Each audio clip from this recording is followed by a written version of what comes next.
Long claws protruded from the tips of my fingers and talons from my three-toed feet. 2 rows of dagger-like teeth stabbed my tongue. I had never been both more relieved and frustrated that I did not possess a mirror. My prison jumper was shredded to near tatters, only leaving a convenient pair of orange shorts that covered the most important bits. Curiosity had gotten the better of me, and I had to take an exploratory look inside to see what happened to my little friend. The good news was that it was still intact. The bad news was that it had the same coarse texture as the rest of me, along with a couple new spikes. I shuddered at the sort of woman I would attract with this nail-studded baseball bat. Again, at least I still had one. With that out of the way, I could focus on what was the most bizarre addition: the growth of a tail. It was the most confusing and foreign feeling of my new additions. At the current moment, it hung limp like roadkill stapled to my back. I flexed my back muscles, and the tail swished slightly, but did not offer any further clues as to how it could be used more effectively. I tried to explore and flex the new muscles that I felt when I flexed my back, but all I managed to do was make the new limb bounce around stupidly. As I continued to test out the new appendage, the metal gate began to creak open under supernatural force. At long last, I could leave this wretched place. I nearly sprinted out of the room and into the hallway before whoever controlled that door decided that I had taken too long. I would not be the one to look a gift horse in the mouth. Fortunately, the ground here was made of smooth stone, and my talons scraped against the surface. Metal gates flanked both sides of the hallway. Many were open, the trapped occupant already escaped from their imprisonment. The rest were still occupied. The intense screaming that came from the darkened rooms caused irritation in my new, more sensitive ears. Though I could not see them, I could feel their eyes on me. I ignored their aimless cries for help and left them to their deserved punishment. But I offered them a wave, so they knew I was thinking of them. If they were meant to survive it, they would do so on their own. The hallway terminated at a large iron door. I pressed my hand on the cool metallic surface, and the heavy door swung open on its own, revealing a large pit with sandy floors. Numerous identical doors lined the rocky wall of the enclosure, hinting at the size of the compound I was interred in. Nobody occupied the pit, but the crimson puddles that accumulated all over the grounds told me all that was needed to be known about what kind of place this was. As I took the first step into the arena, a new message appeared. Initiating first quest. Chapter 3. A Cruel Hazing. A loud sound clanged behind me. I looked over in time to see the metal door slam shut. I gave it an exploratory push and looked for any handles, but found nothing. There was no undoing this decision, nor did there appear to be any other avenues for immediate escape. My muscles tensed as my eyes scanned for the mysterious enemy, the one who caused these bloodstains. My tongue flickered out of my mouth in anticipation.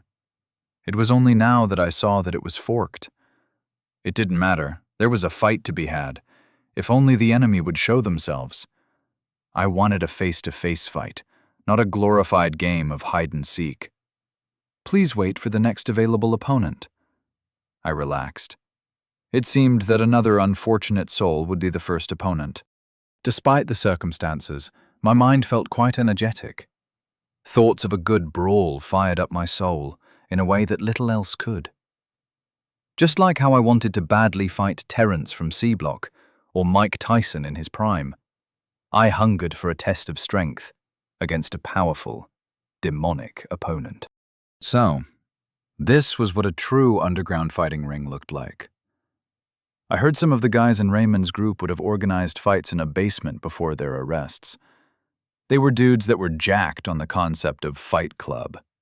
They were roofers and truck drivers and used car salesmen that were sick of it all. I never had the opportunity to fight in clubs like that. One-on-one, fist to fist in violent camaraderie, as brothers I didn't know those guys before I was imprisoned, and lacked the friends for such invitations beforehand. They preferred easier prey. My fights were usually on the street, outside bars, against drunk men who got too lippy with me, in the dark corners of the cell blocks, or in fields in the middle of nowhere. However, in the fields, I was often the only one who was trying to fight. Perhaps a hunt was more apt. I still remembered how differently those fights, those kills, felt from regular brawls. Where one created the rare happiness in his existence, the other only produced rage. They were always sniveling beasts, drug addicts or gambling fiends that took more money from my employer than they could afford. Something in my soul couldn't reconcile their actions with their pitiful excuses. They always ignored the rules and consequences when they accepted the money, but then they always made up excuses as to why they should be spared of those agreed-upon consequences. Somehow, they should be made exempt to the rules. They all ended up as broken corpses under my oppressive power.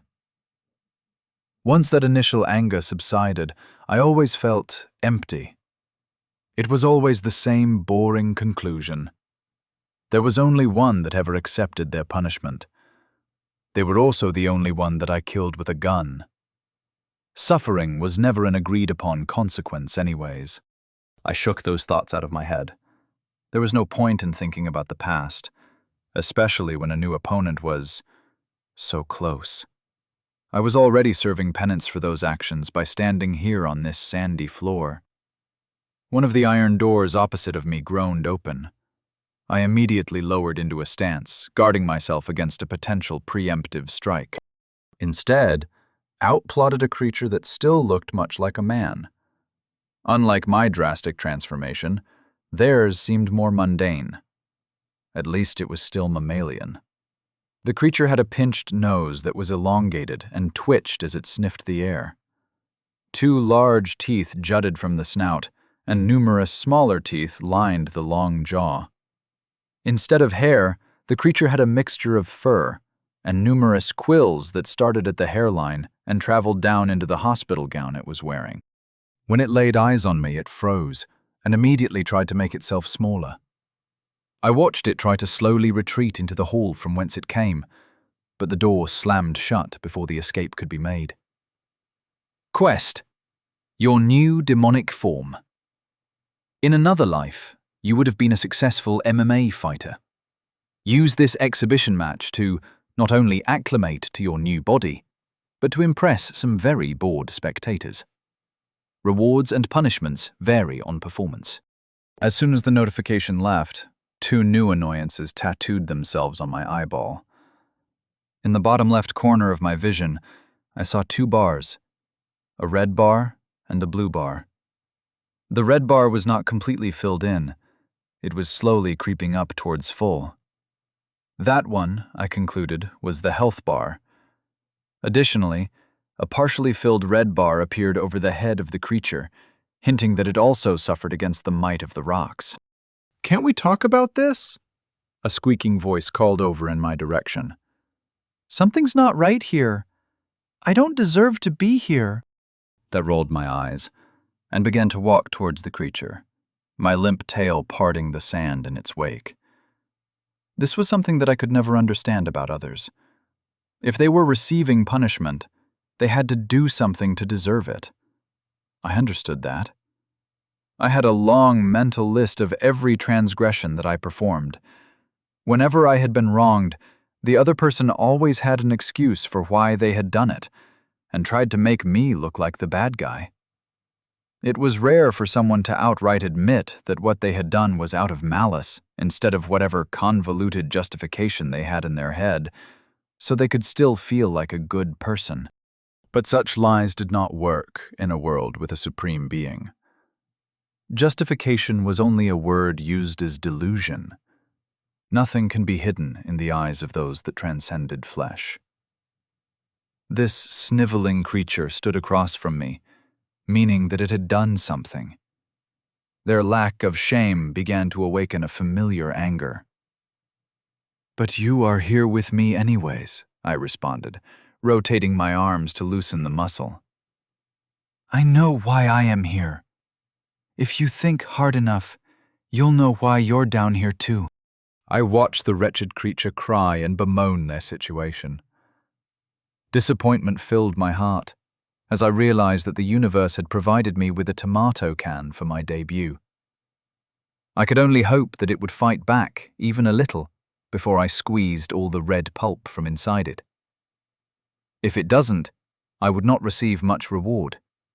In the worst case, I might be punished for boring whoever was spectating, wherever they were, as there were no stands nor sounds of audience.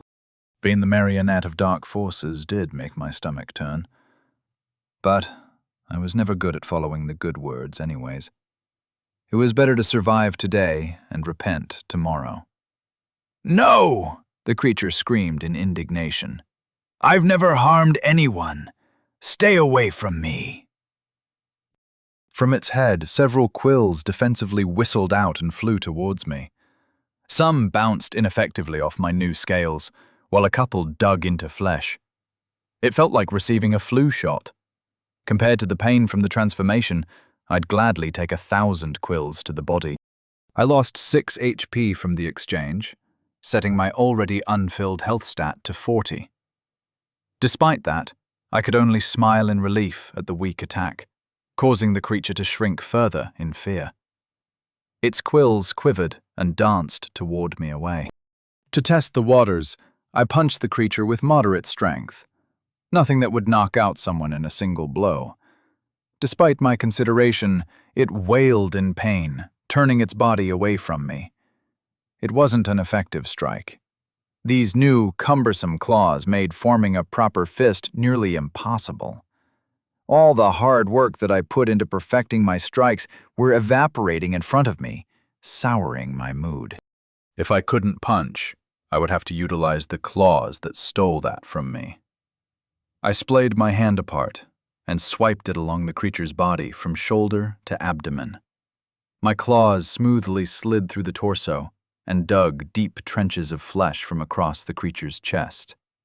All that I felt was a tugging resistance on my nail beds as angry red wounds spewed blood, staining the tattered hospital gown. Even though it was a piece of my body now, it felt impersonal now, like slashing with 5 knives at once. It would need some taking used to before it felt like it was actually a part of me. The creature clutched its wounded shoulder and writhed on the ground in pain. Its red bar had already dropped well below half. Another attack or two would deplete the bar entirely. Would the creature die then? Even if it were stabbed in the hand or foot, or anywhere else that wasn't fatal? I did not yet understand the logic behind the numbers. However, there was no better opportunity than to have someone else experience it on my behalf. It would be wasteful not to learn something from it. Disrespectful, even. Not to mention, I had yet to try out the active ability that came from my transformation. Though I was not sure how I was going to get that to work. Tip: to use an active ability, mentally use the command, "Use ability name." I brushed away the new message. While I appreciated the timely advice, I did not appreciate how it felt like my mind was being read. I didn't need demons perusing through my inner thoughts to torture me in whatever clever way that it deemed enjoyable. Flaying tail was the only active skill. If I used it without understanding how to use my tail, would it succeed? My mind thought the words to the requested command. The blue bar shrank immediately in payment for the effort. Muscles that I had yet to fully comprehend flexed in response to the mental command as though it were piloted by invisible string. I felt each of the individual muscles tighten and release like a meat accordion as it swung around to slash the creature horizontally across the torso, leaving a thin, bloody line. I quickly tried to copy the move before sensations escaped my memory. My tail spun around but whiffed the creature entirely. They had already stumbled further away from me. It hissed at me, continuing to try non-violent ways to ward me away. The creature's health bar did not go down much. It was even less than the botched punch. However, I did notice that the creature was now steadily losing health as the seconds passed by. I guessed that this damage was gradual. It crouched down, sniveling and showing its back spines to me. It bristled angrily.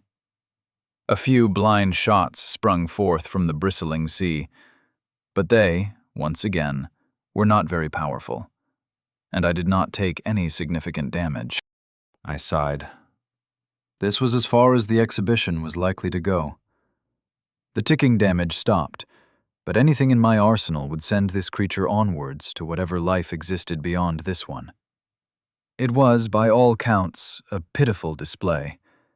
Supernatural viewers notwithstanding, I wouldn't know many living people that would be entertained by such a limp performance.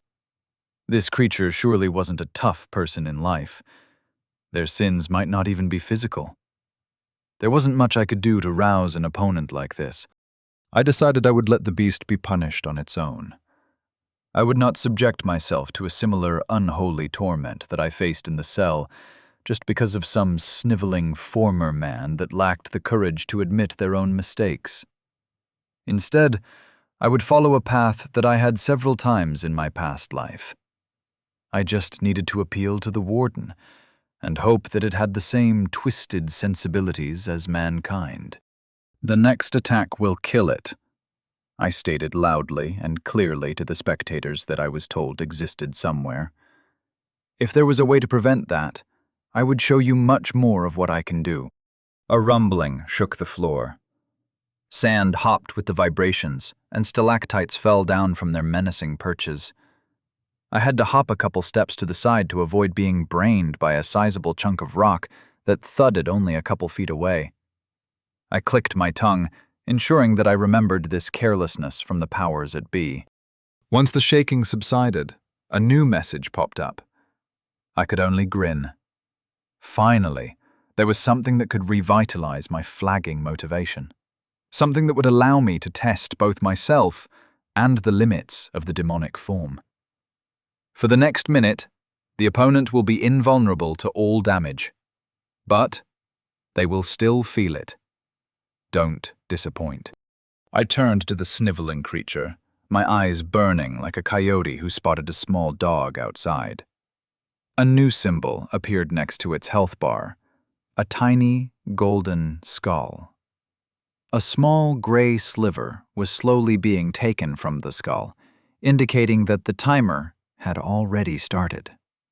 Not wanting to waste time, I sprinted towards the creature. The time for toying with my food was over. I needed to get a good workout to avoid a worse fate. Grit your teeth, I advised the creature, while my claws spread wide, eager to taste more flesh. Chapter 4. The longest minute. Claws tore crimson ribbons in meat. Teeth punctured innumerable holes into skin. Fists created hairline fractures in bones. Feet crushed and splayed quills. Tail slashes buffeted flesh, leaving angry red wounds. Each attack led into the next. Each blow led to another flash of searing pain. Inexhaustibly, I relentlessly enforced my will upon my opponent.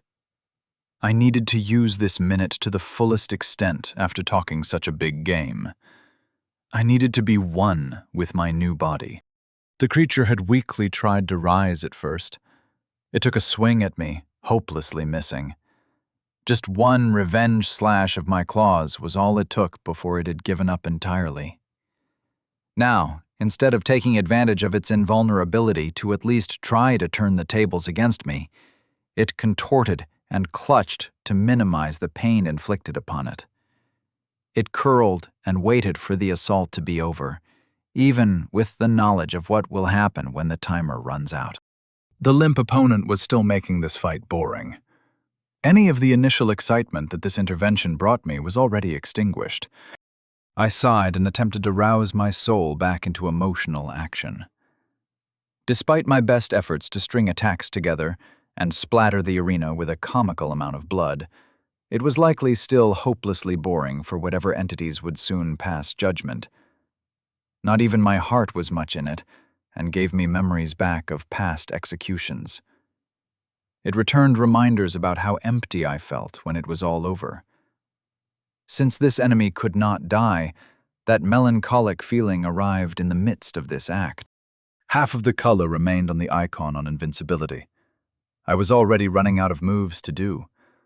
All that was left to do was just try shit out. I kicked the ball of flesh, allowing it to raise slightly above the ground. I spun, flexing my tail muscles and directing the new appendage sideways. It slammed the creature, sending it tumbling across the sand. I shook my head. I could not even feel impressed with the rapid progress that I made. Continuing my assault, I clawed and bit the inert opponent, hoping that it would cause it to reach some sort of breaking point that it would not be able to stand. But no matter what I did, it remained balled up, whimpering and whining at the punishment delivered. A quarter remained. I sighed. I would continue to do all of the work in this exchange. Someone had to, at least, try to offer up a suitable finale. Claws dug deep into the creature's flesh, sliding past bone and generating an awful wailing sound. I clenched my fist and attempted to fling my opponent into the air. It rose up high enough for my foot to solidly punt it higher. As it started to fall back down, I pressed my hands together and held out my arms like I was playing beach volleyball. Bloody meat slapped my forearms, and I pushed as hard as I could, sending the body soaring into the air. I squatted low, flexing my legs to jump as high as I could, far higher than I ever could in life. I arced my tail high and swished it downward. I felt a heavy slap against my scales as the strike landed. The body tumbled back towards the ground, and I followed, flexing my knees in anticipation of the next impact. The body thudded to the ground, the last damage that it would take before the effects of invulnerability ran out, and the skull disappeared. Less than a second later, I stomped it with my full weight and whatever extra forces gravity provided me. These scales made me feel far heavier than I used to. I was a living cannonball. Finally, the bar was fully depleted. Like a balloon, the body ripped apart, spilling blood and viscera over the arena, and my feet, leaving them feeling sticky. A small wave of disgust passed over me, as I had never seen a body do that before. But I did not have much time to fully consider it. The floor felt like it gave way, and I fell into the darkness. I felt my scales rubbing against the rocks as I slid down a dark tube made of rock.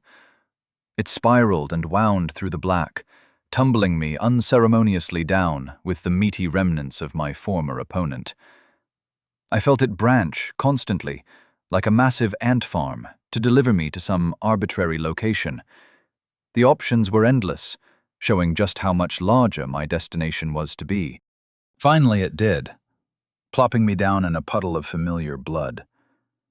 I blinked a few times to adjust to my new environment and ineffectively wipe blood from my eyes. I had to flick my tongue to my eyes to clean them. The taste of blood was, surprisingly, not bad. There was a richness to that I had not known of in the past. A feature of my new form, surely. I looked around. Glowing fungi and moss offered dim illumination to the low-ceilinged tunnel that I found myself in. I touched my hands on the warm, infernal stone. A puff of smoke slithered out of a crack in the wall and assailed my nose. It reeked of a more pungent, rotten egg, like the Yellowstone hot springs. I wondered what I should do next. Should I just start walking in the hopes I find something nearby?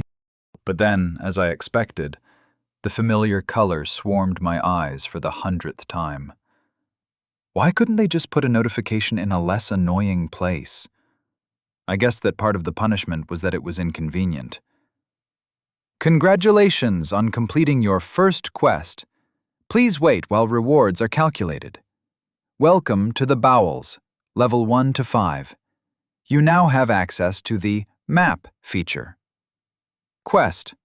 Reach level 5 and use a portal to escape. Like an obedient dog with an abusive owner, I thought about activating the map in my head. As expected, a small square plastered itself to my eye. To call it a map would be a bad joke.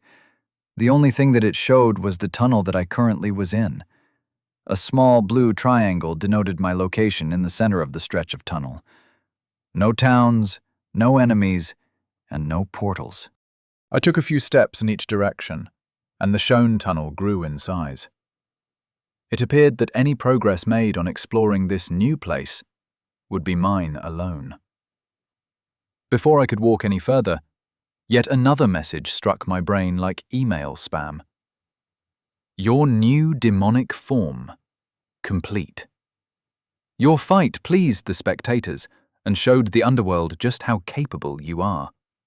In addition to your winnings, you will receive a gift from a patron who is eager to see what you do next. New passive ability. A true beast has no need for magic. The body is the best weapon. New active ability, Sanguine Bite. Level up. As soon as the reward windows were dismissed, I noticed that my blue bar disappeared entirely. However, the surviving bars grew longer. I opened my main character profile to appraise the new status. Name, Ishmael. Title, The One Who Impresses the Aspect of Wrath. Notoriety, Provincial Horror. Passive abilities. Taken in one's prime. They don't make them like they used to.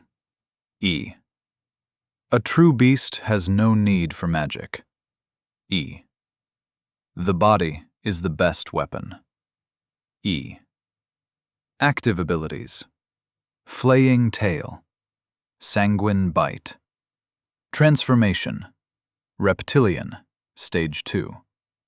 Level 2 EXP, 0 out of 400. HP, 78 out of 78. MP, 0 out of 0. Stats. Strength, 19.58 plus 0.25. Agility, 10.99 plus 0.25. Magic, 0. Body, 17.96 plus 0.25. Armor, 10, natural. Notoriety, provincial. Horror. You were a well-known killer within your region, and small communities will remember you for a long time. But your actions did little to impress lasting damage in the wider world. +1, transformation. A true beast has no need for magic. Passive, rank E. Spellcraft is the work of the coward. You are at your greatest when your physicality is at its peak. Lose your magic stat. The points will be distributed to your other stats. You are barred from using any non-biological abilities. Damage from biologic abilities is increased by 10%. The body is the best weapon. Passive, rank E. Swords and spears and guns and bombs are a human necessity. Anything that is not your own flesh and bone is a confession that you are imperfect. Your body is categorized as a weapon. All unarmed attack damage increased by 20%. This ability will go away upon using a weapon. Sanguine Bite. Active, rank E. Blood is the life force of every human alive. Some revered it so much that they would consume the blood of others to try to be immortal, or bathe in it to remain looking young. 25% of damage dealt will be recovered in health. Just as the boss and ability indicated, my magic and MP were reduced to nothing. On the other hand, the rest of my stats rose up nicely. At least they looked improved to where they were. What I didn't understand were the mysterious bonuses to all of my stats. Were they a reward from the fight that the boxes didn't explain? And focusing on it didn't provide any explanation. A groaning sound from behind me distracted me from further appraising my rewards. The puddle of blood that I slid down with me bubbled and boiled. A formless shape slowly grew from the crimson portal. The blood enveloped it, clinging to the form like a pool you suddenly were unable to surface from. Then the bubble popped, revealing the nude form of the spiny creature I had turned into paste only a few minutes ago. It blinked in the new locale with incredulous eyes before training its vision on me. "Oh shit!" it shouted in surprise, backing away from its killer. It kept its eyes trained on me, too fearful to turn away. "The quest is over. I don't care about you anymore," I stated, not interested in dealing with the thing further. The dissatisfaction behind the kill still left a bitter taste in my mouth. It was a dish that I felt no compulsion in tasting again. The creature's chest heaved regardless. The memories of what occurred to it were still fresh, and the disorientation from being revived kept it from calming down. It was like the Iraq war vet in my cell, who would seize up whenever someone slammed a metal tray in the mess hall, or my great-grandfather, who suddenly began weeping uncontrollably when he watched the Normandy scene in Saving Private Ryan. Its eyes lit up, likely covered in its own version of those damned red-shaded boxes. Its shoulders slumped, and its lips twitched as it read the probably bad news. "Fuck!" it shouted in frustration, the weight of the realization causing him to forget his killer was only a few feet away. "My stats went down too?" I raised my eyebrow in interest at that statement. There was another clue in the mystery of the numbers. Perhaps that was the consequence of dying.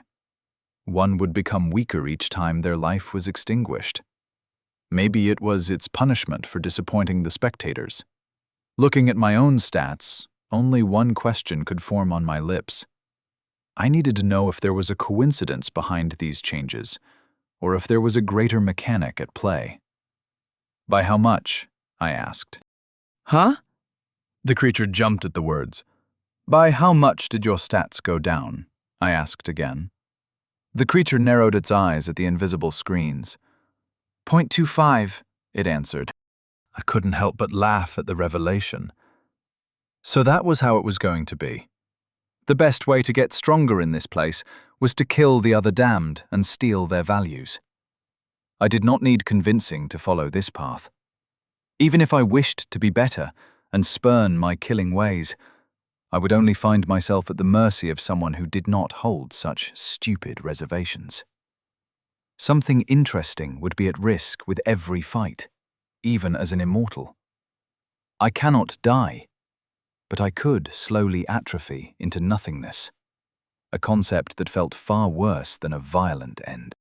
"It looks like your loss was my gain," I mused, more than happy to be the beneficiary of its suffering. "No," the creature muttered, shaking its head. "No, no, no, no, no. You give it back. I don't deserve this.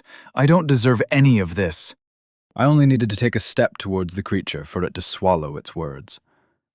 It knew that I could easily kill it again, creating only a larger debt to try to crawl out of. I stopped and stared down at the fallen soul. The lack of introspection or repentance from it stirred my soul slightly. I would have to offer my own test to this demon before I delivered it a third death in such a short time. "Do you have a name?" I asked. The creature opened its mouth, but swallowed its words. It turned its head to the side and thought hard about what name it used to have. Just like me, it appeared to have no recollection. I don't remember," it said in epiphany. "I remember other names. I remember what I was doing before I came here, but I don't remember what I was called." "Is that so?" I questioned, amused that I was not alone in this selective memory loss. "In that case, allow me to name you. I'm going to call you Squealer. Now, Squealer, we are all down here for a reason. I'm down here because I killed people in cold blood. What did you do to be given the same fate as me?" "I did nothing," Squealer protested, hackles raised. "I was just an accountant. I never even got a speeding ticket." Its eyes were full of despair before it turned into anger.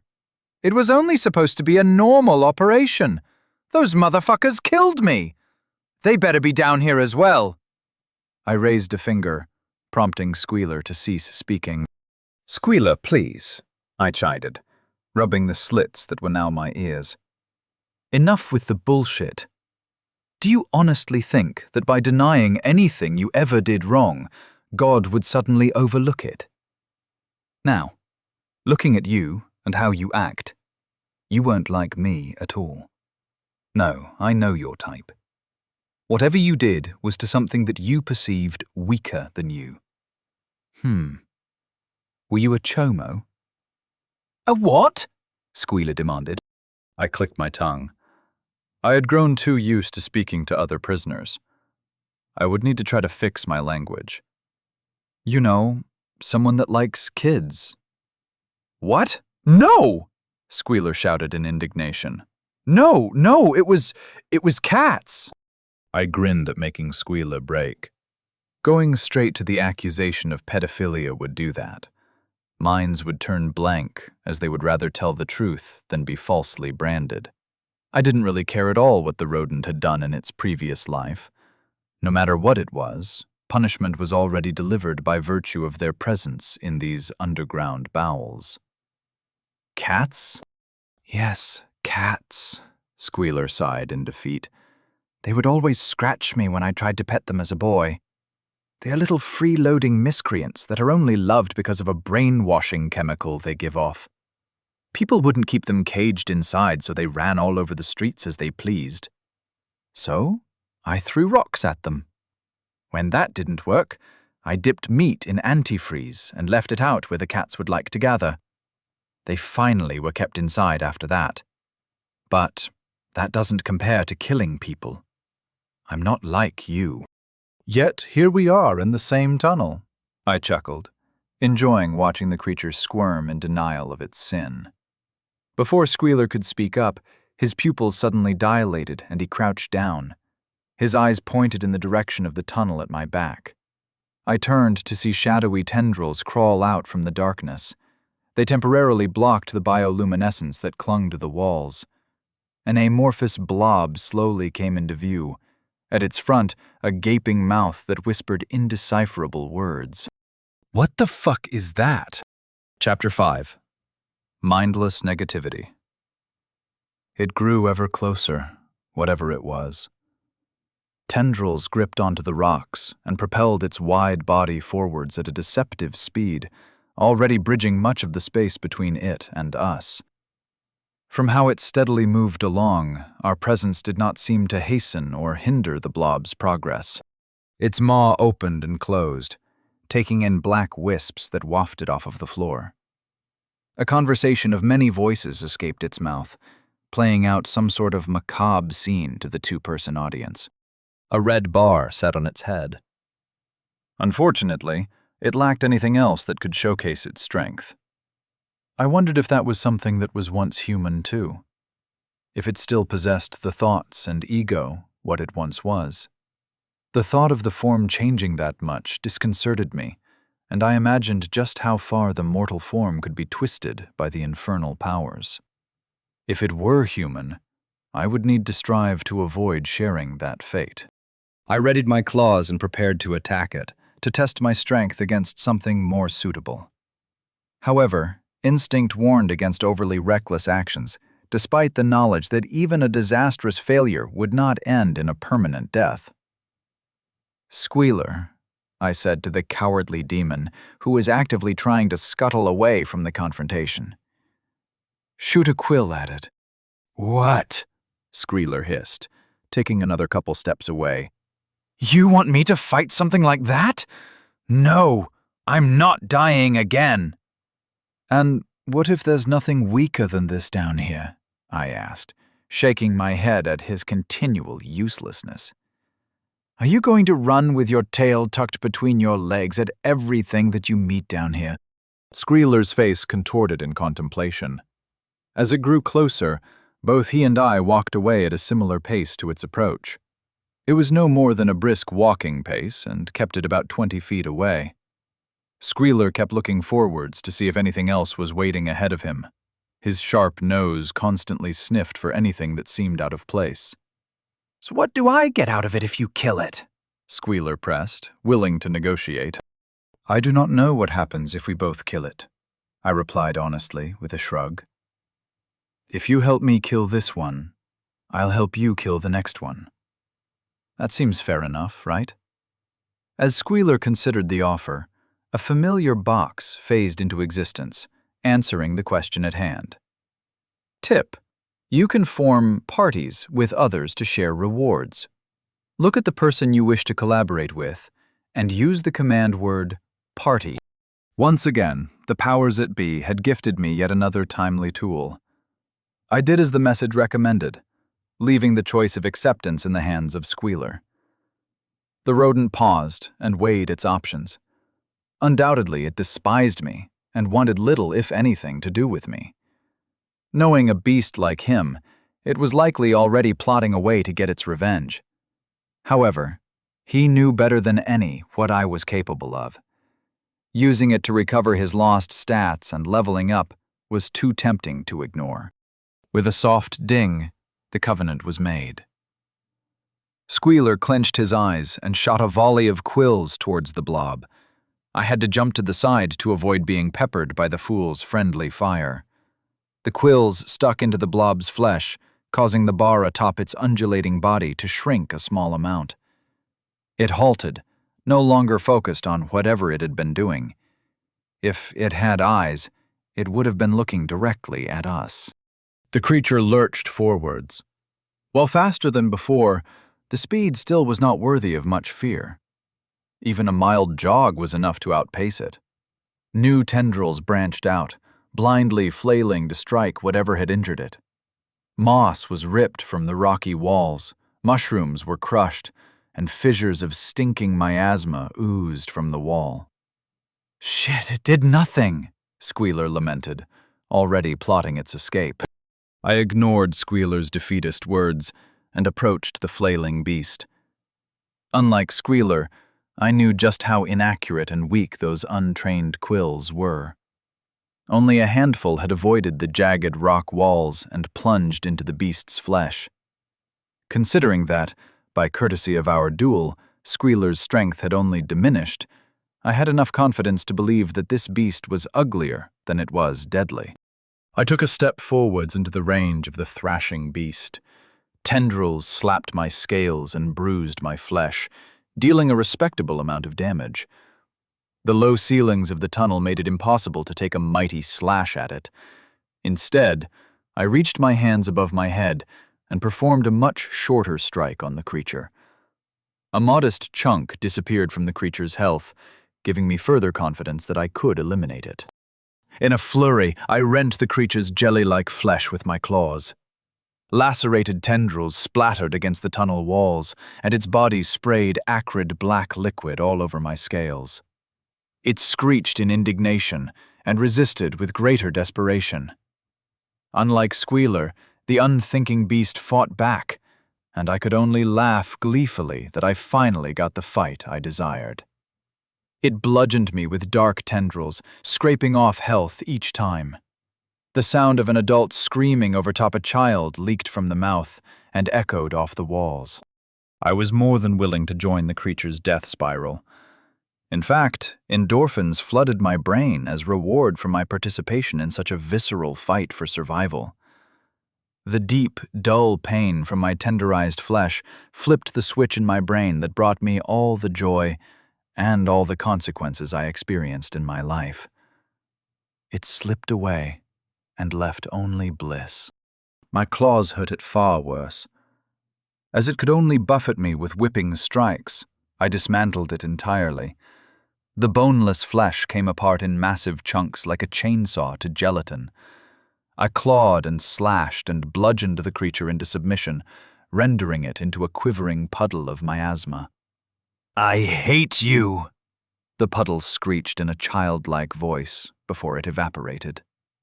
"You have defeated a fragment of negative emotions. Plus 25 XP.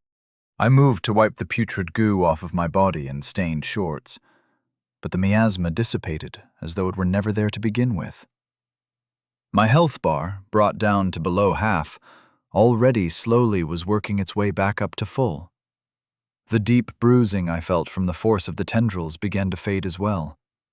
I was almost disappointed that the tenacity of the creature was made so temporary. It deserved more. At least one mystery was solved. It didn't appear that it was originally a human. "Oh, come on," Squealer complained. "I only got 1/100th of a point back from that? I have to kill 24 more just to get back to even?" "Did you even do anything after I started attacking it?" I questioned, not remembering a single bit of help from Squealer after the first quills. "I didn't want to hit you by accident. You took up as much of the tunnel as that thing did," Squealer rationalized, pinning as much of the blame on me as possible. However, a quick glare from me righted his attitude. "I will work to improve my aim." In the end, I could only shrug. I was more than ready to replace Squealer with someone more competent at the first opportunity available. But for now, I would tolerate the near-worthless demon. At the very worst, I had convenient fodder if the need rose. "So," I said, dropping the subject, "do you want to go forwards or back?" Squealer sniffed the air in both directions. His eyes narrowed before he continued forwards. I shrugged, figuring that either direction would be serviceable. We pressed forwards through the tunnels. The scenery felt identical among all the tunnels. Moss, mushrooms, and leaking miasma was all that existed inside these tunnels. Even when new paths intersected and different routes were taken, nothing truly changed. There were no landmarks, no interesting twists or turns, just straight lines and wide turns that occasionally crossed paths. However, the map continued to update, preventing a slip in sanity to begin. A high-pitched screech emanated from down the tunnel, and I tensed my muscles in anticipation for whatever approached. It did not sound like the black blob that we faced earlier, nor did it sound like a person. I heard the sounds of nails scrabbling against rock getting ever closer. Squealer unsubtly swapped places with me, choosing to hunker down behind my scaled form. Then, a blur of white fur crawled along the walls and sprinted overhead. Without slowing, it rapidly changed directions and tucked its limbs into itself. The small body ricocheted off of the wall, then the ceiling, and then into Squealer's chest at the speed of a fastball from a pitching machine. I thought I heard a cracking sound as the demon and monster tumbled unceremoniously to the ground. Squealer stayed down and sucked in air, while the beast bounced towards me. I timed my swipe as best I could, but, like a slider pitch, it arced past my swinging claws and landed back on the tunnel walls. Instead of fleeing, it began to bounce rapidly off of the walls like an overinflated basketball. Each collision with the sides of the tunnel only increased its speed. "How much damage did it do?" I asked Squealer, who was only just picking himself off the ground. 10, he wheezed. I took a breath. I had a few tries at this. It didn't matter if I got hit a few times. I just needed to figure out the timing. The beast made a mocking screech as it launched itself at me. I did a wide sweep with both my arms to see if I could catch it at all. However, the speed was still too fast for me. It smacked my left shoulder, making a loud banging sound when it collided with my scales.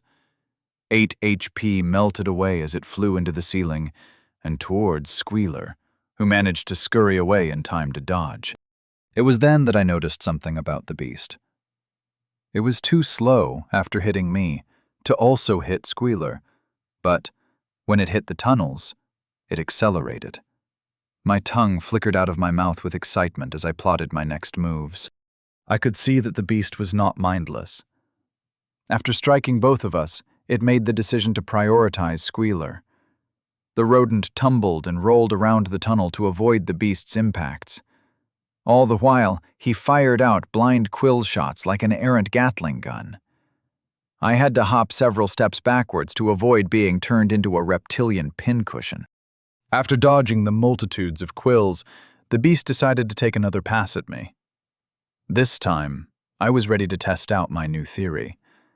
It was aiming for my torso again, so I slightly turned my body to control the direction of its ricochet. Its trajectory remained straight, giving me confidence to push on with my plan. I pushed out my chest to meet it at the impact point. A crushing feeling hit me like a bowling ball thrown directly into my chest. But despite that pain, I grinned widely. My action destroyed much of its momentum, causing it to fall towards the ground without speed. Before it could press its body to the ground, I punted it as hard as I could. I could feel tiny bones shatter against my foot as its health bar almost evaporated in a single blow. Its limbs splayed out, some twisted in unnatural angles, as it skipped along the ground. I could see its body tense up. It was going to try to bounce its way around Squealer and to safety. I opened my mouth to issue an order, but Squealer seemed to have a plan of his own. His eyes were different. Instead of the hopelessness that clouded his pupils during our fight, a seething rage twisted his visage. The smaller creature did not scare him. It infuriated him. He did not close his eyes and shoot blindly. Instead, he launched one large quill from his back to kill the beast. As the beast bounced, I was convinced that Squealer had missed his shot. However, as if led by invisible string, the quill suddenly changed course and impaled the beast to send it falling limply onto the rocks with an unintelligible scream. "You have defeated a fragment of negative emotions. Plus 25 XP. "Fuck you, you annoying fucking thing!" Squealer screeched with unhinged glee as he punctured the corpse with several more quills before it disappeared entirely, much like the blob from before. Squealer was breathing heavily, his teeth showing with euphoric glee. He had found suitable prey for himself. As the euphoria of the kill wore off, he gave me a sidelong look as though he were expecting me to say something.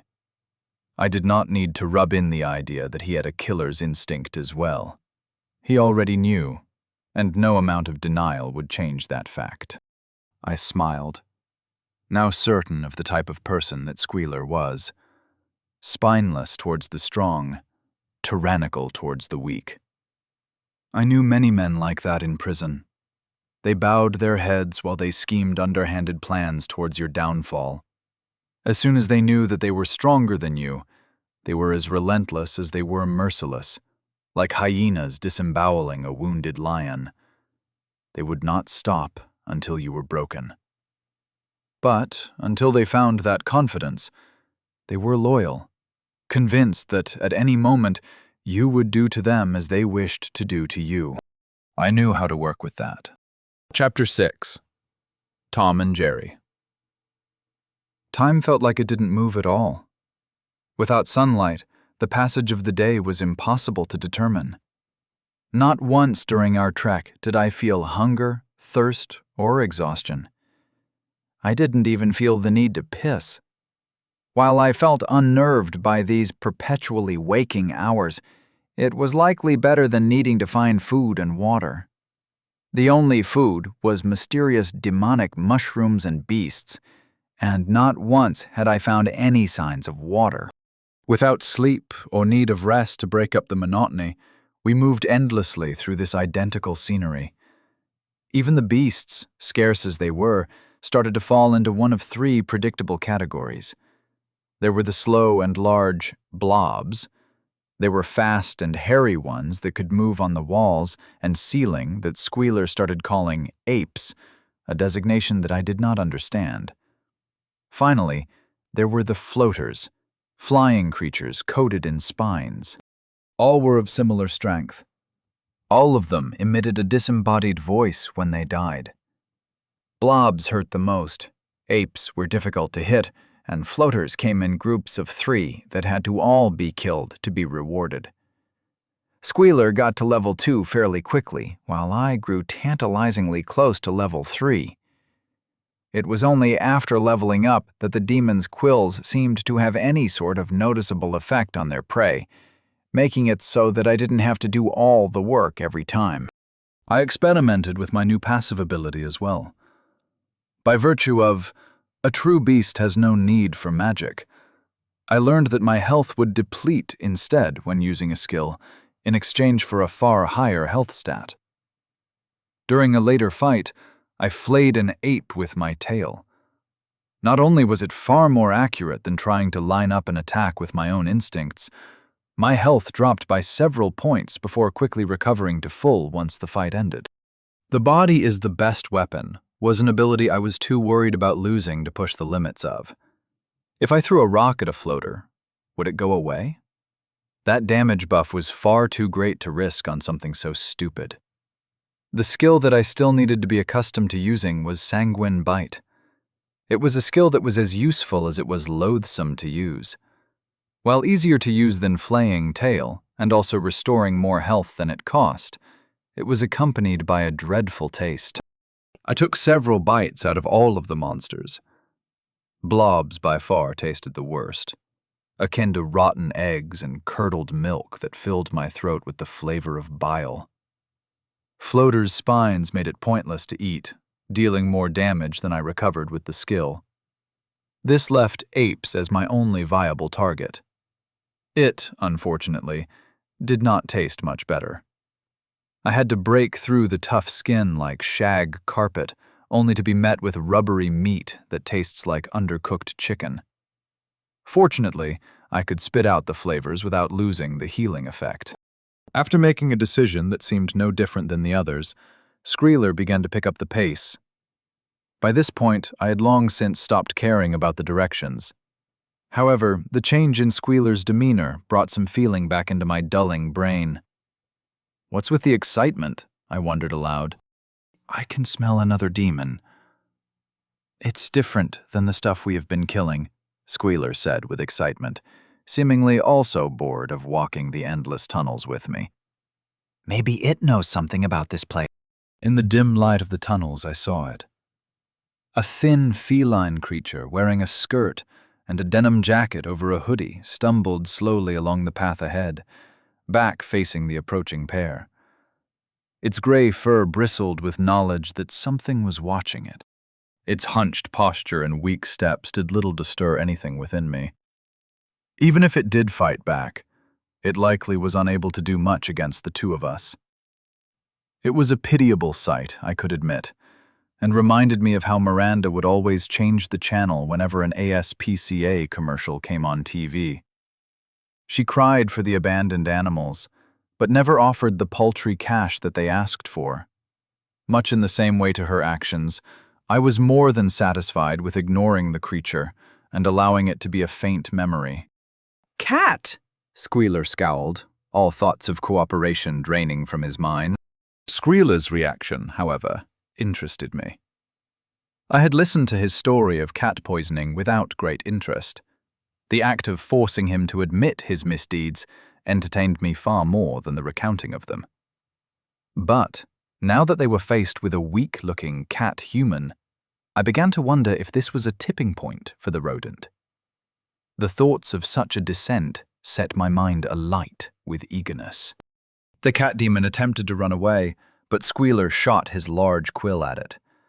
Hours of practice seemed to pay off, as most of the length of the quill dug into the demon's flesh, causing it to clutch its shoulder and begin running. The hunt was on. Squealer broke out in a sprint after the cat, and I followed along, at a distance. I only wished to be the observer. I was the nature photographer that watched the violent end of the gazelle at the hands of the leopard. My eye, pressed to the viewfinder in morbid fascination, watched as the rawest of animalistic natures took hold. Something was going to die, and I was not going to interfere, despite my ability to. It would not be right. Squealer launched a volley of quills towards the cat, catching it in the back and behind the knee. The prey ripped the quill out, causing the rich metallic scent of fresh blood to fill the tunnel. It limped away, spilling blood from its sucking wound. Emboldened further by the lack of resistance, Squealer gave an impassioned chase, and I had to quicken my pace to ensure that I caught the scene from beginning to end. The silent audience, if they were still there, would not miss out on a single moment. If I were them, I would be enraged if a single frame of this maddening descent was lost. More quills created more wounds. I could see the health bar drop to around a third. Squealer had another clear shot to fell the demon, but could not take it. He had to wait for his mana to recharge. He spat curses into the sky for the bar to fill faster, before finally being able to fire another volley into the demon. Blood spewed forth from the various wounds, as it could not go any further. "Wait," the cat pleaded to Squealer. Its hands were raised in the air in surrender. "Please don't kill me." However, there would be no reasoning with their assailant. The rat's only objective was the death of the cat. Squealer, grinning with unrestrained glee, released more needles at point blank into the demon, executing it. Level up. For the first time, I benefited without lifting a finger. If everything in the bowels were cats, we'd already be level 5. Squealer was too occupied with his own triumph to complain about my undeserved gains. He pumped his fist in happiness and chittered in glee. Finally! I got all the stats you stole from me! I walked up beside Squealer, the demon too intoxicated in his victory to pay me much heed. Considering how little of a fight it put up, and the type of clothing that it was wearing, the cat must have been a new loser like Squealer. It was likely that it did not come down the same pathways as its killer, or perhaps killed again and abandoned within the innumerable caves. The crossing slash scars that parted the fur on its exposed forearm alluded to the potential cause of its descent. While cruel, the desecration of your own body was a sin. The troubled beast likely found the world too painful to continue on in, only to find itself in a place that was far worse. "Now, there is nothing that separates us," I commented warmly, patting Squealer on his shoulder and ripping him out of euphoria like a bucket of ice water. "No," Squealer said weakly, taking a few horrified steps away from me. "It was a cat. It was just one of those damnable cats." "Oh, only a cat," I said, nodding in agreement. I knelt down next to the corpse. Its jacket was unbuttoned, revealing some of the words on the hoodie underneath. I pulled the jacket apart, showing myself and the rat in denial the words emblazoned across its chest. Hilton High School Cougar Marching Band. I wonder what kind of school a cat goes to, I said to myself, adopting a look of intense focus, as though my life hinged on the answer. What instrument do you think a cat plays? Squealer placed his hands over his face and wailed something incoherent. He had become what he was convinced he was not. Dissonance between the revulsion of that revelation and the triumph that he felt when single-mindedly eliminating the cat ripped at his mind. I hoped for a greater outburst, but knew I would not get it. Squealer was a coward. He would not face this uncomfortable change in his identity. It was likely that all his little brain concocted was another excuse to avoid looking himself in the mirror and accepting who he has become. "I thought you wanted to talk to it, but you went and murdered it," I said, driving the point further. "We could wait for it to revive and then ask. I suppose it wouldn't lie to us now." "No!" Squealer shouted. I raised my hairless brow at Squealer's outburst. I rose to my feet, staring him down with my cold, reptilian eyes. I could see the fear take hold of him, rooting him to where he stood. I'm sorry. I mean, I just meant that it doesn't look like it knew anything. I doubt it can show us to wherever this portal is, even if we do wait for it to revive," Squealer justified. "Besides, she did something bad to be here. And isn't gaining higher stats all that really matters?" "I can't argue with you there," I replied with a shrug, sufficiently entertained by Squealer's selective cold-bloodedness. For a brief moment, I wished for a feline transformation in order to harness more for the spiny rat during their duel. It wouldn't hurt to torment him further if I were in his most loathed form. Then, Squealer began sniffing the air, his nose attracting him to a new, interesting scent. He turned his head to face the direction the cat was walking. He froze and crouched low to the ground, sniffing again to gain consensus on what he felt. "There are more demons that way," Squealer informed. "A lot more." Chapter 7. Allegorical Cave Dwellers. It felt like we had been walking for an hour since Squealer's proclamation, and no cabal of new demonic humans had offered us a welcome party. Each and every intersection was crossed without even a hint of hesitation. An air of confidence and focus wafted off the quilled demon, who no longer seemed tortured by recent events. It wasn't until we reached the final intersection that I also began to detect the same sense that Squealer did. It smelled like a trip to the barnyard. Unwashed fur filled my nose. A tuft of fur clung to the rocky surface to advertise the overpowering odors to any that wandered by. I wondered if it was a marker, a mistake, or a lure. A slightly brighter light awaited us at the end of the tunnel. Before crossing into the new place, Squealer froze. He sniffed more, surprised by whatever he whiffed. "Wait!" Squealer hissed. "If they are anything like you—" "Like us," I corrected and moved towards the opening. Intrigued by that potential, I stuck my head out of the tunnel to observe the interior. A large atrium-like void in the rock awaited me. This tunnel was quite high in the opening, with most of the activity occurring far below. Numerous demons walked, plodded, crawled, slithered, scuttled, and hovered along the rocky floor. They clambered in and out of various tunnels that lined the walls, likely using more complete maps to guide them. And they all reeked. It was no wonder that Squealer's more sensitive nose was able to detect them from such a long distance. For the first time, the map had the label on it. In large letters, the void on the map read, Taineronopolis. I don't know about you, but I don't think I want to know how a city operated by the damned works, Squealer remarked apprehensively. They seem to be entering and leaving easily enough, I commented, appraising the visible strength of those below. Outside of a handful of hulking forms, I was not impressed. Maybe we'll learn something. Or do you want to go back and wander the tunnels more? Squealer sighed. "At least, there appears to be numerous places to escape to." That's the spirit, I encouraged, sticking an arm out of the opening. In order to reach the settlement below, we would have to scale about 30 feet of jagged rock wall.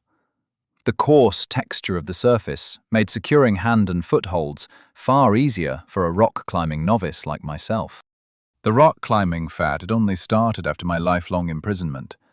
Trevor talked about gaining a membership at a new rock-climbing gym with a few of his college friends to get in shape. It was one of those things that I felt stupid for missing out on. That if I just managed to clench my teeth and ignore those urges, I might have found enjoyment in something more constructive. But I knew that I had failed despite my efforts to rein myself in. My current state was almost preordained. While I tested my weight upon the rocks and pressed my claws into the porous stone, Squealer looked apprehensively down at the potential plummet to the rocks below. He grabbed a rock close to him and tried to jostle it with his weight. It did not budge, however. A few pebbles were dislodged and went tumbling down the wall, clattering against all the rocks that it met. "Do you think a fall from this height is survivable?" Squealer wondered aloud. "Even if it isn't, you won't stay dead," I answered, taking a few more steps down the side. As long as I kept a steady pace, I would reach the bottom without difficulty. "I just don't want to lose stats," Squealer whined, defending his cowardice with logic. He looked around once more, then back into the cave. Finally, he clambered down the rocks.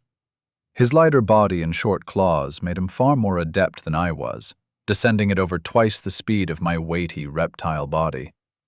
Once he realized his ability, he scurried down at an even faster rate of speed, leaving me still far up in the air. As the quilled rodent got closer to the bottom, We were finally noticed by the demons loitering around on the ground. They didn't call out to us newcomers. Instead, they watched and spoke quietly to themselves. But they weren't immediately hostile, which I saw as a promising sign of civility. I could see Squealer freeze once he reached the bottom, the realization that he was unsupported finally striking him. I was still 20 or so feet up, and I would need a few more moments to safely reach the bottom. I thought about delaying my descent to make the rat sweat and face the welcome party on his own. However, I decided against it.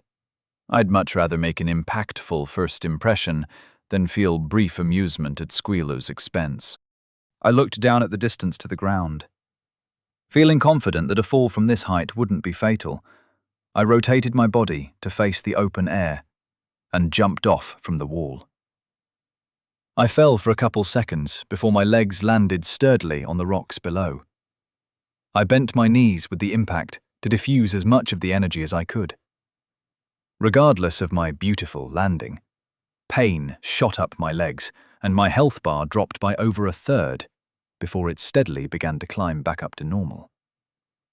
In a few minutes, the pain would subside, but the awe I would create through my arrival would last far longer. I looked upwards towards the mouth of the tunnel. A jump from the top would have cut it closely. Hostile demons might have torn me apart if they saw that it wounded me. Squealer wouldn't have survived at all. The impact of the landing made Squealer and the other observers flinch in surprise.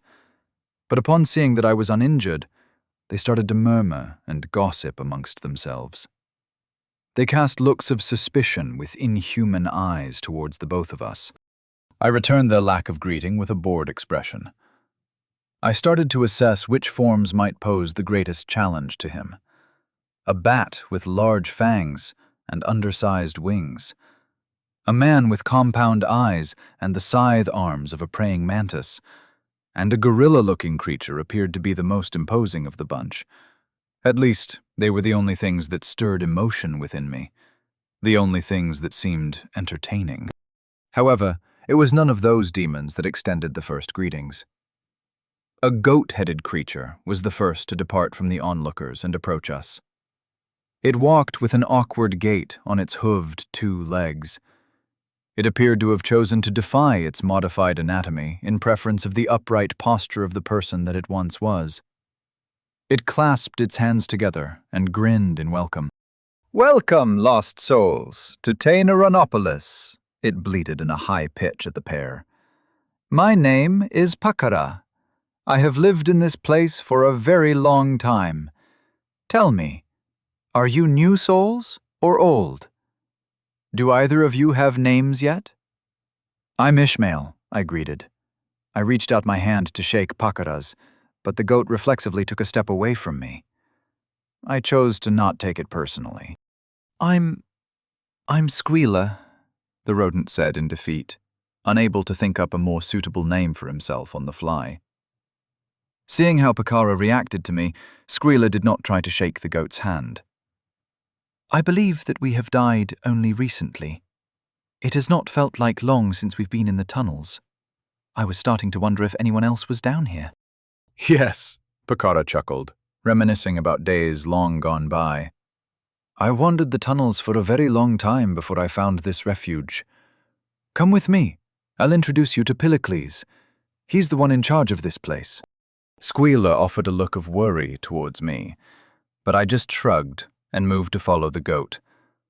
Even if I also didn't trust this place, I wasn't particularly interested in stumbling through the tunnels aimlessly after finding such a large gathering of demons. This Pillacles sounded like someone who would actually know something about the portal out.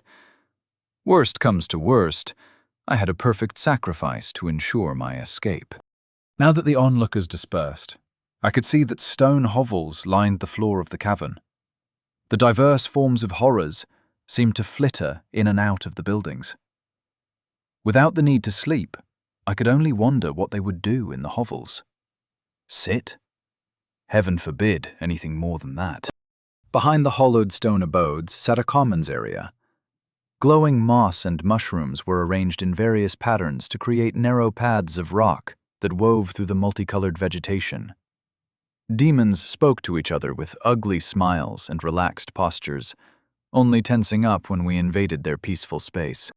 In the center of these gardens, an arch made of smooth marble stood like an alien monolith. A large red crystal sat in the keystone of the structure, looking down upon the demons like an infernal eye. "Yes, that is the portal," Pakara stated in answer before I could form the words. "We must tolerate its presence in our refuge. Such a terrible thing cannot be destroyed." "Why would you want to break it?" Squealer asked curiously. "How else would you progress?" Pakara bleated a bemused laugh. She covered her mouth with both hands to self-consciously hide her mouth from us. Then, once she realized that neither of us shared in her mirth, tilted her head in surprise. "Progress?" she asked in a concerned tone. "Why would you wish to progress?" Another boring answer, but not one that I did not understand. There was no inherent purpose that had been revealed to entice me to go further, only an assumption that more interesting battles awaited me higher up motivated me to do so. What I did know was that I was not going to exist for the rest of time in this rocky armpit. "Because it's an endless labyrinth of narrow tunnels with no natural light," Squealer answered, echoing my dissatisfaction with the locale. "Why would I want to stay in a place like this?" "Because this is the best place," Pakara answered, with a voice stressed by Squealer's lack of immediate agreement. Her large eyes watched the guests with wariness. "This is an endless punishment. Progressing will only take you to more horrific places, to worse places at the mercy of worse creatures. Please, abandon those thoughts of moving on. If Pylacles approves of you, then you will be able to stay here in peace. We only fight the stray monster or hostile demon. Otherwise, it is perfectly safe. In fact, most of us haven't even reached—" "That is enough, Pakara," a voice interrupted from an unknown origin. The goat demon immediately snapped to attention, looking straight ahead. I unsuccessfully looked around to locate the origin of the sound, while Squealer lowered himself in preparation of whatever terrible thing sprouted within his mind. Instead, all we received was a dulcet chuckle. Long-limbed shadows sprouted forth from every angle, the lack of a single source of light obscuring the direction of the voice's approach. I could see Squealer cowering in nervous fear near my scaled legs. From a perch on high, the hairy legs of a spider gripped the surface of the rocks and clambered effortlessly down the side of the cave walls. Atop the massive arachnid was the upper half of a man with a large, curly beard. He piloted his unnatural lower half as a centaur would. His arms were spread in magnanimous welcome. "Hail, newcomers! I am Pylacles," the spider centaur greeted. "Welcome to Tynaronopolis." Chapter 8. Largest crab in the bucket. I tightened my jaw and calmed myself with a long exhale. Like a movie about a suburban American cult, the mundaneness of such a place within these unforgiving tunnels only caused me to experience greater suspicion of the eventual reveal. If this hell that I fell down into was meant to be the endless suffering of all who arrived, why hadn't the powers that be interfered to destroy this peace? If they were strong enough to supernaturally bestow power, they also must be more than capable of stripping it away. Pylacles looked strong, dangerously so. That extended beyond the well-toned physique of the human portion of his body, looking like an Olympian of ancient Greece with the demeanor of their philosophers. The spider portion of his body looked beastly. It dwarfed me in size. Each of the spikes at the end of his 8 legs could puncture my scales. Despite the eagerness and excitement within the only part of my brain that rewarded me with happiness, I was at least restrained enough to know that this was a beast that I would not easily overcome at level 3. Pylacles was easily level 5. "Forgive Pakara," Pylacles said apologetically. "It is her habit to overshare at times. From what I've heard, You have recently crossed the great river Styx to join us in Tartarus. There are more pressing questions to ask than the specifics of this place. Yes, I am sorry that I spoke too much, Puckera apologized with a deep bow. As I was about to speak, Squealer stepped in instead. The demon's quills were pressed down to show their own wariness at the situation. It's quite all right, Squealer forgave, clearing his throat. My name is Squealer, and I wanted to compliment you on such a peaceful place. Pylocles smiled with a great deal of self-satisfaction. He seemed to pose his upper body in a way to accentuate the definition of his muscles. I couldn't bemoan the action.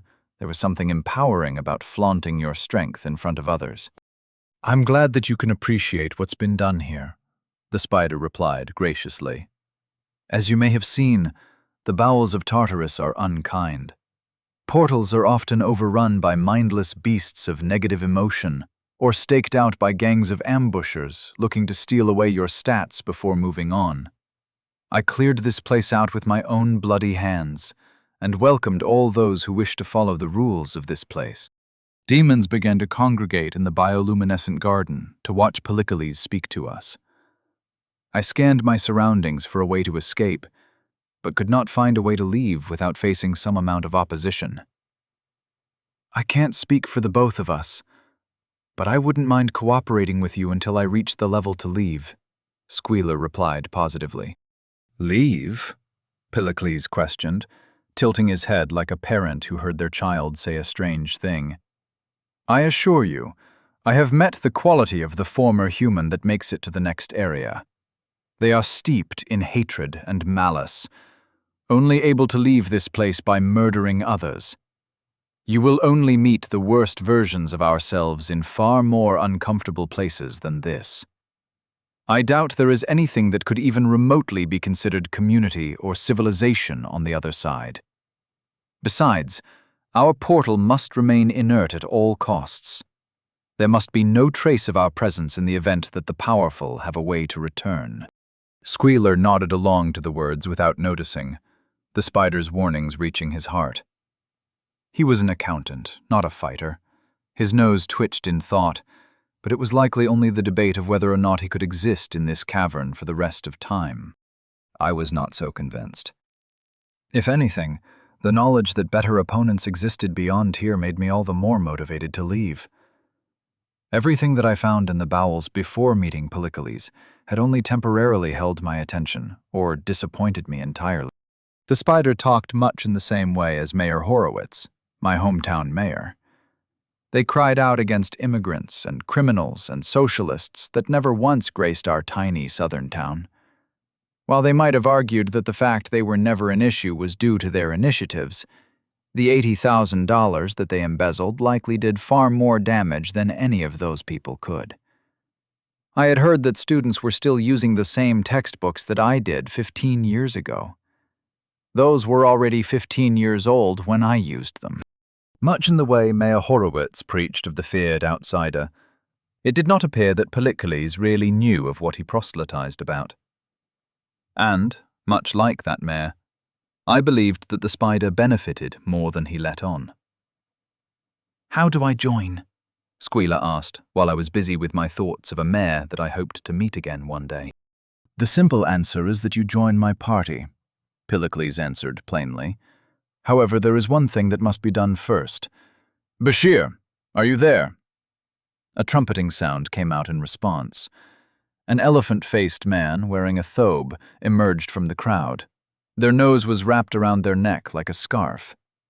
"Bashir, if you would please check our two guests," Pylocles requested. The pachyderm's trunk slithered off of his shoulders and rose towards us. First it passed over the rodent. Large inhales were taken over various parts of Squealer's body. When it moved to me, it took one sniff and froze. It did not explore the various places of my body like it had for Squealer, nor did it even take another sniff in the same spot. I could see the nose quiver and Bashir's body vibrate from a crippling nervousness. My eyes began to move back towards my surroundings, a foreboding feeling rising from the reaction. "Now, Bashir, "Do you have good news for us?" Pylocles asked. "I smell blood," Bashir reported, taking several steps back from the newcomers. "The lizard's scent. It's far stronger than I'm used to." The demons surrounding the group chittered at the reveal. Body language that was once one of defensive wariness now became outright hostility. But Pylocles only smiled. I was the sort of creature that my mayor once worried about, the boogeyman that justified their paranoid ramblings and strange legislation. Now, everyone," Pylocles cajoled the other demons into calm. "Let us not forget, many of us have killed others in the past. Whether that was for reasons just or unjust, we must offer them that opportunity to integrate and prosper with the rest of us." "So what happens now?" Skrieler asked. "Many of the people here are non-violent," Pylocles explained with great pride. "I cannot rightly allow known killers to walk around this place without proper trust. Allow yourself to be declawed.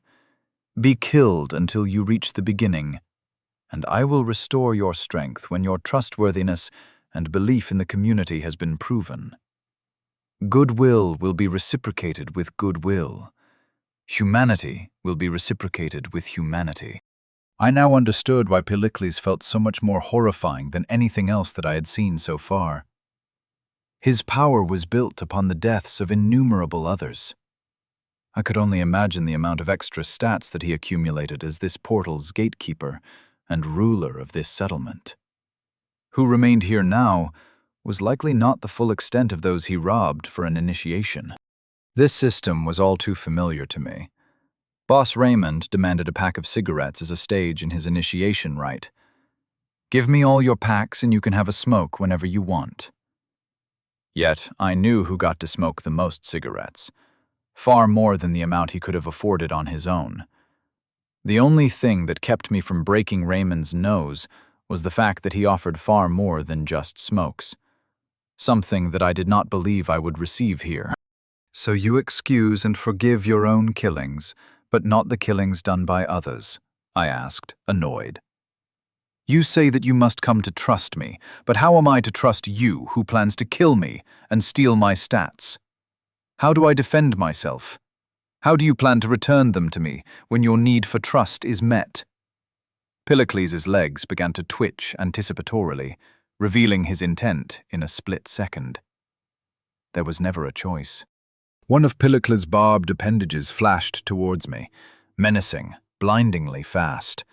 It threatened to rip my stomach open and spill my guts all over the garden. My awareness allowed me to take a reactive step backwards, while Squealer yelped in surprise and rolled away. "I cannot risk allowing you to be a danger to my people," Pylocles proclaimed as his body rumbled forwards. Much as I wished to take him head-on this very second, I could not afford to be caught here. It did not matter how strong you were. Getting jumped was the fastest way to know the taste of asphalt. I ran directly at the circle of demons. My bearing led me towards the hovels and towards the lower-level tunnels I originally saw. The ring of demons tightened in an attempt to hem me in, while I heard movements from both Squealer and Pylocles behind me. A spray of silk shot into my left foot. It instantly hardened and pinned me into place. I splayed my claws and quickly slashed my way out. I looked over my shoulder to see the spider scuttling my way at a high speed. I couldn't afford to begin weaving to avoid the attacks. Any loss in speed would only get me caught by the speedy arachnid. Instead, I lowered my head and raised my spiked tail and ran with reckless abandon. Whenever I heard the deep swooshing sound of webbing leaving the spider, I activated my tail's ability and slashed blindly behind me. Sometimes the webbing missed entirely, slapping against the rocks nearby. The rest of the time, the spikes of my tail ripped through the silk. I felt it cling onto my tail and begin to weigh it down. I spread my claws and opened my mouth before tearing full speed into the demons that blocked my path. Blood sprayed over my ebon scales, and limbs were severed. My tail flicked across, ripping skin and flesh off of anything that it came in contact with. My teeth tore into the neck of a fly of Beelzebub, filling my mouth with the first enjoyable flavor the entire time I had been down here. The demon died instantly, and their bloody tribute restored most of the health I lost in the exchange. After the initial contact, much to my surprise, I was able to keep sprinting. It was one thing for Pylocles to give up after his webbing plan failed, and I maintained my distance. It was another thing for the nearby demons. My temporary stoppage by ripping through the line should have given ample opportunity to pressure me further. Even though they could not die, even though they had the chance to rid themselves of a threat, the demons of Tyneronopolis were still terrified of death, and terrified of the person that could deliver it to them. It was a glaring weakness in a place where such luxury was not afforded. I moved through the tunnels, attempting to get as far away as I could. Random beasts roamed the tunnels, but were turned into paste on impact. Somewhere, in the melee, I reached level 4, and the creatures that once gave me some challenge now served no more purpose than a pebble on the road. After a satisfying distance, I stopped running.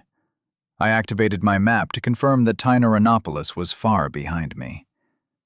I sat down, allowing myself a moment of relaxation and to pick the web that mummified my tail. However, I heard soft padding steps coming from the direction of the demon village. I returned to my feet and raised my claws in preparation to disembowel whatever overeager motherfucker that had followed me this far. But I only got to see the frantic visage of the rodent I had been traveling with. "Ishmael!" Squealer shouted. "I finally caught up to you!" "Did you bring them with you?" I hissed. "How did you find me so fast?" "No, I swear that they stopped following me," Squealer promised. "I don't want to stick around with a group that's going to kill me until I revert to level 1. As to how I found you, I smelled you. Also, the map shows the position of party members." I relaxed again, taking a deep breath before spitting onto the rocks.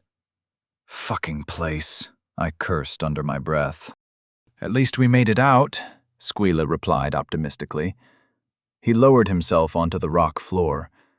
"I guess we'll have to find a different portal if we want to get out of here in one piece. Pylocles there reminded me too much of my old boss." I gritted my teeth and scowled angrily. I did not like the idea of going back to wandering the caves. I had unfinished business with that spider, and it wouldn't sit right with me to tuck my scaly tail between my legs, pack up, and try some other portal who knows fucking where. Quest: The most disgraceful coward in the bowels. While some demons may respect the acts of suffering that Pylocles inflicts on those that wish to ascend, the beasts of rage that follow your journey despise this hidden settlement and wish for it to be destroyed. Shatter their illusion of peace, kill Pylocles, and use their portal. Rewards vary by satisfaction. I flashed my needle-like teeth in appreciation of the ever-timely quest. My base instincts wished to inflict pain on the ones that wanted to force him into submission. Now, I had proper motivation to follow through. "No, I will be going through that portal," I said definitively. "Wandering the tunnels will only take far longer." "And how do you plan on doing that?" Squealer pressed, dissatisfied with the answer. "They outnumber you 100 to 1. "You heard the reason why we got kicked out," I sneered, shaking my head at the rat's naivety. "Those creatures don't fight. There are maybe 10 that actually will try, and only the spider will be capable of putting up a real challenge. The way I see it, not only will we get out of this place quickly, but we will gain a lot of stats in the process." Squealer's eyes narrowed as he calculated the risks and rewards of such an unlikely event. He looked down one of the empty tunnels and wondered just how far he could go on his own. He sighed before he finally looked back at me. "So, how are we going to do this?" Chapter 9. A Question of Grinding. I liked to exercise whenever I had to think. Trevor once gave me an in-depth explanation as to why it worked the way that it did when we were still teens. If my memory worked correctly, it has something to do with blood flow, but the underlying reason for it didn't really matter to me. What did matter was that I thought best while I was active. Some of my best ideas came with weights in my hands and sweat on my brow. Without any form of weights, and with the loose rocks being surprisingly light and useless for my workout purposes, I resorted to the tried and true method of bodyweight exercises. I was no stranger to the push-up or sit-up. The only difference was that I had a tail to awkwardly drape between my legs. Whenever I behaved too poorly for the standards of the guards, I was banned from using the equipment in the yard. All I could do in those dreadful times was work out in my cell, lest I lost any of the mass so diligently worked on. I was currently in the midst of a set of push-ups. The familiar burn in my muscles grounded me and gave me something familiar for the first time. Meanwhile, Squealer paced around like a neurotic dog. He gave the impression of someone who couldn't sit still whenever they were nervous. He chewed on his short claws and muttered at a voice where it all sounded like nonsense to me. The situation that we faced now made him all the more desperate to find a solution to oppose my own. Ever since I reached level 4, the rewards for killing the various beasts that I hunted no longer provided much in the way of XP. What was once 25 XP kills were now down to only a single point of progress. Even the small bonus to stats that their deaths provided disappeared entirely. Conversely, the requirement to level up had only risen exponentially higher. By my own estimation, I would now need to slay hundreds of these creatures to reach the goal of level 5. And at the rate at which we met them, it would take an incredible amount of time to accomplish. Our only real idea so far was to settle ourselves in a large intersection of the tunnels. 6 openings, all connected at the same point, giving us a larger flow of traveling beasts to pick off, though Squealer did most of that work now. His large quill skill could kill off those creatures in a single hit. But now that Squealer matched my level, neither of us were gaining much. We still killed any beasts that crossed our paths. Progress was progress, after all, and turning our nose up to meager gains wasn't going to speed up the situation. There was only one thing we could agree on. This excruciatingly slow growth was not cutting it for either of us. We needed bigger targets, and knew exactly where to find them. The handful of kills I obtained during my escape from Tyrannopolis catapulted me from low level 3 to level 4. If we wanted to progress to 5 quickly, we needed to kill more demons. The only issue was that we were not finding any. After our violent escape from Tyrannopolis, we had not seen a single demon. The sheer intricacy of the tunnel system nearly guaranteed that interactions outside of larger pockets were nearly impossible. We would need to ambush the scouting citizens of Tyrannopolis to make any progress. Intuitively, it made sense. From the stat gains to the XP to the extra rewards, this system has constantly corralled the punished to inflict punishment on each other. To passively gain XP through unfeeling beasts was not interesting or punishing. Pain needed to be inflicted. Death needed to occur. There was no harsher guard than another prisoner. While I knew this, Squealer was less receptive. "You already know what we need to do," I said, my muscles burning with joy. "We need to stake out Tyrannopolis and slay anyone that ventures out of it. Pylocles will not keep them cooped up forever." "Yes, but it's too risky," Squealer argued, still hesitant. "They are all in the same party. Pylocles will be able to see where it happened immediately. What if he sends reinforcements into the tunnel?" "All the better for us," I rebuked, doing another rep. Everyone knows that tight places negate being outnumbered. Pylocles doesn't seem like the type that would remove his main advantage like that. He will hold, let us have our fill, and face us when we come to him. Squealer gritted his teeth and continued pacing. I smiled, knowing that he continually failed to find a suitable, logical reason to defy my suggestion. I wasn't in a particular rush to make a decision, but I knew that I needed to have Squealer back himself into a corner before I could get any real cooperation from the rat. If I forced him to follow along by way of tyranny, something that would not take more than a flex of muscle and a show of claw to resolve, I would only be allowing him a path to create further delusion. He would only blame me for any of the terrible acts that followed. From how I saw it, he was still hiding in his refuge of excuses. For someone like Squealer, who killed no people in his previous life, did not wish to accept the fact he was a killer. The death of the cat demon was a one-time lapse in judgment. If he were to kill another, then he would lose his only excuse, irrational and stupid as it was. I just needed to wait for him to exhaust his options. However, I had a strong feeling that he would only hop to the excuse of having no other option. I hated that excuse more than most. In the eyes of people like that, they really meant that the selfish option was the only one that remained, as though that absolved them of something. Notice, congratulations! You have trained your form. Strength and body increase by 0.05. Oh, I said in surprise at the unexpected message that blinded me. What? Squealer asked with great curiosity, not hearing my tone like that before. Did you get something new? I laughed a bit to myself. There was some fairness in this world after all.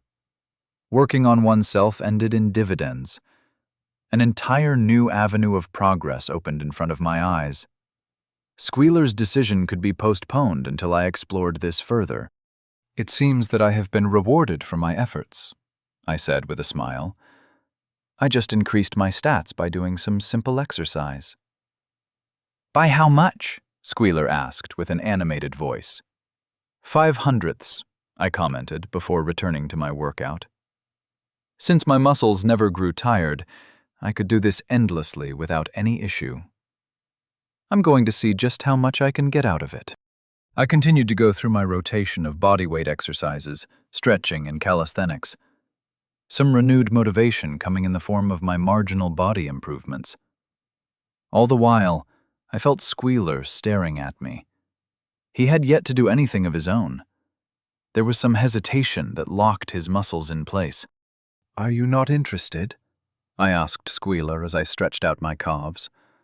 My new body was far more limber than my old one, and I could easily grab my toes.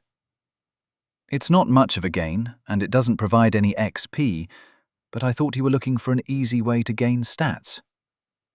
I am, Squealer stammered self-consciously. I just didn't do much exercise in my past life. I was just watching your form. I could gather as much, I replied with mild derision. While you were breaking rocks apart in the prison yard, I was busy in college and then working my professional life, Squealer said defensively. You were working out instead of learning. I clicked my tongue, and Squealer took a reflexive step back. While annoying, like a social worker that greets you with a fake smile and a voice like she's talking to a puppy, it was not a new misunderstanding. People often had a strange dichotomy in their minds between strength and intelligence, as though one like myself could not possess both. Just because I rent flesh with my hands, I was mindless. Edmund Kemper was smart, and so am I, despite my inability to keep baser instincts in check. Plato once said that it is a disgrace to grow old without seeing what manner of man you might become by developing your bodily strength. I countered as I flexed my bicep, more than eager to show off the unexpected competence behind my eyes. Just because I chose a path that did not end in a degree does not mean you are smarter than I am. I was in the running for valedictorian well into senior year. Between the two of us, you are the disgrace. Squealer's ears flattened against his head. Quoting philosophers was something that always surprised superficial people like that. I always got surprised looks by parroting men they found intelligent, like I was a talking dog. Squealer dropped on all fours and splayed out his body to form a horrendous starting push-up position.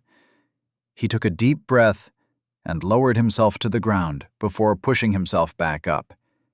His terribly thin arms quivered pathetically as he rose back to his starting position. "Like this?" he asked, with distraught eyes. I sighed in disappointment, knowing that this would be an effort. "Just mimic me." So Squealer acted as my weak mirror. Whatever I did, he did shittier. But the powers that be rewarded him with humble stat increases as well. In addition to the strength and body exercises, we learned that sprinting or lateral jumps would increase agility. The only thing that I did not know how to do was increase magic. But there was no reason for me to give a shit about that. Squealer should figure something out on his own. Of course, like all other things, there was a limit to the amount that could be extracted through this method. After receiving an entire point of progress across my stats, the updates stopped coming. No matter how long I futilely pumped my muscles, nothing more would come from this method. I opened my window to see my current status. Name: Ishmael. Title: The One Who Impresses the Aspect of Wrath. Notoriety: Provincial Horror. Passive abilities: Taken in one's prime. They don't make them like they used to. E. A true beast has no need for magic. E. The body is the best weapon. E. Active abilities: Flaying Tail, Sanguine Bite. Transformation: Reptilian, Stage 2. Level 4 EXP. 35 out of 1600. HP: 127 out of 127. MP: 0 out of 0. Stats: Strength: 29.08 plus 1.37. Agility: 18.87 plus 1.37. Magic: 0. Body: 28.54 plus 1.37. Armor: 10. Natural. Notoriety: Provincial Horror. You were a well-known killer within your region, and small communities will remember you for a long time. But your actions did little to impress lasting damage in the wider world. +1. Transformation. This was as strong as I could get without taking the life of another. Instinct told me that this was not enough to match an old killer like Pylocles. It had been some time since I had been a clear underdog. Maybe not since my days as a high school freshman. Even if a spider's body had different weaknesses to a man's, Pylocles had a man's mind and a man's morality. He already showed me one of his weaknesses. To fight on equal footing was the luxury of the strong. "This is our limit," I said to Squealer. "I'm going to find someone to kill. If you're not in, I'll drop you from the party."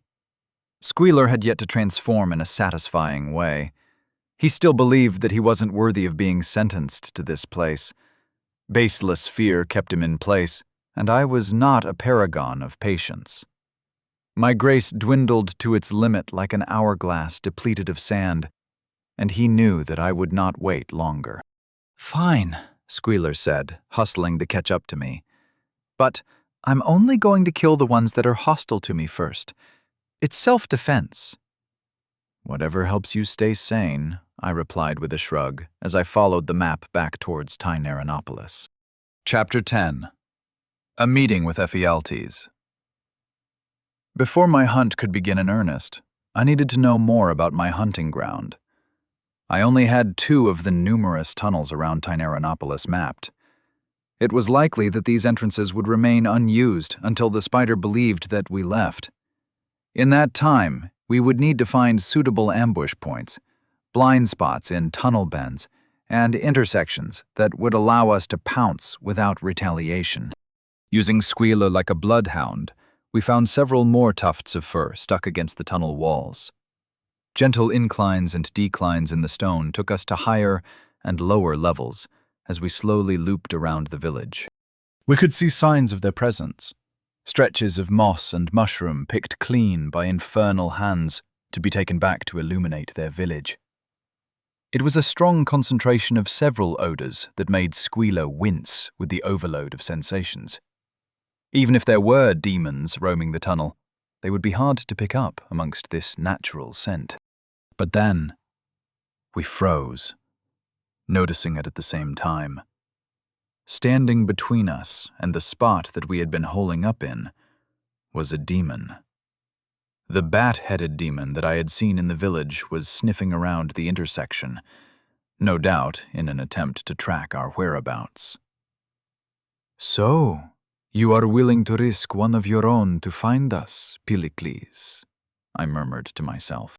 I found a reptilian instinct attempting to overthrow the human as I looked at the demon's exposed back. It felt as though my thoughts were becoming cloudy. The words and concepts and preferences that took up my mind melted like lava through a glacier, replaced by much simpler, much stronger impulses. This impulse said to attack, to tear my teeth into its flesh before it had the chance to react. An impulse that my muscles already began to react to. It did not care that I would have found no real interest in a kill like that. This was a machine of cruel efficiency. Kill the demon in the simplest way. I relinquished control of my body, allowing it to move as the impulses desired. I would humor the feeling and determine if I ever wished to use it again. "Ishmael?" Squealer said in a low voice. I sprinted forth to pounce upon the lone beast. There was no need to hesitate or waver now that my decision was made. My legs carried me at speeds that would have made me the most decorated Olympic runner in history. I lowered my body in preparation for the collision. As the bat's ear twitched, I was already upon it. I hit it with a form tackle and slammed it into the wall. All the breath was squeezed from its body, and I heard it sputtering for air. Mike Tyson once said, "Everyone has a plan until they get punched in the face." It was a maxim that I found myself following often. That's why the most effective way to win is to strike first. Anything more complex than that will be knocked out of your mind the moment you take the first blow to the head. You allow your training, the nearly autonomous movement of your muscles, to fight on your behalf through memory and instinct. That's why I wasn't surprised when the bat did not appropriately react when I hit it. Concussed and stupefied, the mind worked at a painfully slow pace to inform the body as to what to do next. Such an idyllic window would allow me to dig into flesh without worry of retaliation. Usually, such sharp pain would be enough to snap any out of that mental fog and react. But, as a large chunk of health and flesh were ripped from the bat, it only smiled. A disconcerting reaction that might have given me pause about the potential of a trap. But I did not stop to survey my surroundings for potential hidden foes. I had already allowed myself to be a passenger to these bestial impulses. I would do as the instincts said. I would learn quickly how trustworthy the mind of a lizard is. And that instinct said to keep going, that there were no hidden threats. It commanded me to keep ripping and biting until there was nothing left. So I obeyed the commands of the cold-blooded master. My claws tore its abdomen to ground meat, and my teeth dug deeply into the bat's windpipe. "You're perfect," it gasped, right before I pulled my head back and ripped its throat out. Dark red blood dripped from my teeth and splattered off of my scales. With that, the instinct abandoned me entirely, leaving me with the odd feeling of being possessed. I rose to my feet and looked at the ruinous mess that I made. I frowned as the creature that piloted my mind left me with no lingering emotions to latch onto. While a novel experience, all I had really done was surrender control for no benefit. In that moment, I was only a puppet to baser desires bestowed upon me by my wicked host. "What the fuck was that all about?" Squealer asked in a distraught voice, clearly affected by the predatory display. "And what the fuck did they just say?" They said I was perfect, I answered, as I reached down and hefted the corpse over my shoulder. And I intend to find out why. Let's go before Polycles sends reinforcements to find his dead scout. Squealer gave me a suspicious look before leading the way. We traveled down several more tunnels and intersections. He kept looking warily back at me, no doubt with the thoughts of my primal assault taking up the forefront of his mind. The hypocrisy in his judgments were almost endearing. I felt movement on my shoulder. I quickly set it down on the floor of the tunnel as it began to sputter back to life. Unlike Squealer, who had been turned to paste and reformed fully, the bat's missing flesh rapidly grew back. Meat bubbled from the voids in the wound. Sinews stitched back together, and new skin and fur covered it all back up, like patching a damaged stuffed animal. It did not even leave any scarring. The bat's eyes fluttered open, and it immediately raised its hands up in surrender. To my surprise, however, there was no fear in its eyes towards the one that just slaughtered it. Instead, a sharp intensity and focus burned behind them. "Please, wait," it pleaded to me, to spare it from a new assault. "I have something that I need to say to you." "Go on," I replied, holding my hands behind my back to further encourage the bat to speak. "I heard you call me perfect before I killed you. Seems strange to say to someone who is tearing out your throat." "But it's true all the same," the bat said with large nods. "I would have needed you to kill me anyways, for the sake of the plan." "What plan?" Squealer asked, eyes narrowing with distrust. "Oh, sorry, I've gotten ahead of myself," the bat replied. It slowly rose to its feet, checking its reformed body. "There are many of us that no longer wish to stay in the bowels. We see you as our best bet to overthrow Polycles and finally move on." "Overthrow Polycles? Why don't you just leave?" Squealer pressed, not impressed with the answer. Squealer seemed insistent on being the primary interrogator, a role that I felt no real need to deny him. His untrusting nature sniffed out any bullshit that he might detect in the bat's words. Even I could admit that offers like this were often too good to be true. It was like when my cousin, Amanda, got scammed into a high-interest 5-year monthly payment plan for a used 2003 Chrysler Sebring with a dropped cylinder. Or when you would loan the new guy in the cell money and then have your buddy mug him. "Have either of you died multiple times down here?" the bat asked.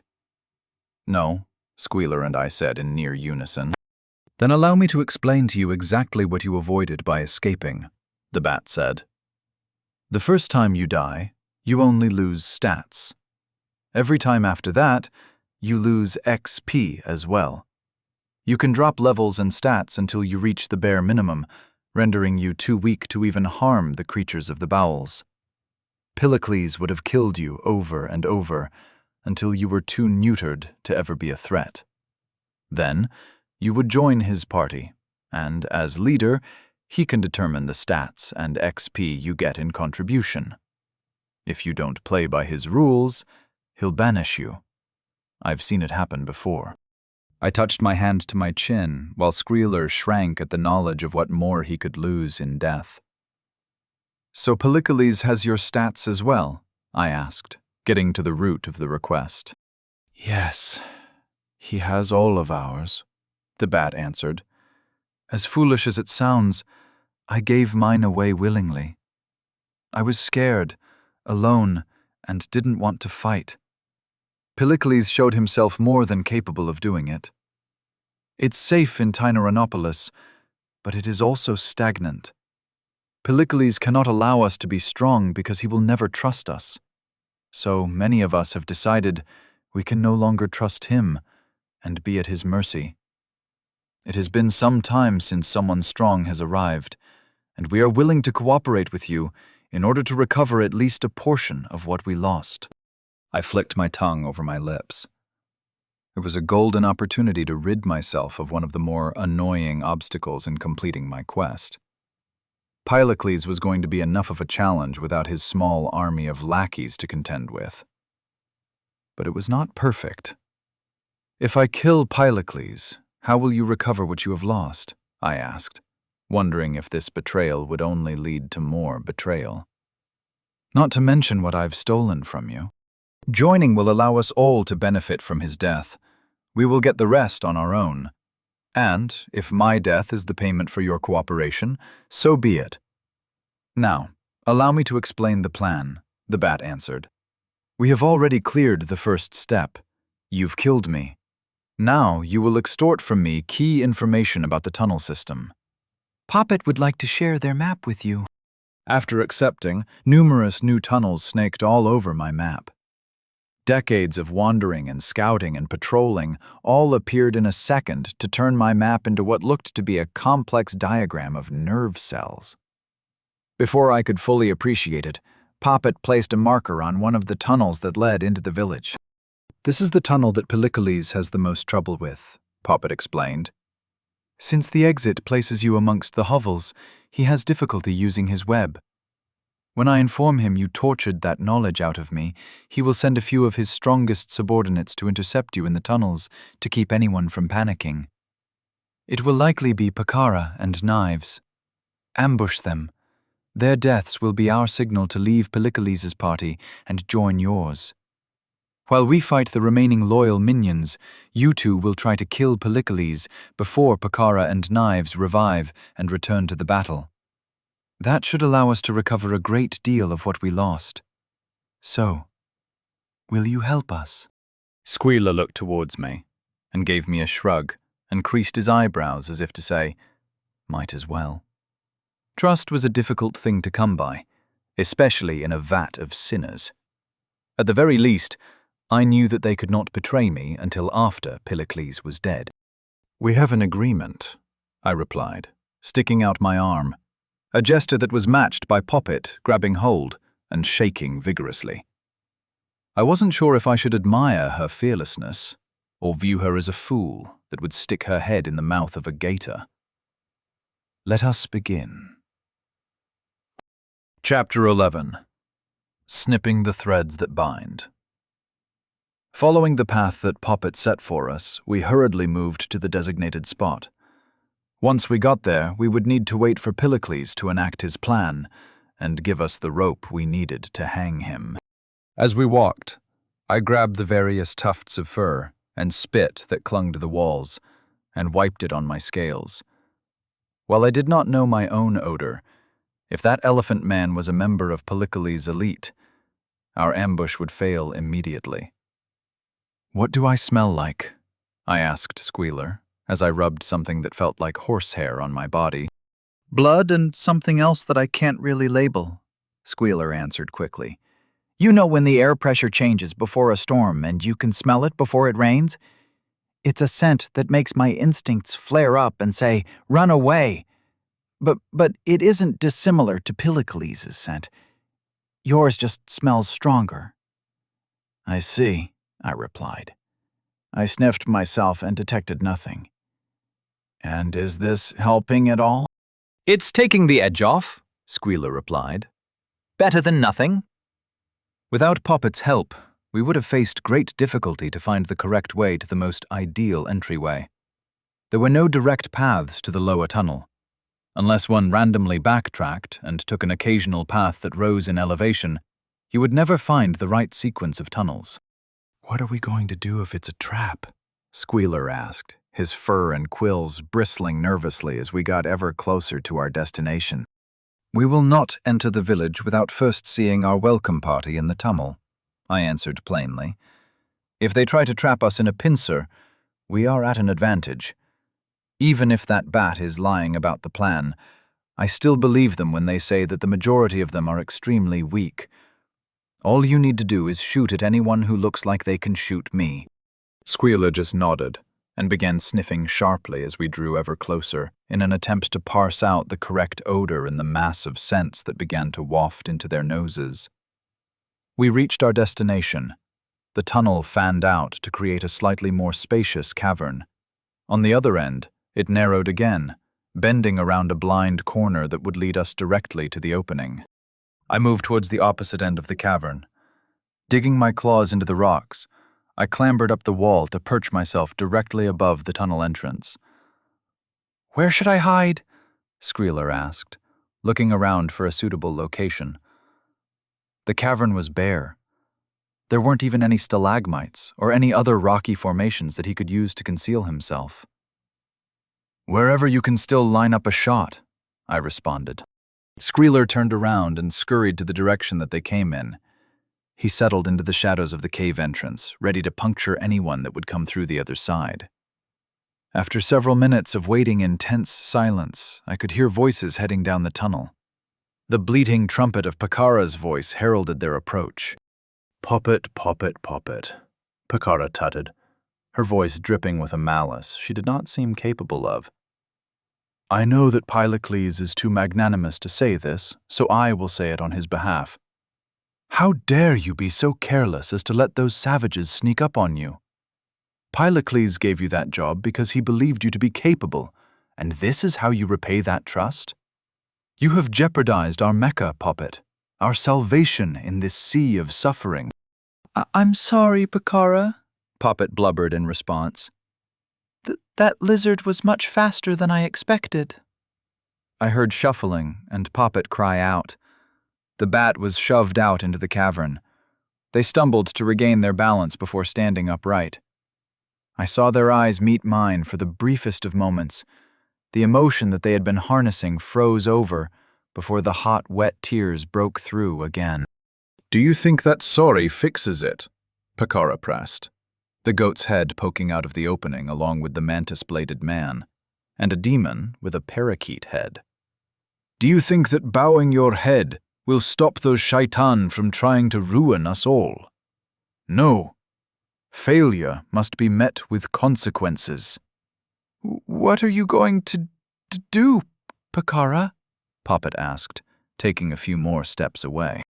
"Aw, Poppet, don't be that way," Pakara cooed. The trio walked ever closer to the bat. "You know that I think of everyone in Tyrannopolis as my child. Your punishment will also be a boon to us. Now go be a good girl and wait over there. Slow them down just a little." Poppet stopped her sniffling. She straightened her posture and stared down Pakara. Her eyes darted up to me, a message covering my eyes. "Poppet wishes to join your party." "No," she said definitively. "I'm done with all of you." "Oh, Poppet," Pakara said solemnly, shaking her head like a disappointed mother. "You know I can't let you leave with any of Pylocles' gifts." I dislodged myself from my perch. The full extension of my primed legs fired me like a clawed arrow. The scythed demon was my chosen target. None of the trio reacted to my movement until I had already taken the mantis demon face down into the ground. As soon as I touched the rocks, I was already digging tooth and claw into the demon's neck and back. Green chitin and red flesh flew from the body in a festive display that rapidly depleted HP. "Knives!" I heard Pakara yell out, followed quickly by the sound of something rapidly passing through the air. Then, the sensation of being shot by a musket ball cracked my ribs. 20 HP disappeared in the blink of an eye. The knockback from the strike dislodged me from atop the mantis and sent me flying against the wall. With only a small amount of health remaining on the demon, I used my flaying tail to ensure that the bleeding would kill the mantis. "Knives, are you all right?" Pakara asked her companion. "He got me. See you in a few." Knives sputtered out the information, his life fully depleted. Pakara's rage-filled bleats filled the cave as she flung more rocks in my direction. When I moved to dodge the projectiles, a loud screeching sound gave the sensation like a butcher digging meat hooks into my ear slits. Pakara clamped both hands over her ears as the rocks were redirected by the blast. More HP was scraped off of my total, but it was preferable to taking more hits from the stoning that Pakara would have subjected me to. Poppet closed her mouth and rushed Pakara at full speed. A flurry of sharp feathers forced the bat to stop her charge and focus her attention on the parakeet demon instead. Pakara renewed her assault. I had to jump and tumble out of the way of the near-endless supply of rocks that she sent my way. It was difficult to find a way to close the distance on her. A rock fired at point blank would be impossible to dodge and remove too much health before facing the spider. With a small whooshing sound, a quill that looked more like a javelin pierced Pakara's shoulder. Squealer's target selection made his stance on killing clear. Pakara grabbed the quill and ripped it out of her body. Her eyes began to glow a soft red as she pointed her arms in the direction of Squealer. Then she flicked her fingers up. But no rocks left her hands. "There you are, beast," she sneered. I felt the rumble of rock under my feet as a spike of rock formed near Squealer's location. A yelp of pain echoed into the cavern, and Squealer dashed out into the open. His body had several gashes on his torso and legs that stained his tan fur red. A flurry of quills left his back to exact his revenge. With Pakara's attention turned toward Squealer, I struck. I slashed my claws through the goat's outstretched forearms. The blades scythed through the thin limbs like a fleshy carrot, leaving Pakara with a pair of bleeding stumps. Pakara bleated in pain, but could no longer defend herself against the onslaught I unleashed upon her. For the amount of power she possessed, she did not possess much health. After an anticlimactic few slashes, Pakara's life was extinguished. The parakeet, now outnumbered 3-1, was soon to follow its comrades to a temporary death. Congratulations, you are now level 5. Small stat boost. Find a portal and advance. You have unlocked Level 3, Transformation. Please choose one of the following: Wings, Acid Spit, Limb Regeneration. I closed the windows. If this was anything like the last transformation, I would be in no condition to fight Pylocles. Besides, I would much rather know what the next area looked like before I made any rash decisions. What we had now would be enough to prevail. "I'll stay here and scatter the body parts," Poppet informed me. "If we do this, it will buy us more time before they revive." With a short nod, Squealer and I ran towards the tunnel's exit. The chaotic sound, reminiscent of a prison riot, echoed off of the rocks, informing me that Poppet's group was good for at least this much. Now that citizen was fighting citizen, Pylocles would need to be all the more careful not to harm his own. As soon as we emerged into Tyneronopolis, a flood of party requests hit my eyes like an azure flashbang.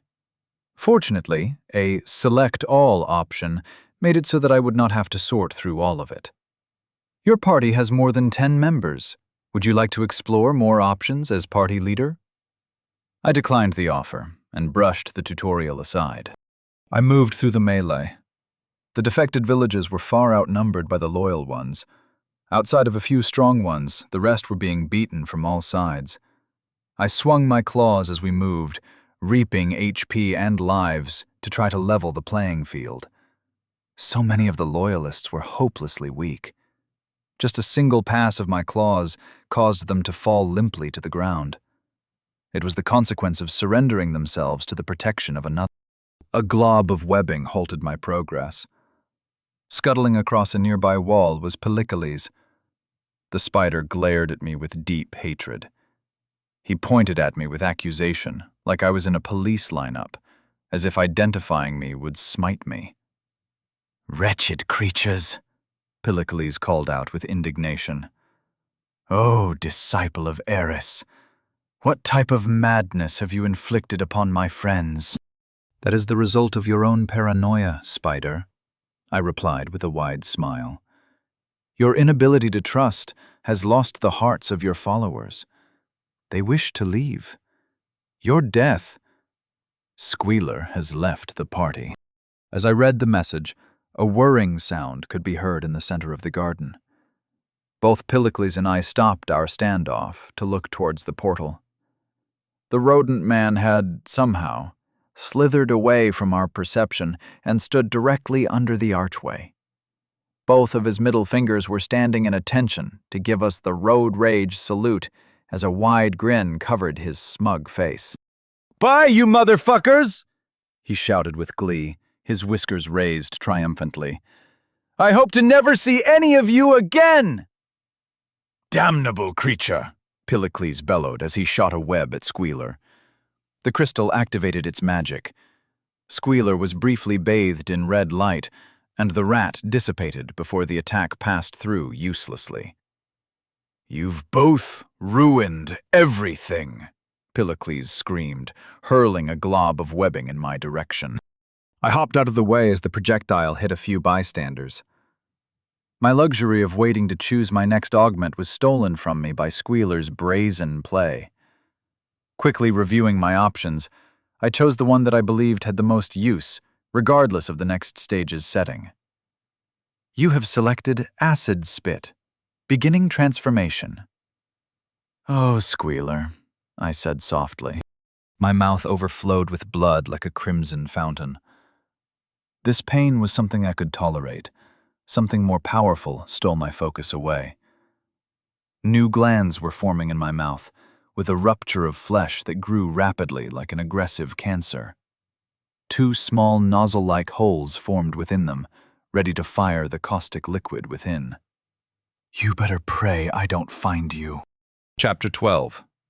Basilisk versus Arachne. I began my fight on the defensive. In a sense, I had brought a knife to a gunfight. Until my own acidic gun finished building, I could do very little to physically dislodge the spider from his high-ground position. Pylocles was a man of overabundant caution. He had the physicality to stand toe-to-toe with me and maintain the advantage, but chose not to. Instead, he kept firing large natural nets near my position to try to flush me out. He wanted me safely tucked away in a cocoon of web before he would dare have the gall to crawl down from his perch. Such a way of fighting without risk irritated me. But, as the coward I was forced to be, I remained hidden amongst his followers. All the while, I tore asunder life and limb from these doe-eyed villagers. Blood coated my form and made me look like a crossover between Jurassic Park and Carrie. "Come on, Pylocles, be the hero you believe you are," I shouted to taunt the spider. "It is too late to save your paradise, so you might as well get your revenge." My goading proved to be ineffective, and he remained steadfast to his advantageous position. I could only feel bitter. What a waste of strength. What was the point of accumulating all of that power if you are too afraid to use it? Transformation, Reptilian, Stage 3, completed. Acid Spit, active, rank E. Typically used for self-defense, some reptiles have the ability to spit venom from specialized glands. Use a more potent version of that concoction to melt your enemies. Inflicts the poison status for 5 seconds. I smiled at the notification. Finally, I could fight in earnest. I stepped out from my cover to have proper line of sight on the spider. I opened my mouth wide and activated my new skill. 2 streams of green liquid sprayed from my new glands. A burning sensation like eating a novelty hot sauce filled my mouth. Pylocles, surprised by the unknown skill, was slow in his reaction. He managed to step away from the direct impact of the ability, but was not able to avoid the splash when the spray hit rock.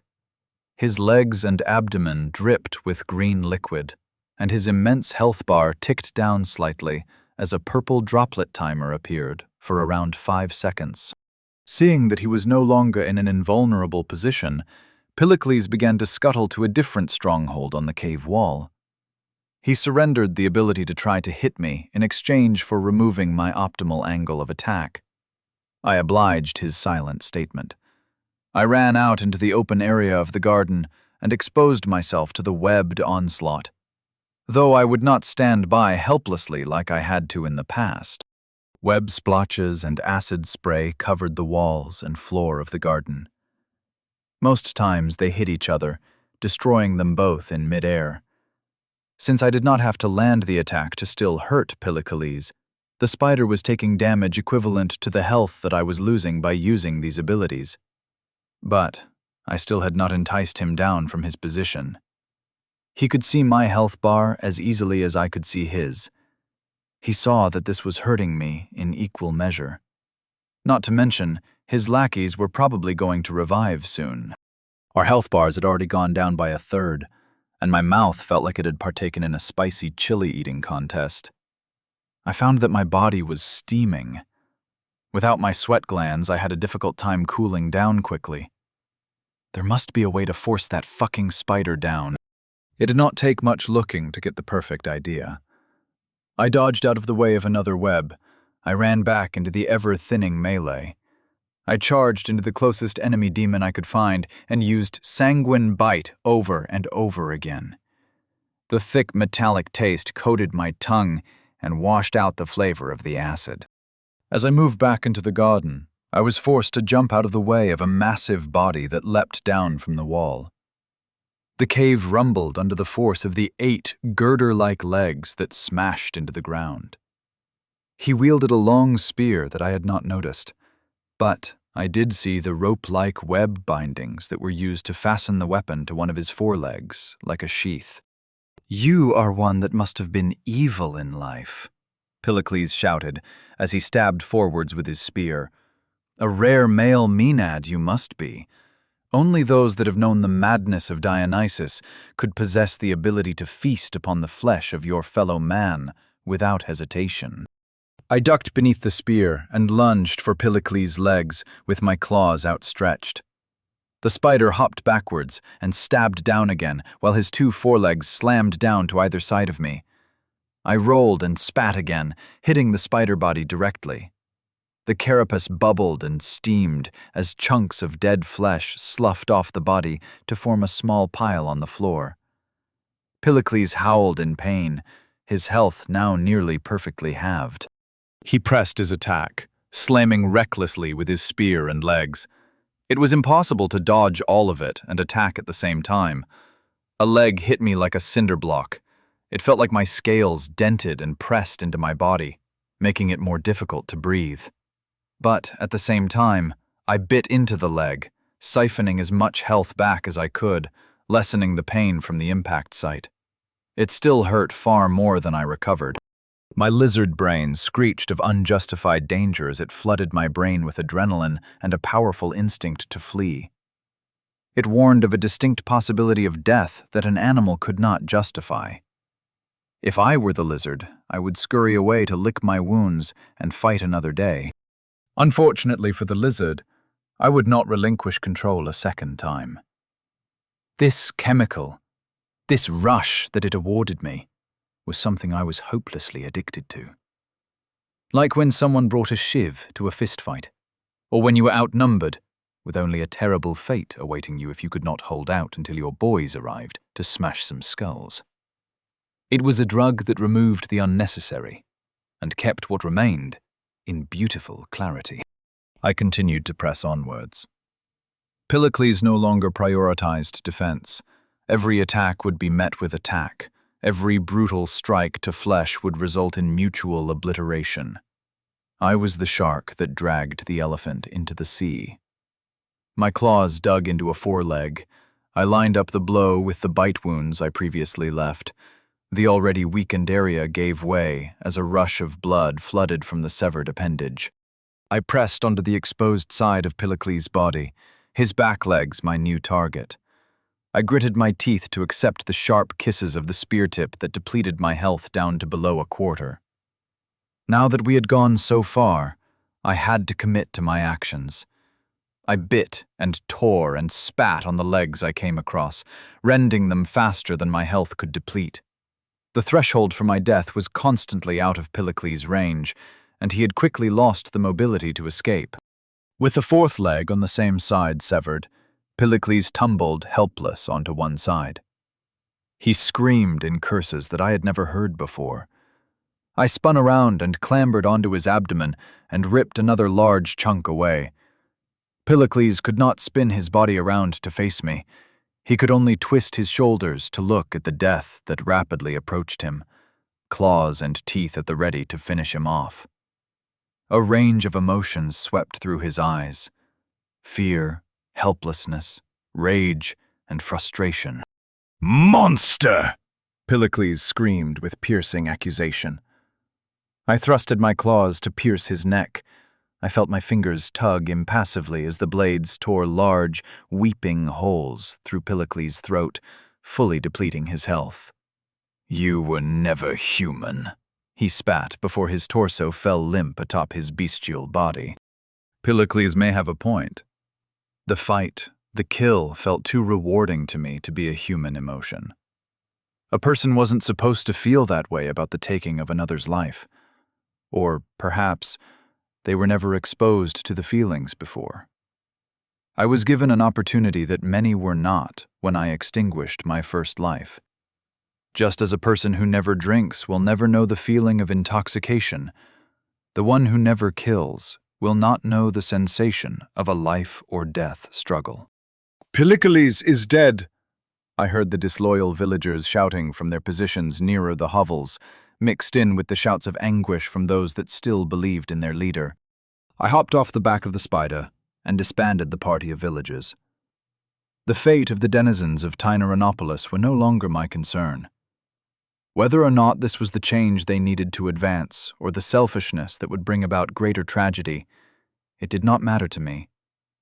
My results were achieved, and it was time to leave this horrible place. "Ishmael!" Poppet called out to me. Sometime during the fighting, she had returned from her grisly work of scattering entrails to watch the end of my duel with Pylocles. "It worked! We got so much of it back!" Another round of appreciation came my way, and left me with a peculiar feeling. I had been thanked for killing before, usually in the stiff way that is seen amongst the business world. Even those that hired me for more personal hits were only enthusiastic while the adrenaline was high. It was when the regret kicked in later that things became dangerous. It was one of those regretful folks that added another nail to the coffin that brought me here. I raised my hand in farewell and looked towards the portal. The arch began to whir, and a message popped up. Quest update: the most disgraceful coward in the bowels. The quest offerer has modified the portal to allow multiple level 5 players not in a party to advance at once. I chuckled. The appreciation of the villagers would go away quickly.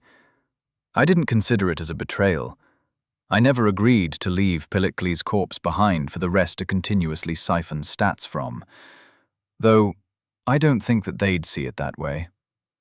"Sorry, Poppet," I said in a voice that was not loud enough to carry into the celebration. "You always have to prioritize yourself first." I did hope that the bat succeeded in this new environment. Her driven attitude would take her far. But I wasn't sure she'd greet me as a former comrade the next time we met. As both Pylocles and I were bathed in the red light of the crystal, shouts of confusion cropped up from the celebrating demons. They began to run towards the corpse of the spider and used their ranged skills on me. Unfortunately for them, there was no way that they could interfere. The golden skull icon of invincibility appeared on my health bar. "See you all on the other side," I said, with a smug smile and a wave.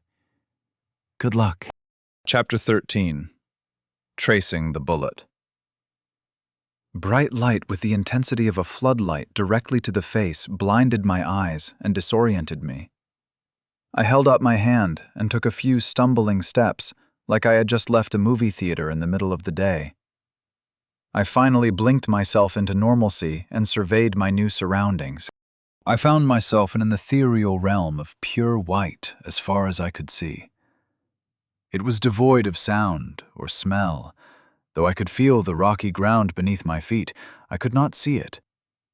The hulking form of Pylocles' corpse was nowhere to be found either. It was possible that we were transported to separate areas. There was no destination listed on the portal. No messages congratulated me, or offered me snide advice as to what I should do next. It was just me, myself, and I, awash in an endless landscape. It seemed as though the training wheels were finally off the bike, and dear old Dad just pushed me down a steep hill, directly into a padded white room. I heard the giggle of a child. From the dearth of horror movies that Miranda used to make me watch late hours of the night, I knew that it was not a good sign. The sort of child that could purchase a ticket to hell must be a favorite of these infernal beasts. A small silhouette appeared out of thin air, around 100 feet away from me. They were quickly running towards me. Their arms flopped and flailed against their chest, not yet learning how to properly run. I splayed apart my claws in preparation of an attack, but saw no health bar appear over its head. An illusion, perhaps? With arms wide apart, the child wrapped their arms around me and squeezed me. Tiny arms pressed ineffectively against my scales, dealing no damage. Actually, there was no feeling from the hug. No warmth or pressure came from the thin arms. Their head tilted up to face me, and I began to laugh at what I saw. It was someone that I had never met, only experienced in photographs and video on a smudgy phone through a pane of shock-resistant glass. He shared my features, my old, non-reptilian features. Icy blue eyes shone in Miranda's sunken sockets. My nose, my mouth, and my deadpan expression. A shock of his mother's reddish-brown hair sprouted from his head. "Daddy?" he said, in a voice that I never heard in life. "Of course," I chuckled bitterly down at the visage. The only one that could beat me to hell would be my own child. "Hello, Gunner." I lowered my hand to touch the illusion of my son on his head and tussle his hair. But I stopped myself just short of making contact. Would he disappear if he touched him? Would I be left alone? Before I could think further, Gunnar turned around and began walking in the direction that he came from. He took a few steps before looking over his shoulder at me. Expectant eyes watched me with unfamiliar fondness. He turned to continue onwards, and I followed. If it was divinity, then I would not abandon it. If it was a trap, I was likely being led to the source. We marched through the nothingness. The ever-changing rocky sensation beneath my scaled feet was the only indication that we were moving at all. Every few steps, Gunnar would turn around to make sure that I was still there, that I hadn't disappeared again. "Did Carl and Lydia tell you about me?" I asked when he turned around again. "Are you still told that Miranda is your sister?" He only giggled in answer before pressing onwards. It sounded exactly like it did in the videos. "Why is it that you're here?" I questioned. An itchy sensation covered my body that even an illusion of him had to see me like this. It was the shame of a father to be seen as a monster. It was bizarre how something in my chest and my mind felt for this boy, in a way that I did not feel for others I knew far better. Was it because he was Miranda's son? Outside of my brother, she was the only other person that made me feel these fluttering emotions, this shame. Even when she broke herself, when rehab failed, and when I tracked down the fucker that made her relapse to turn him into paste, I still felt that same way about her. But it was not her presence that haunted me. Her gaunt body and hollow eyes did not look at me with wordless disappointment.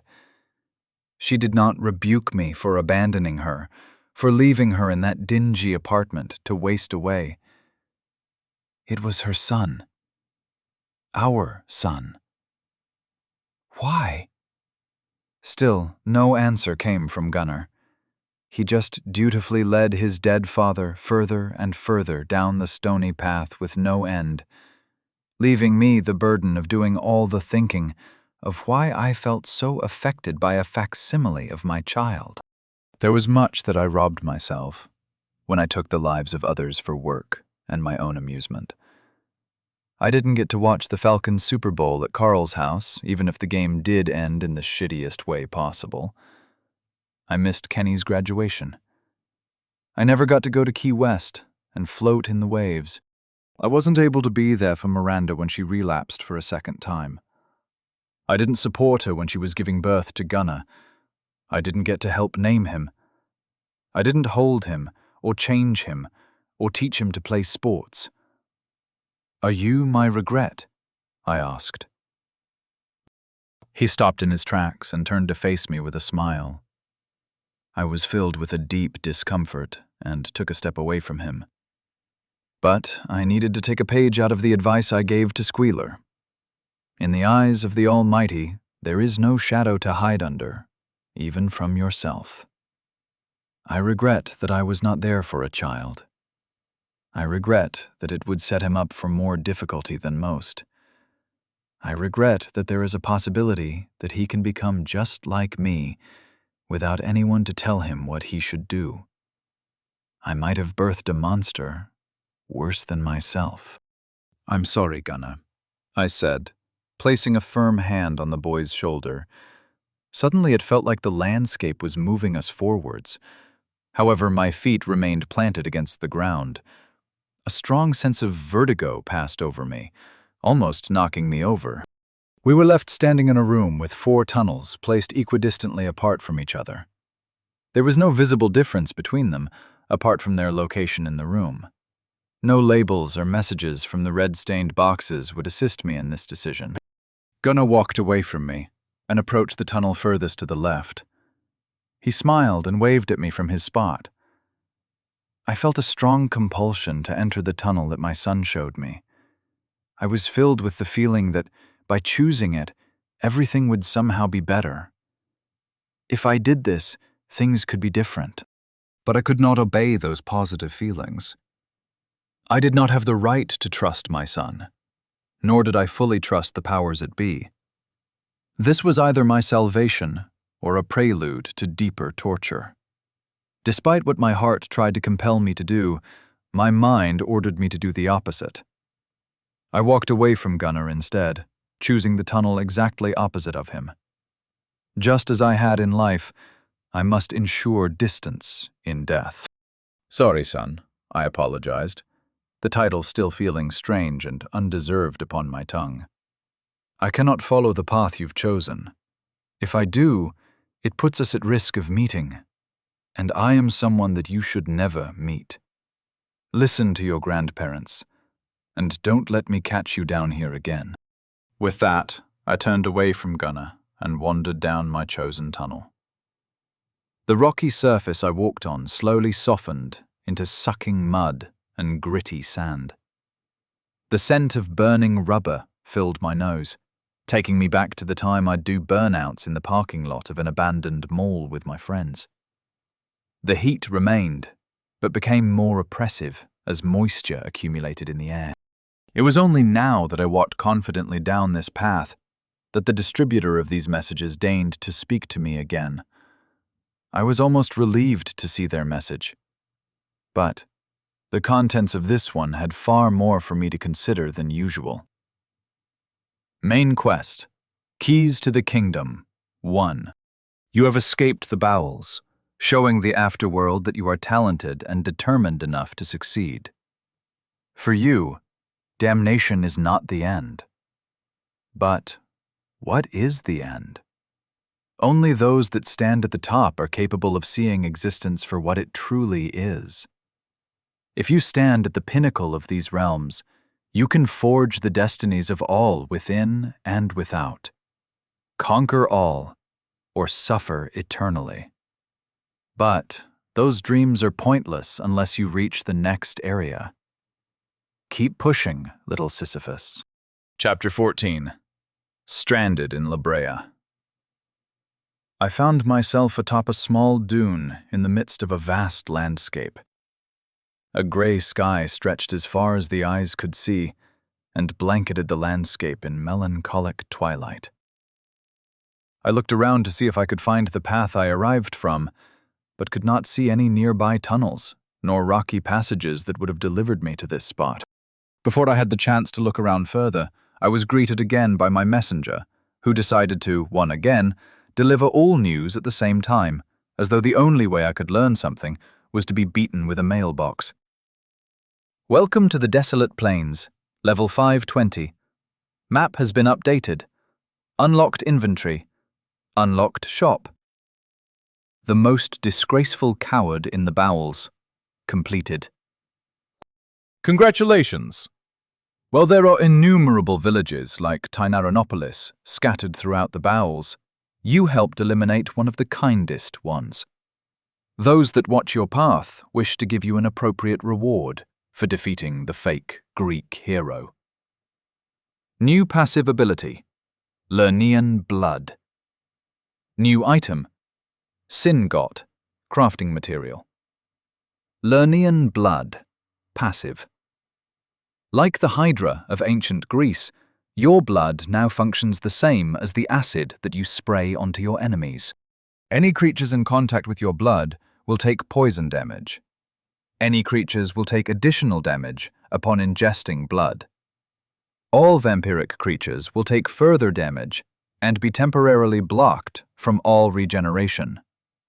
I scratched my finger with a claw and watched my blood drop into the sand. A faint sizzle met my ears. I nodded in satisfaction. The passive abilities were preferable to the active ones, at least up to this point. I heard a heavy thud behind me, and my feet were sprayed with sand. I closed the messages to see a thick block of coal-colored metal partially sunken into the ground. I reached down and picked up the ingot. It was far heavier than I expected and caused me to strain slightly to lift it. Swirls of crimson actively swirled and spiraled through the material. What am I going to do with this? I asked myself, looking over my body for a place to store such a cumbersome item. Tip: use the command Send to Inventory to deposit items. To access your storage, use the command Inventory. The block of metal disappeared like smoke as the words of the command danced in my mind. Only the divot it left in the sand showed that it was ever here at all. When I thought of the command, a large grid appeared in my eyes. In the top left of the otherwise empty grid, a black bar labeled Syngot was displayed. As I focused on the item, it reappeared and landed in almost the identical spot that it previously fell.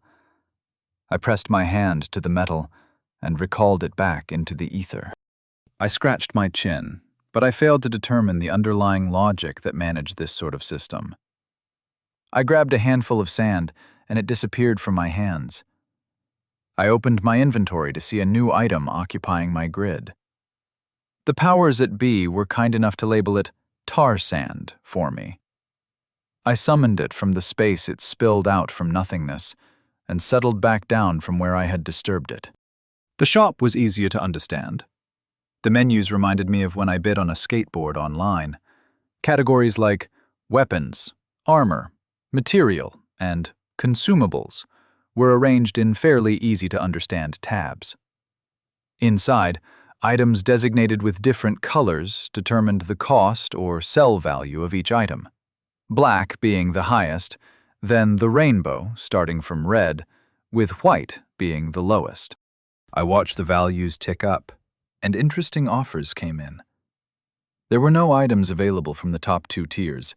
The exceedingly few orange and yellow items rapidly ballooned in price, while lower-tier items timed out without a single bid placed on them.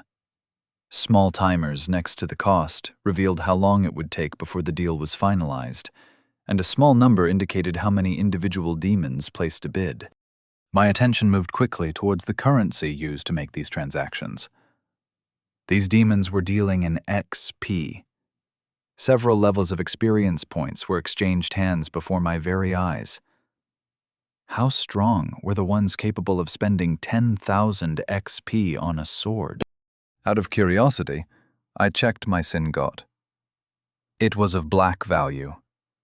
With a greedy grin, I returned to the shop and looked at the value of the material. At the moment, there were no black Syngots for sale. However, the second tier, red, was going for near 25,000 XP. That had to be at least 10 levels for a worse quality of this hunk of metal. The joy that my sponsors felt towards the death of Pylocles was far greater than I initially expected. Like a lottery winner with too much extended family, I was determined to keep every scrap of value from this reward. Whatever it was that this thing could make, I wanted it instead. The introduction of these mechanics were clear, even to someone as unfamiliar with that genre of game as myself. The key of this region wasn't just getting to the level cap. I needed to have appropriate equipment as well. As of this moment, save my prison jumpsuit pants, I possessed nothing by way of after-worldly items. I felt oddly naked now that I saw that there were clothes for sale. The other demons were certainly walking around in more civilized attire, and left me as the lone caveman of this new wasteland. I opened the map. Everything that I obtained in the bowels suddenly became worthless and did not even show up on my new map at all. Instead, I stood inside of a small circle with only one label on it, titled Tar Gardens. It was time to explore my new environment. I moved down from the hill and maintained a low stance. The openness of the tar gardens gave me a feeling of paranoia. Unlike the tight tunnels, there were now an overwhelming amount of directions for an enemy to attack. It was possible that they were already watching me. Screams quickly attracted my attention to the feature that earned this new region its name. Lakes of bubbling black liquid coated the ground. Arms defiantly reached out of the boiling miasma. Limbs stripped of flesh reached toward shore. They seemed to struggle for some time before going inert again. An endless cycle of death and revival for any that were unfortunate enough to be trapped within. I could admit that it was an effective way to remove the body of an immortal creature. This is decidedly worse, I determined of my new surroundings, as I made sure to give the tar pits a wide berth. I noticed that there were some forms of natural life in this region. Small, tar-colored lizards scurried across the sand between lakes. Crabs scuttled across the shore, and gnat-like creatures buzzed around the reaching hands of the drowning victims. Can animals go to hell? I mused to myself. I touched one of the crabs, and it disappeared into my inventory. Even live creatures would be put in this strange subspace. I reached down and grabbed a second crab that took its own unique spot in the grid. Sparse, bare-branched shrubbery and flaming cattails sticking from the burning lakes made up the majority of vegetation that I could find immediately. I decided to send a few of the easier-to-reach cattails to my inventory. I checked, and the cattails all occupied the same square. I looked into the crafting tab and saw similar items, potentially allowing me to sell this all at the shop later. A second income stream could only be useful in later levels. The tar beside me began to burble and burp angrily at me, forcing me to step back to avoid getting my scales melted by the splashing. Black tentacles rose from the tar, like a miniature version of the mythical giant squid. I had to roll and jump to stop the appendages from crushing me as they slammed into the sand around me. They dug into the earth and allowed the creature they were attached to the ability to pull itself to the surface. I was greeted with a larger and meaner version of the blob that I had encountered down in the bowels. It screeched at me, intent to do battle. I immediately rushed the tentacles in the ground and slashed at the immobile limbs. A couple were completely severed by the time the large blob managed to recall them from their vulnerable positions. The creature screeched with primal rage. The discordant voices that its less evolved version possessed now merged into a unified sound. Even though it was larger and stronger and meaner than the blobs of old, it was no Pylocles. Compared to facing the spider, this was like being hit by pool noodles. It would only take a few more strikes before it fell to zero. As I did in my first battle, I was more than willing to face the beast head-on and race it to death. I grew reckless, more interested in cleaving flesh away than defending my own body. My arms deflected the tentacles into the sand and allowed me to dismantle them with my claws. Of course, I left my bites out of it. I wasn't going to be low enough that I couldn't just sit tight and wait for it to recover. I was not interested in chewing on a burning tire. But then, I heard a crack. I looked down to see that my arm that was blocking the tentacle suddenly snapped backwards. A plume of pain followed as I gritted my teeth. I swallowed hard, pushing the pain out of my mind. Even if my arm got a little fucked up, I could always recover later. Undeterred, and no longer willing to conserve my abilities, I used my remaining arm along with a couple heavy sprays of acid to melt the large blob into a reeking explosion of familiar black miasma. You have defeated a concept of negativity, anger, plus 250 XP. As I grinned victoriously, I realized that my health was not recovering. A symbol that looked like a broken arm slowly counted down and prevented me from regenerating. My left arm remained bent backwards and immobile. To make matters worse, the cries of the dying beast began to attract friends. Creatures began to clamber out of the tar pits. Steaming globs of pungent goop poured off of their charred limbs. Fuck! Chapter 15. Kurohogan. I was caught on the beach like a mouse at a cat picnic. The blob's cousins scurried out of the lakes to beat me to a pulp for murdering their kin. Tooth, claw, scythe, tentacle, and all other manner of weapon that nature could conjure up came my way to rend my soul from my flesh. I had to roll, jump, spit, bite, and claw in order to try to avoid being immediately turned into a chalk outline.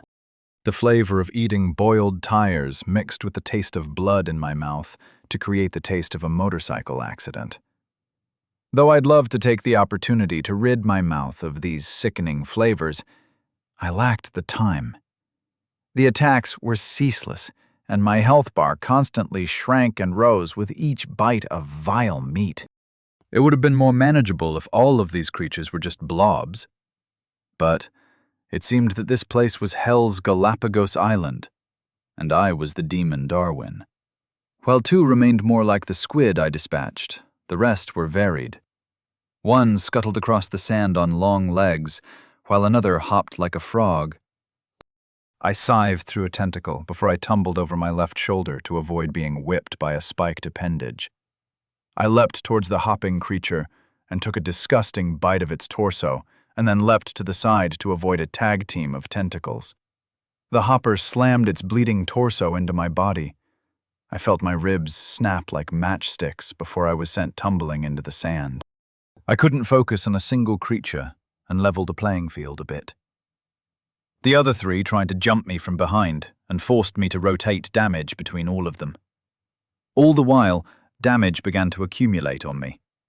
They were all around half health, and I surely would have already died several times if it weren't for my sanguine bite.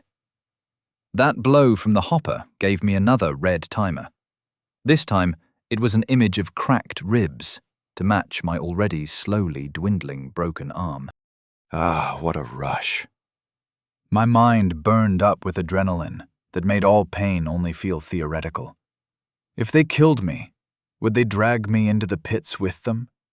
Would I join that infernal choir of wretched screeches as I slowly sailed back to shore? Injuries be damned. I needed to end this fight now. If I died without putting everything on the line, I'd only have myself to blame. My crippled body came later. I went for the scythed creature first. Unlike its gelatinous original form, their limbs were more solid. I barreled into its legs with my full weight. A barbed limb pierced my back in payment for the action, but I ignored the pain and drove the creature to the ground.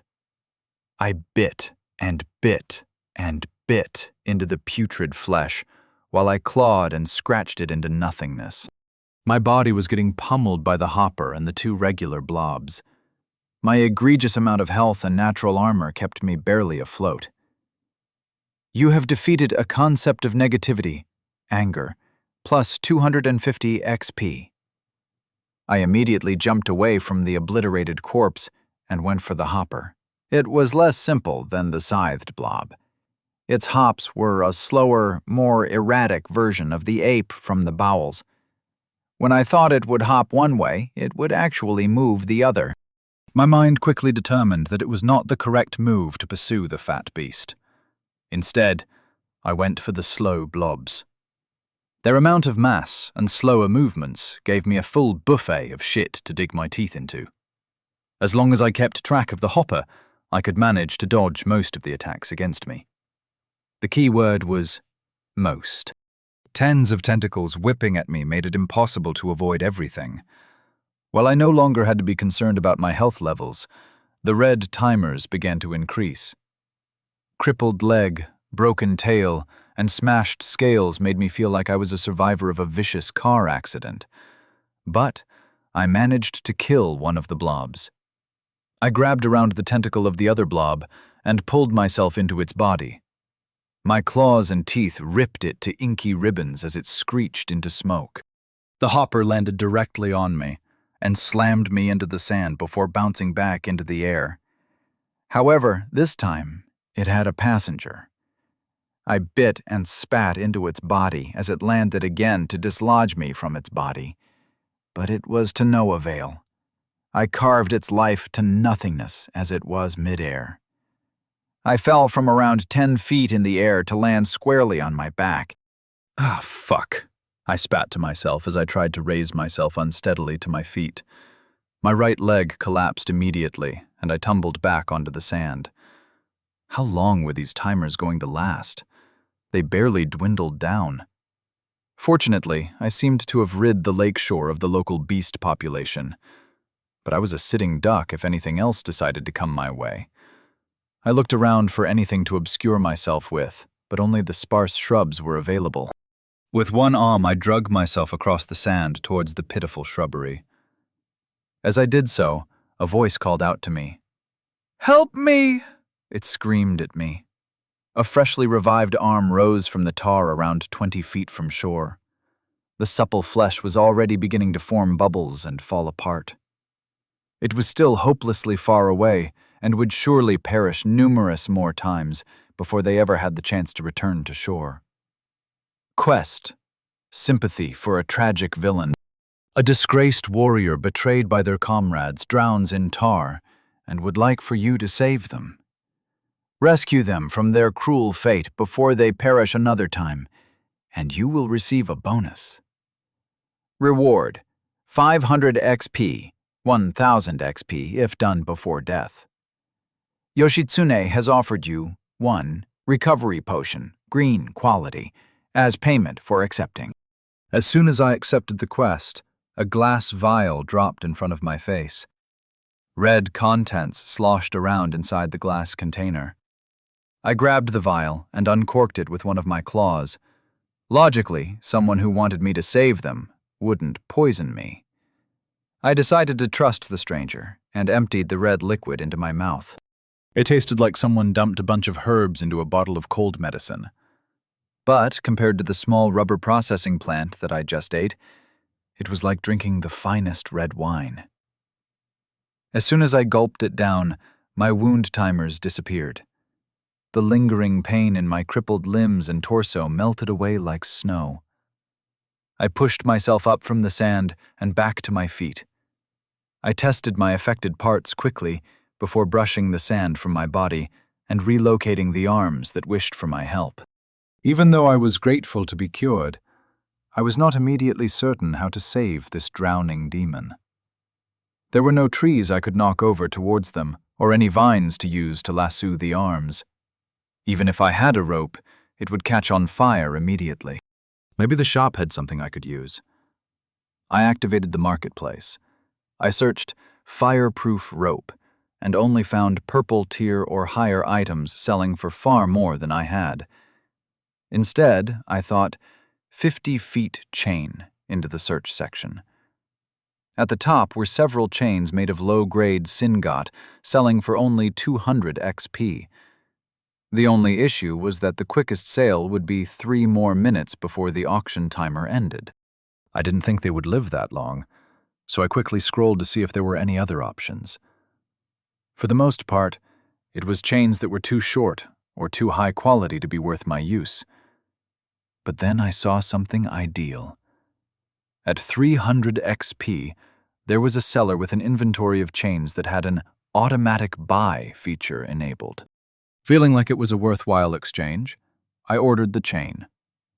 As soon as I confirmed my purchase, a chain began to fall from the sky, while clanging onto the sand like a deadly handkerchief trick. I stepped on one end of the chain and held the other end with my hands. With every ounce of strength, I hurled the chain in the direction of the hand. The metal made a massive splash into the lake by the hand of the client. "Grab the chain!" I hollered. The hand desperately reached around for the chain, while other hands surfaced like a feeding frenzy. I had no interest in hangers-on and sprayed the freeloaders with my acid. Limbs dissolved with an otherworldly screech as the hopeless demons sunk back down to the bottom to die again. Only paying customers were allowed freedom. As soon as the hand gripped the chain tightly, I rapidly yanked the chain towards me. The links with tar burned my scales and sizzled my flesh, but I just gritted my teeth and continued to reel my customer in. A humanoid that looked like the Anakin Skywalker after taking a lava bath on Mustafar slid from the depths and onto the coarse sand. Charred, tar-soaked, flesh dripped from the body to show exposed bone. A sword blade was melted to their right forearm. Despite all that, the demon's health was still not yet expired. The burns were causing it to rapidly dwindle away. They tenaciously turned their head and looked up at me with a featureless face. Another vial, identical to the one given to me, plopped in the sand by their head. They tried to reach for it, but missed. "Please, use it on me," the creature croaked. I looked down at the vial, and thoughts of treachery wriggled into my mind. If they had this many valuable possessions, how much could I take if I killed them? But I struck those devious thoughts from my head. I dutifully uncorked the bottle and emptied the contents in their mouth. They saved me from my helpless fate. That was not something that I should recklessly scorn. Besides, if all the fights in the future were like the one I just went through, I needed well-supplied backup to keep me from looking like a mugging victim every time I tried to level up. I needed a more reliable replacement for Squealer, and I doubted that I would have another introduction get off on the right foot as much as this one. Chapter 16. Akateko. I stood watch as the demon's flesh stitched itself back together. Nerves snaked from the base of the skull and replaced the destroyed connections. Flesh grew from thin air to line the bones with layer upon layer of muscle, while organs nestled into their rightful positions. Fat burbled and bubbled into deposits along the body. Eventually, red skin grew over top the mass of exposed flesh, and black hair spouted from their head. They laid on their face on the shore of the tar lake, naked as the day they were born. They were the closest thing to a regular human that I had seen outside of the hallucinations of my son. However, there were many alterations to the divine form. Outside of the red skin and two spiked horns that protruded from their forehead, the body was also covered in hands. Most did not stick out from the body. Instead, they seemed to be gripping onto various parts of the demon. Hands gripped their legs, hips, and neck. They also wrapped around the blade of the sword attached to their right arm. As they attempted to rise from the sand, they got on their knees, allowing me to see the hands that covered the front of their feminine form, namely the two on their face. They covered their eyes and cheeks. The fingers met at the forehead to form the peak of a mountain. They got on their feet and brushed the sand from their body. With the snap of their fingers, their body was covered in a blue floral kimono. I took a mental note that such clothing changes were possible. Quest. Sympathy for the tragic villain. Complete. Congratulations! You have saved the warrior from many more years and many more deaths drowning in tar. In appreciation, she has rewarded you with 1,000 XP. I raised my eyebrow at the message. Did that imply that it was the demon herself that created this quest? Now that I knew that it was possible to trade XP for goods, it made sense that it could also be traded for services. Thank you for helping me, the demon said with an appreciative bow. My name is Yoshitsune. Ishmael, I answered. What can I say? Your offer was worth my while. Good. If you had said that you did this out of the kindness of your heart, I would have attacked you on the spot. You'd do the same, wouldn't you, Ishmael-san? Yoshitsune asked with a mildly displeased face. I did not feel the displeasure directed at me. No matter, I'd like to speak more, but I don't want to stay in a place so infested with yokai. Yoshitsune would like to create an equal benefit party with you. All future rewards are automatically split evenly. Do you accept? As I saw no reason to refuse an equal partnership, I accepted Yoshitsune's request. She nodded in acknowledgement of my decision and began to walk away from the shoreline. She began to lead us towards the largest dune in our immediate surroundings. The only issue was that it was on the other side of several lakes. Yoshitsune walked with light steps, and I trudged heavily behind her. Following her exact footprints, we skirted the lakes to the best of our abilities. However, the denizens of the lakes had other ideas. Another blob rose from the surface. Tentacles reached out greedily to drag hapless victims into the depths. Before I could react, Yoshitsune already jumped into action. Deft footprints in the sand rapidly approached the blob and showed off her high agility. The sound of fingers cracking and snapping entered the air. Like a spring-loaded pocket knife, Yoshitsune's blade slid out of her sleeve and intercepted the limbs. In effortless motions, the sword flashed rapid patterns through the air. Limbs of the blob were easily sundered from the body, like a hot knife through near-melted butter. After only a few cuts, she rendered the creature impotent.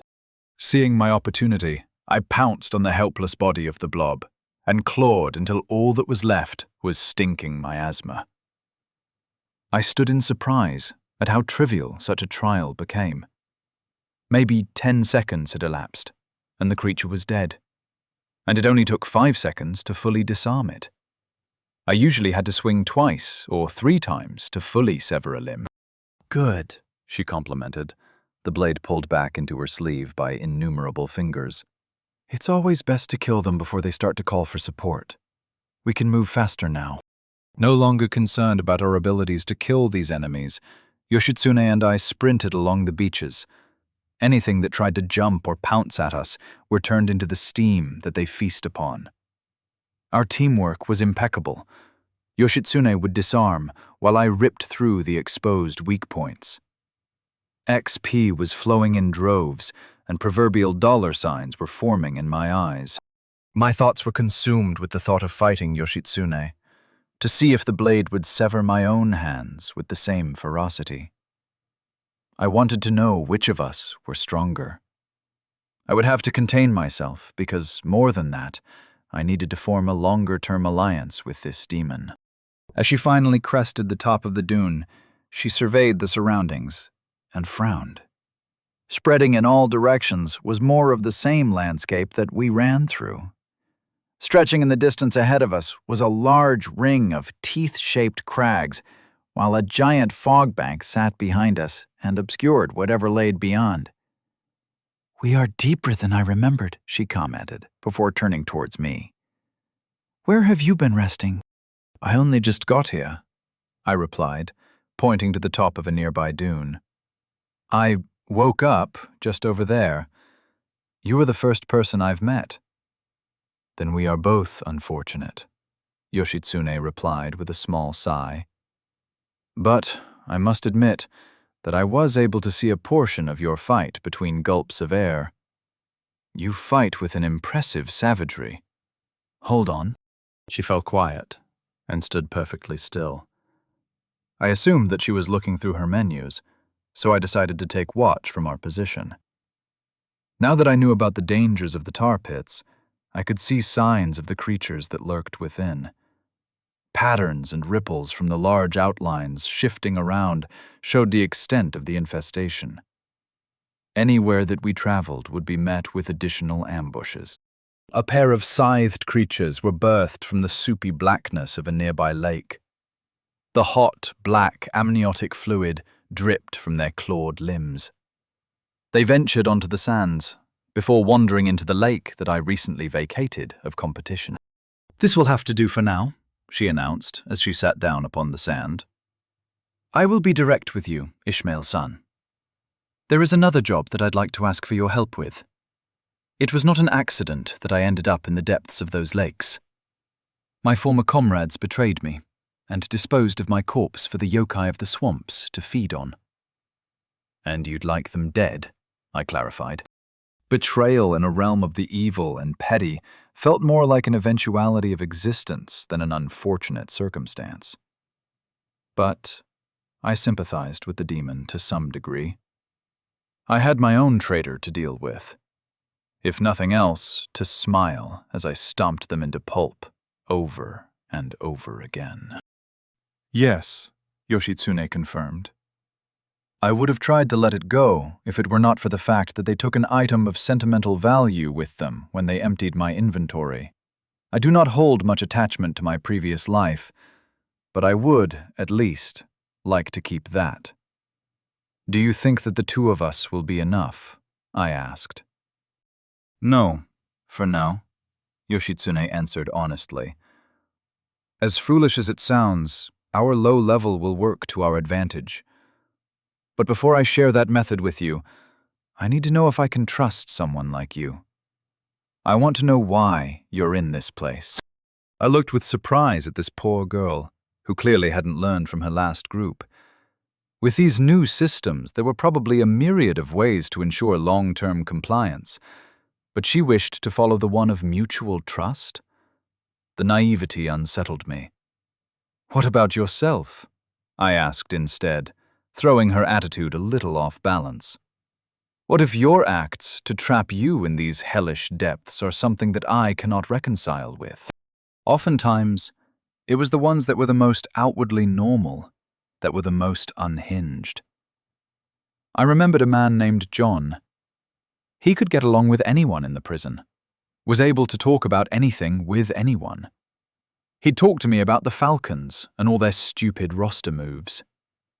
Only the most deranged wanted to test him at the cost of getting their skulls fractured by his friends. Unless Raymond told me, I never would have guessed he drowned all his children and killed his wife. His scheduled injection was after mine. Not that— "You are right, Ishmael-san," Yoshitsune agreed. "You also must be given a good reason to trust me. As you may have realized, our first punishment is the removal of our own names. Yoshitsune was the name of a great warrior and leader from my nation's history. I grew up in the household of a landowning family. I was the eldest daughter and, for a time, the only child in my family. At my own insistence, I was allowed to train in ways that were considered unbecoming of a lady. My father was a retired samurai, and, after serving, did not trust his fellow man. I was decent with a sword, but my real talent was in horse archery. I could hit targets at a full gallop. Yoshitsune still seemed to possess some amount of pride in her archery skills. However, that sense of satisfaction was fleeting. But lessons stopped when my brother was born. Now that he was the heir, he was going to be the warrior that protected me and our house. But my brother was born under bad omens. His body was aging, but his mind continued to stay at near infancy. It was a difficult time for the family, and I was trained to be the ruler of the household from behind the scenes. It would not be for another 10 years before my second brother was born.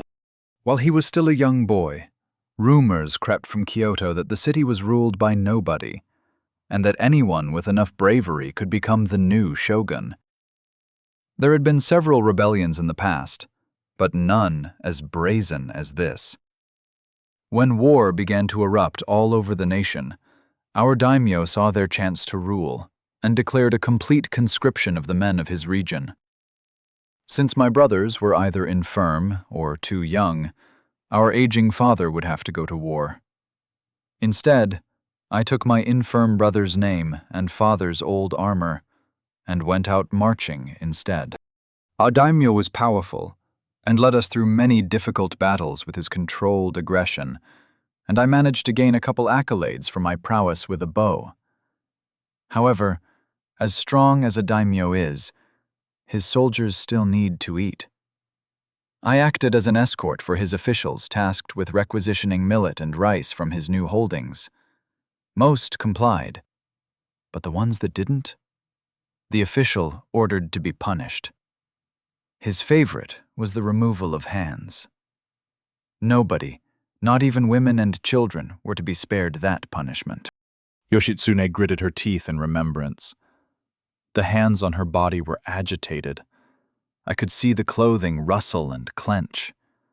The ones around her neck squeezed tightly in punishment before going limp. When I was hungry, it felt justified, Yoshitsune explained. We were starving and needed food to keep going. It was only when my stomach was full that I started to see the people in my dreams. But before I could do anything about it, I died.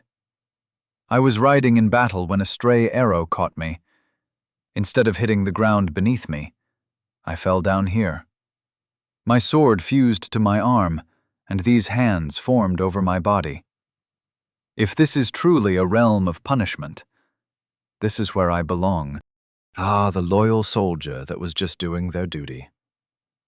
I wondered how many soldiers that killed enemies in war would be down here. Was there a threshold of justified killing in war before it became sin? Did that extend to the ones involved in giving order? If so, there would be a lot of famous politicians to meet down here.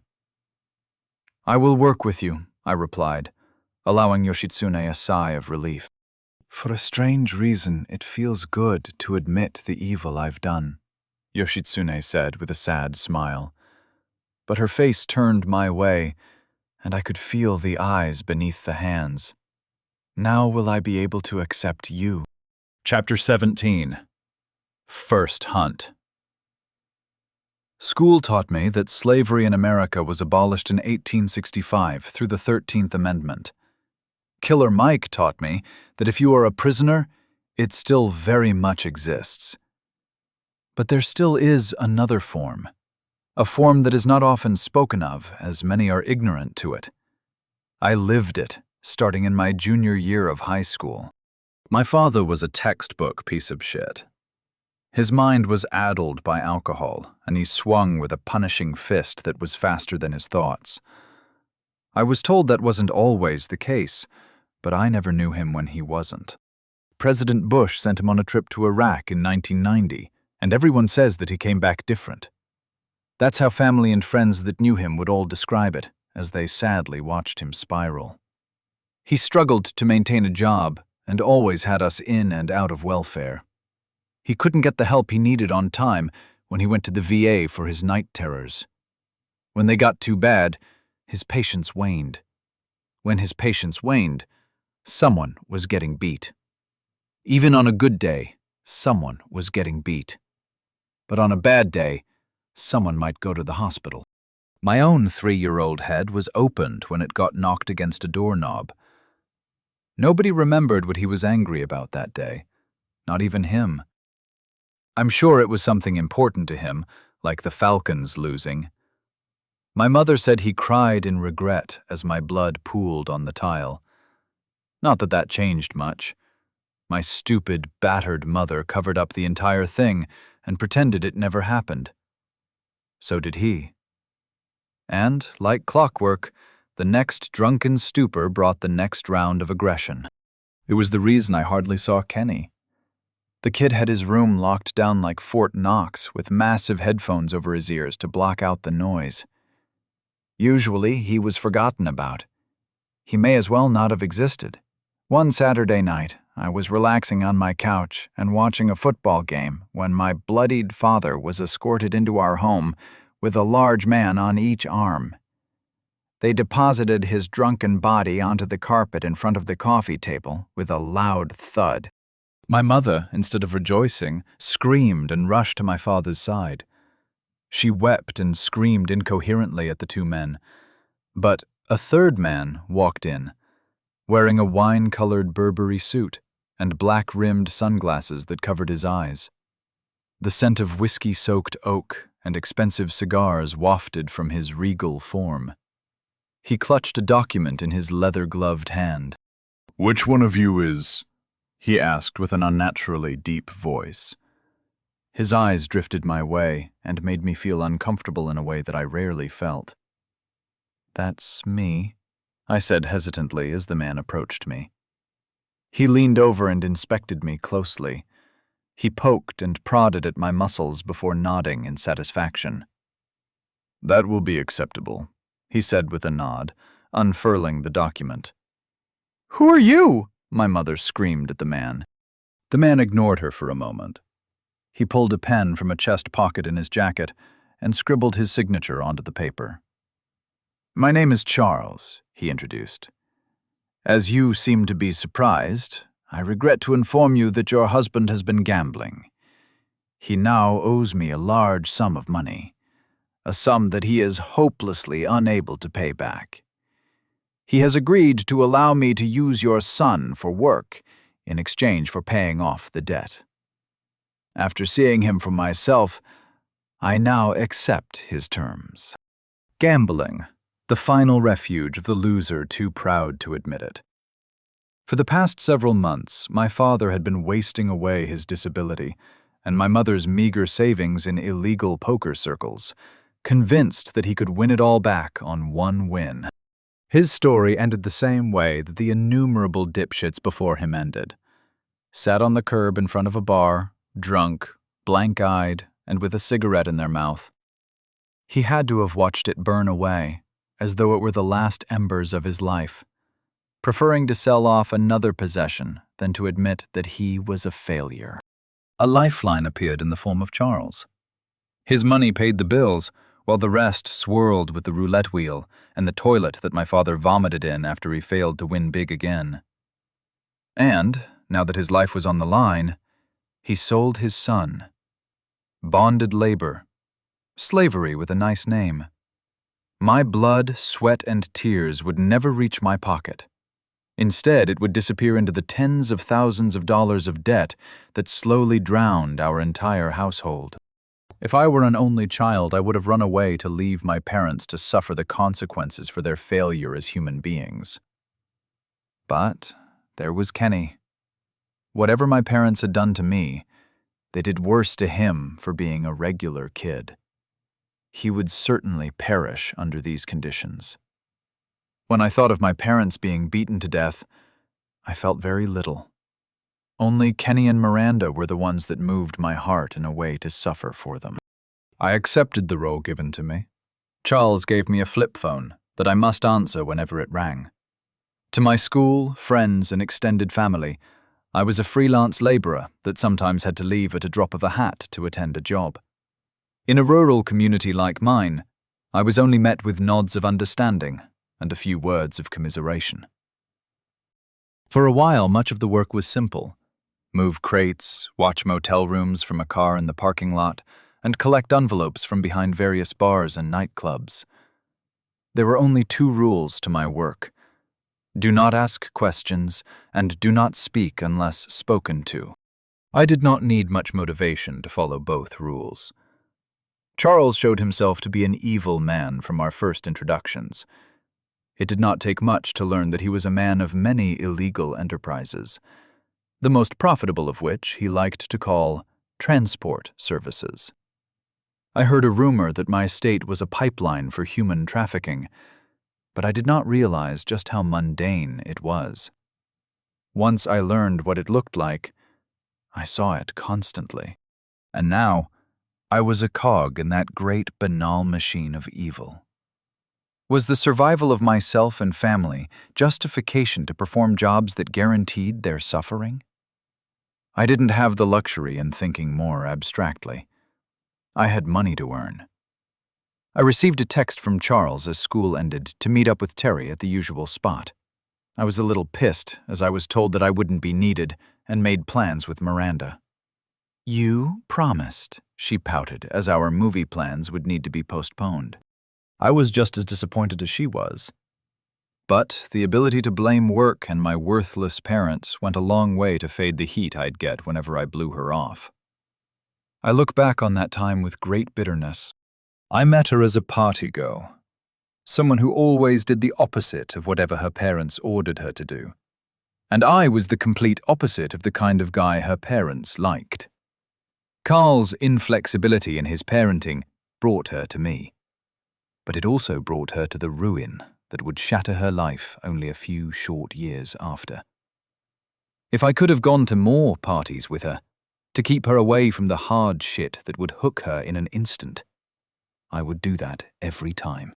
Of course, I now know that either Kenny or Miranda had to be sacrificed to make the other happy. In the path I chose, Kenny made it. He got his degree and a great job on the West Coast, and a partner that would treat him with kindness. His success was something I couldn't regret. "I'm sorry. I'll try to drop by on Sunday," I called as I hurried down the street. After abandoning Miranda for the 1,000th time, I made my way from the school and skateboarded 3 or so miles down the road. I kicked my board into my hand and walked up to a red and white 1991 Ford F-250, blasting classic rock in the parking lot of a Popeyes. A weathered man on the wrong side of 50 sat in the driver's seat with chicken grease on his fingers and a wad of chewing tobacco lodged in his gums. He turned his head my way and motioned for me to hop in. I shimmied the door open. The old beater required a sequence of pushes and pulls to pry open. Used cans and empty soda bottles filled with dip spit almost tumbled out onto the pavement.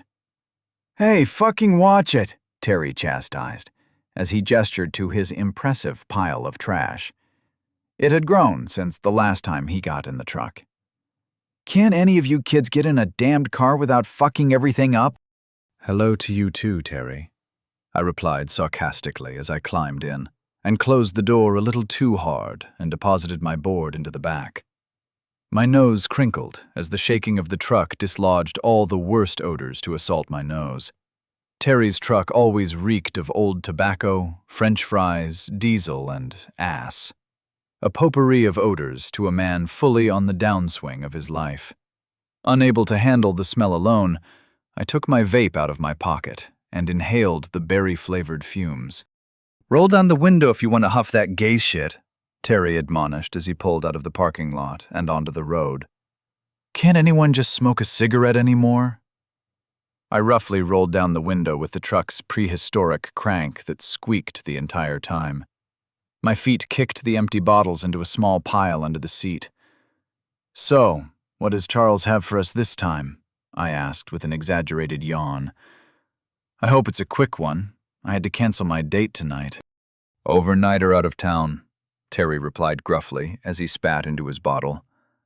"We're on big shit this weekend, kid. Do this right, and your payouts will only get sweeter. Your bag is in the back, change of clothes and some other shit that I picked up for you from Charles." I almost choked on my vape at the news. Puffs of berry-flavored vapor sputtered out of my lips. Finally, I'm going to get some actually progress on this fucking debt. But why the hell did it have to be this weekend? "What big-time job am I on?" I questioned, thinking about some of the jobs that other guys did. Are we doing a rest stop job this time? Or maybe staking out a halfway house? Runaway? Auction hall bouncers? "Nah," Terry said, shaking his head. "We got a guy that won't be paying back his debts. We're going to take him from whatever hole he's crawled into and shake him for what he's got. If he's short, then you may be getting bloody. Goes that way, we will have to hoof it over to Okefenokee to take care of it." I sighed. This aligned perfectly with Charles's modus operandi. My first real job would also be a reminder of what happens if I abandon my post. I pulled out my phone and began to assemble the perfect apology. What combination of emojis would get the most pity from her? I perused all of the options to pick out a few sad faces that didn't look too sad. "What are you doing?" Terry asked. I need to let Miranda know that I can't meet for the rest of the weekend, I replied. If I don't, she'll start texting me during the job. I have 2 words that I would use to describe guys like you, Terry said with the same look of derision that he gave everything that came after 1995. Pussy whipped. Shut the fuck up, Terry. I snapped back at him as I fired off my text. This was the last man I wished to impress with anything but the quality of my work. This is basic shit. No wonder you got divorced. Chapter 18. First kill. So this is where he is, I asked. We had taken our time to reach our destination and holed out in a motel until Charles's contact gave us a call. It gave me the chance to scarf down a burger and get changed into my nondescript black hoodie and sweatpants while Terry snored loudly on the couch. Now we found ourselves slowly pulling into a parking lot of a dingy nightclub, 1:15 in the morning. The lot was still slightly over half full, and the reverberations from the partying could be heard outside. It was a party for old people, as they blasted their late 90s and early zeros dance music. Yep, Terry replied.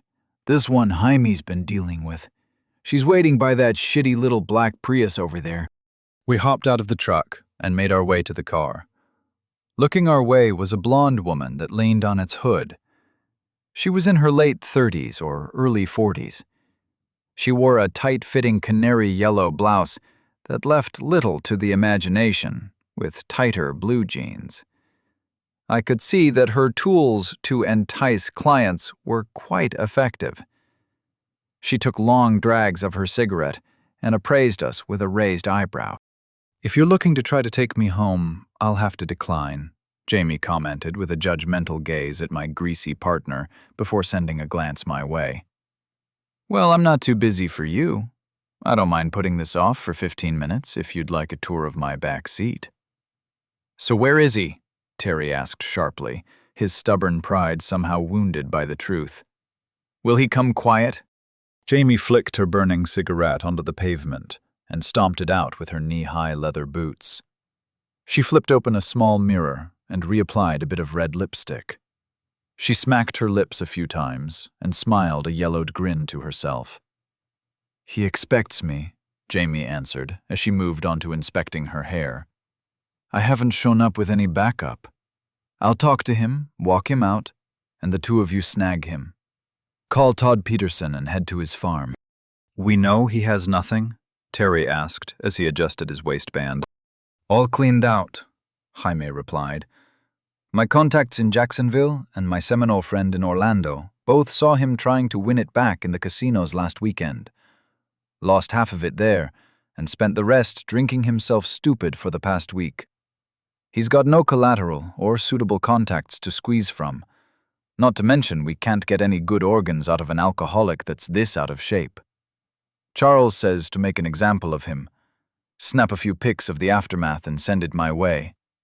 We're going to use it to scare some other clients into overturning their couch cushions. All right, Terry nodded an understanding of the role we were to play as Jaime made her way into the nightclub. He turned my way and motioned to the cars. Get hidden. You're the one that's going to nab him and help Jaime if he gets aggressive. You know how drunks can get when they think they're dealing with a lone woman.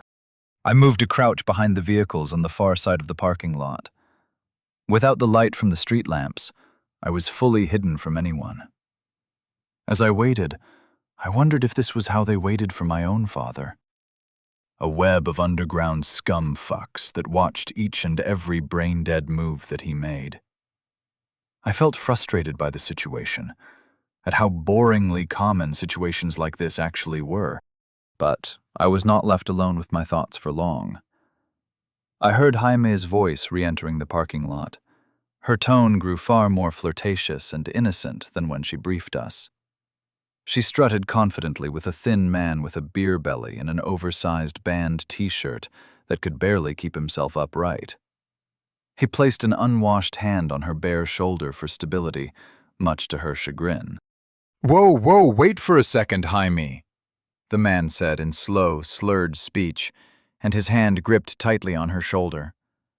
One of Jesus's innumerable miracles must have been spent on how someone with a BAC of .2 could remain standing. I began to move from my hiding spot.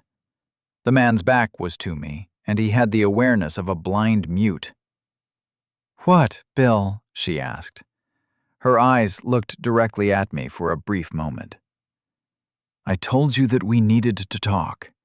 You knew that this was coming." "Yeah, but we just talk here," Bill argued through nods of near unconsciousness. "Why are you acting weird?" I now loomed behind the man. With a strong hand, I spun him around to face me. I gripped his loose t-shirt in my right hand and began to drag him. "Bye, Bill," Jaime waved with an exaggerated motion and a fake smile. "It was not a pleasure." I shoved him into the back seat. "Save your breath, Jamie," Terry said in annoyance. He took it out on the ignition and jerked it sharply on. The truck sputtered to life and flooded the cabin with fumes. "The kid is already worshipping a younger version of you." "At least he has taste," she said with a dismissive shrug. With that, we pulled out of the parking lot and began to make our way out of the city. Outside of some night shift workers and drunk drivers, the roads were bare. Our headlights were the only ones that shone through the rural darkness. Bill, after being dragged into an unfamiliar truck by unfamiliar men, began to sober up. I could hear him breathe slowly as he tried to suppress his anxiety. "So, where are we going?" Bill asked. "What's going to happen to me?" "Less you ask, the better," Terry answered, and Bill obediently shut up like a dog that doesn't know he's on his final car ride to the vet. "Kid, reach in my glove box and find the number for Todd. Let him know we're going to use his property. Use my phone and keep calling the bastard until he picks up." I fumbled in the darkness to find the latch for the glove compartment until I found the metal handle. I popped it open for a small light to illuminate a black, leather-bound book. I opened it up to find a series of contact names and phone numbers. I flipped through the pages until I found Todd Peterson. Entering the digits onto Terry's crusty phone, I reluctantly held it up to my ear to listen to the ringing. I received an automated message that voicemail was not enabled on this device. I hung up and redialed a second and third time before an irate voice came from the other side. "Terry, I swear to Christ, do you know that it's after 2? Todd's voice pierced through the receiver. "What the fuck do you want?" "We're using your property," I responded, and made sure to only use the words that Terry commanded. "Who the hell are you?" Todd demanded. "Did Terry finally kick it?" I looked towards Terry. "Unfortunately not," I replied. "He's in the seat next to me. Jaime told us to call you." "Oh, Jaime!" His voice immediately lightened up at the woman's name. Suddenly, he became cordial. "Yeah, she said someone was going to get it. Thought she'd be the one to give me the heads up. Use the field on the north side of the property. Nobody's going to be out there for a while. Make sure you're out of there by 5, and tell Terry not to forget to use his silencer." "All right," I answered as the call ended. I looked back at Terry. "He said go to the north field and not to forget your—" "I'm not going to forget," Terry shouted angrily, telling me that there was a longer story attached. We drove in silence for about 20 more minutes until Terry turned left on a dirt road. The truck bounced and rumbled over the bumpy road. The truck kicked up dust as it sped. Horses and cows looked up at the sudden light before passing out of view. Terry turned the truck into one of the fields, going off-road entirely. He drove to the far end of the field and put the truck in park and mashing down the parking brake for good measure. His fingers spun the radio volume down and opened the door. "All right, get him out," he ordered. I obliged. My hands grabbed Bill by the back of his shirt, and I wrenched him out of the back seat. He tried to fight back a little, but his slovenly physique never had hope of freeing itself. I walked him to the spot in the headlights that Terry stood in. I forced him to kneel on the ground. He put his hands in front of his face to keep the blinding light out of his eyes. "You're going to be the trigger man on this one," Terry told me. He pulled his gun from his belt and held it out to me. "Finish it quick so we can get out of here." I looked at the handgun, I was going to be the killer. A strange feeling came over me. It was not the nervousness or sickness that I was told before taking a life. Instead, a calm curiosity took over my mind. I always liked getting into fights or hitting people as hard as I could on the football field. What would the next stage feel like? Would it feel even better? Wait! Bill pleaded from his kneeling position. You're not going to kill me, are you? Fuck, this guy is slow, Terry said, shaking his head in disbelief. You fucked around with our boss's money too much. Jaime told you that last time was your last chance. Did you think she was fucking around when she told you that the consequences will be death? Come on, I don't deserve this, Bill blathered. You can still get your money back. I have a sister that I can co-sign on a loan if I beg enough. She has cute kids. Bill's words made something snap in my head. This man was my father. They might not have the same life or same reasons to be so indebted to Charles, but their lack of accountability was the only thing that brought them this far. Instead of taking the punishment themselves, they'd rather pawn the consequences off to their loved ones. I scorned Terry's gun in favor of my own hands. My fists collided with Bill's head with a wet, satisfying thunk. It was what I always wanted to do, but held myself back from to avoid getting in trouble with the law. That didn't matter today. It would all be covered up, and I could do whatever I pleased to this piece of shit. As he fell over, his hands splayed out to feebly defend himself, I swung again and again and again and again. I felt bones break and blood coat my hands. Soon his hands fell away, and my hands were bludgeoning his head and chest without resistance. My brick-like hands dented and cracked and smashed as I reformed his body like it was made of clay. I knew that he was already dead. The smell of shit and piss flowed into my nose as one of his eyes was ejected from its socket. But I wasn't satisfied yet, so I kept going and going, until, finally, the emotions that flooded my brain finally left. I was left with a strange feeling of disappointment. I wished that he tried to fight back, that we had some sort of struggle to the death. But I couldn't complain too much. That feeling in my brain was near intoxicating. Just as Miranda was receiving the drug that would ruin her life, I just found mine. Shit, kid, Terry said with a tone that bordered between impressed and horrified. He motioned for me to move away from my handiwork as he pulled his phone out. Well, Jaime and Charles are going to get a very persuasive picture. Get him in the back while I cover it up. So we're going to Okefenokee? I asked as I hefted Bill's corpse over my shoulder.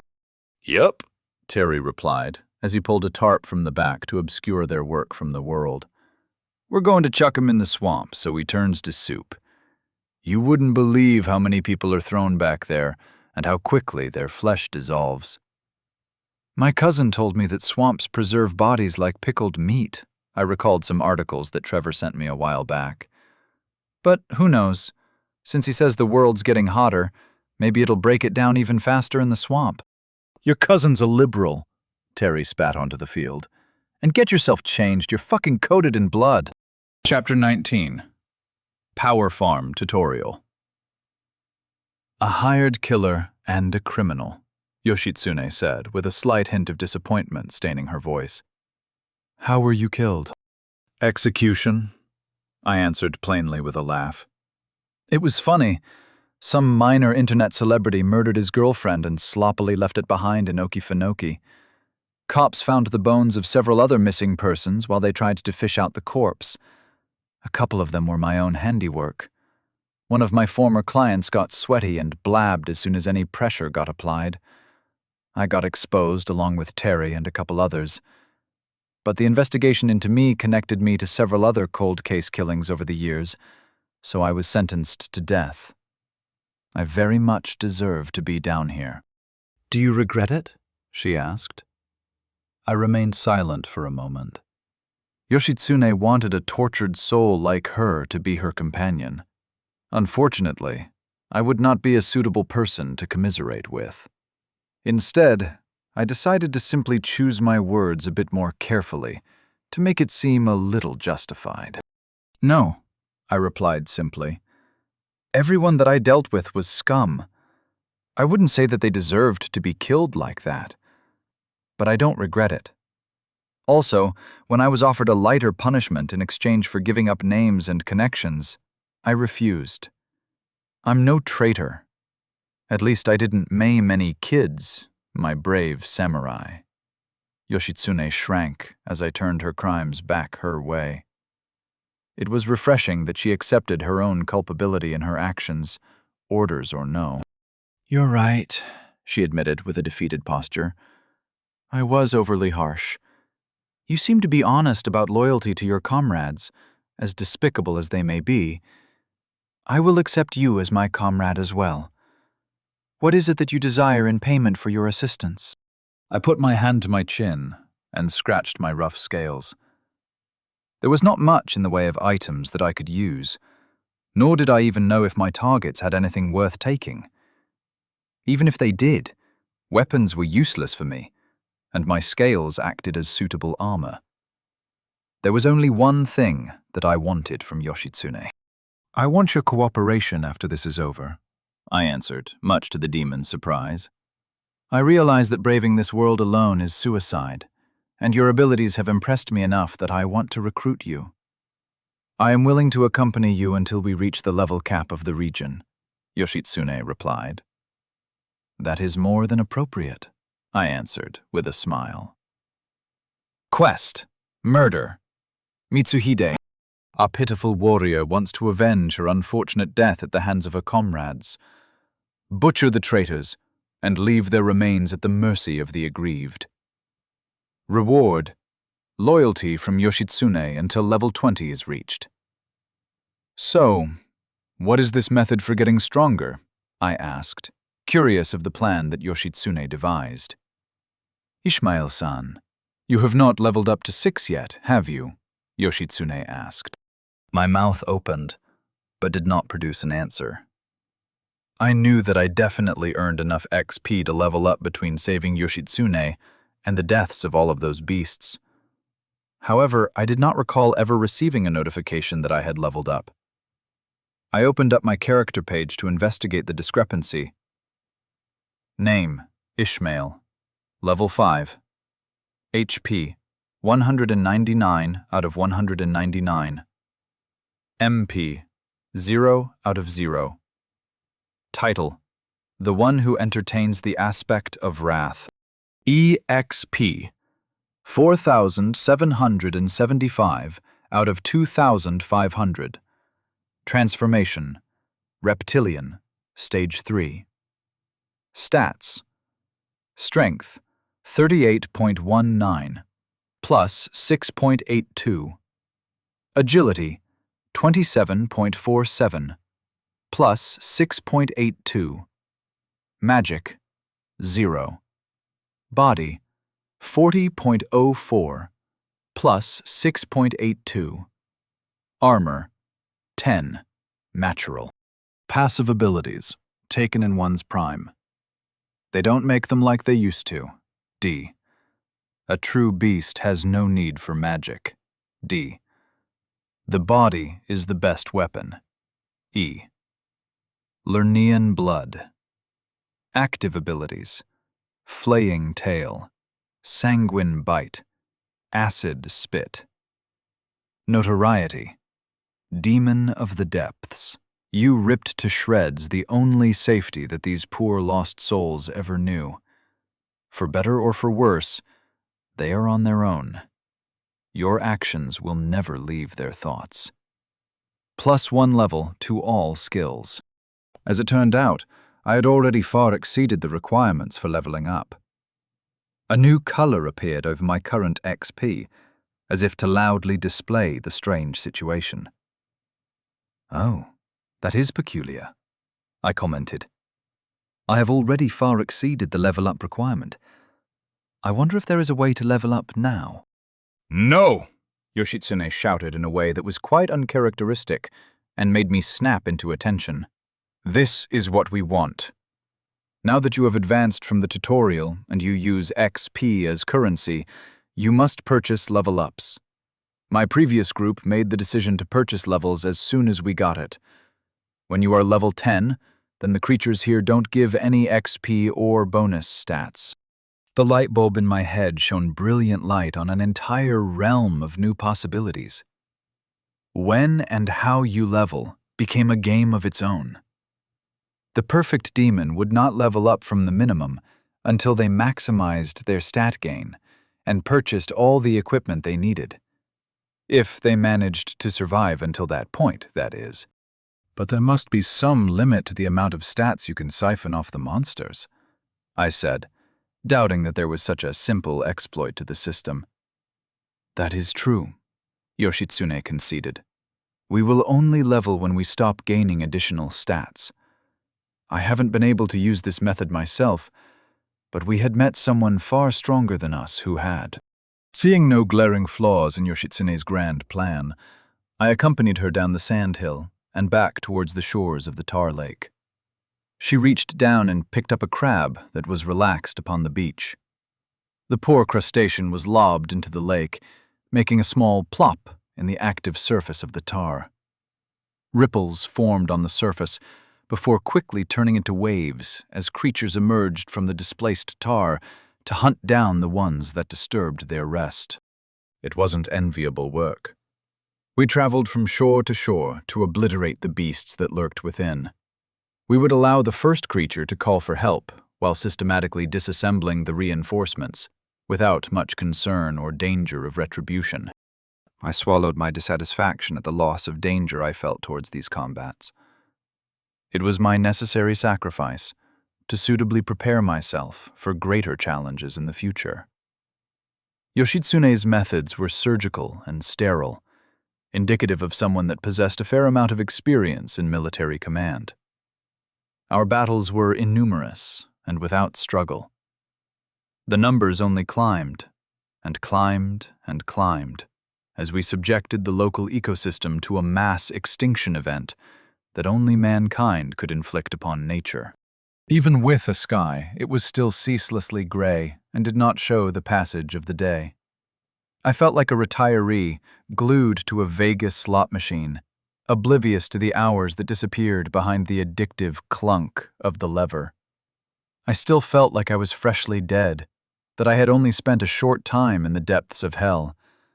But that could just be the delirium of limbo. Weeks, even months, could have already passed without me ever being the wiser.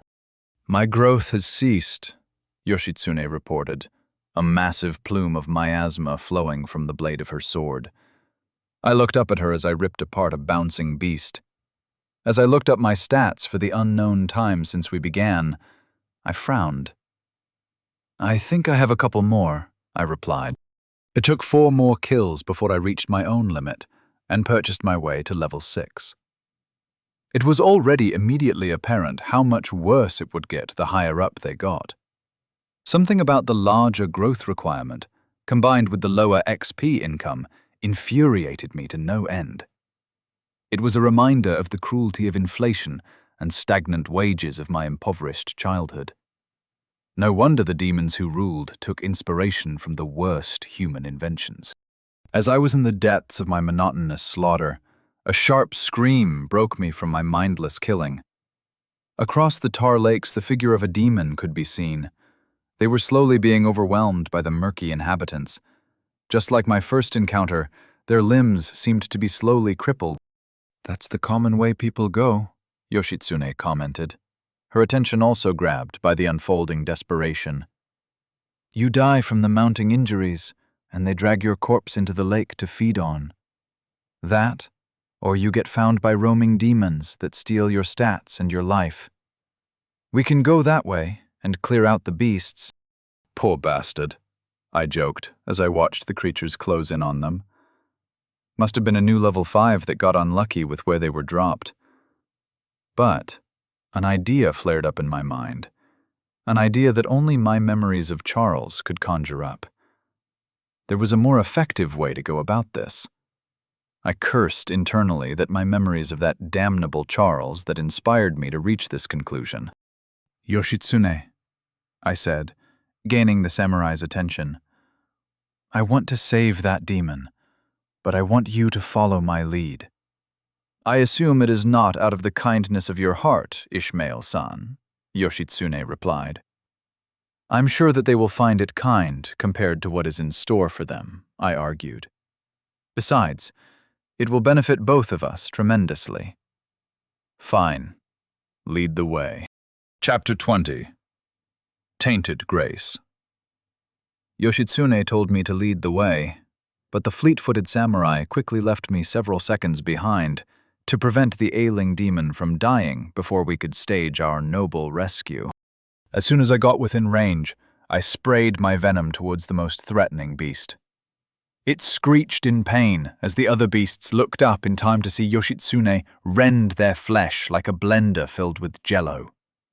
Viscera and miasma sprayed all over the disoriented demon that was certainly praying to be saved. The battle was quick and anticlimactic. Yoshitsune's methodical attack patterns guaranteed a quick and decisive skirmish. It also helped that we made out 500 XP richer than we were just a few seconds prior. "How are your injuries?" Yoshitsune asked as she knelt in the sand next to the demon. A lion-headed demon wearing a tattered suit wiped away blood that leaked from their forehead. They looked up at Yoshitsune as though she were an errant angel descended from heaven. Their moistened eyes were filled with awe and relief that they had survived. With trembling hands, they tried to reach up at their savior. "They must be suffering from a head injury," I commented as I, finally, caught up to the aftermath of the battle. The lion's head whipped my way, and I could see some stupid delusion break apart behind their eyes. A life conjured in seconds about a budding romance with Yoshitsune was ruined by my mere presence. I wondered how they would feel if I were to tell them that I was the one that sent the angel to save their life. I am perfectly fine," the lion replied in a prideful tone. "Excuse me for my rudeness, my lady. My name is Bayard. Many thanks for saving me from a gruesome fate, temporary as it may have been." "It would not be as temporary as you imagined, Bayard," I replied. "Those beasts would have dragged you into the tar, and you would wallow and die until you finally managed to fight your way out." Bayard looked over his shoulder towards the bubbling tar. The heat that exuded off of the black liquid was enough to make him shudder as the significant suffering that he'd face. "Then I am more indebted to you than I believed," Bayard said, ignoring me and looking directly at Yoshitsune. "Please, tell me your name, my lady, so that I may know how to address my savior."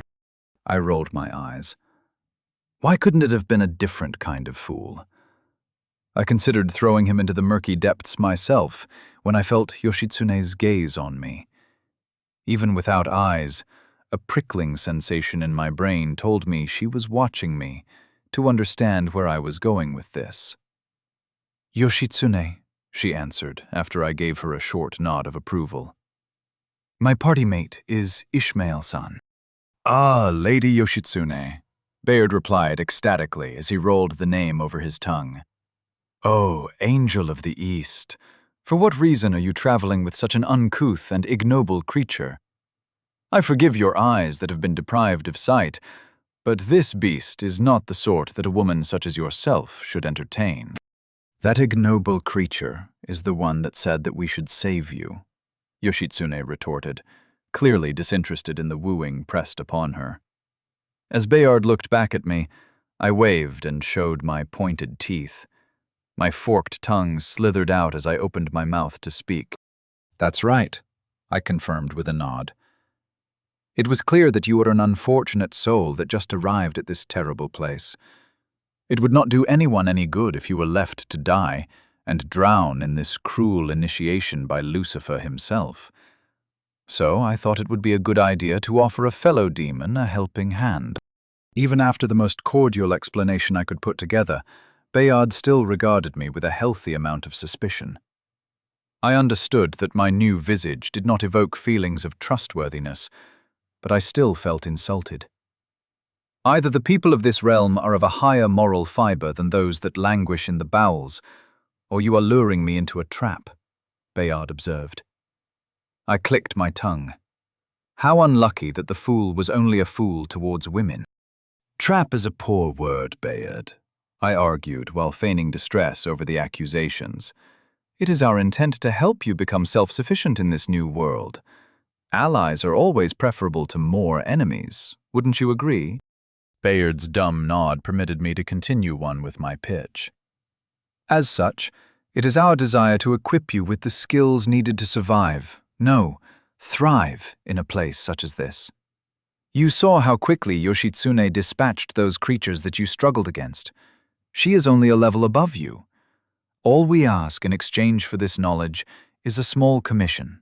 Let's say 10% of the XP you earn until you are level 10. Bayard's eyes widened at the deal offered to him, before his lips snarled and a low growl left his mouth. Extortioner! Greedy beast! You are the serpent that misled Eve and led humanity to sin, Bayard accused. And now you are attempting to stray yet another woman down your wicked path.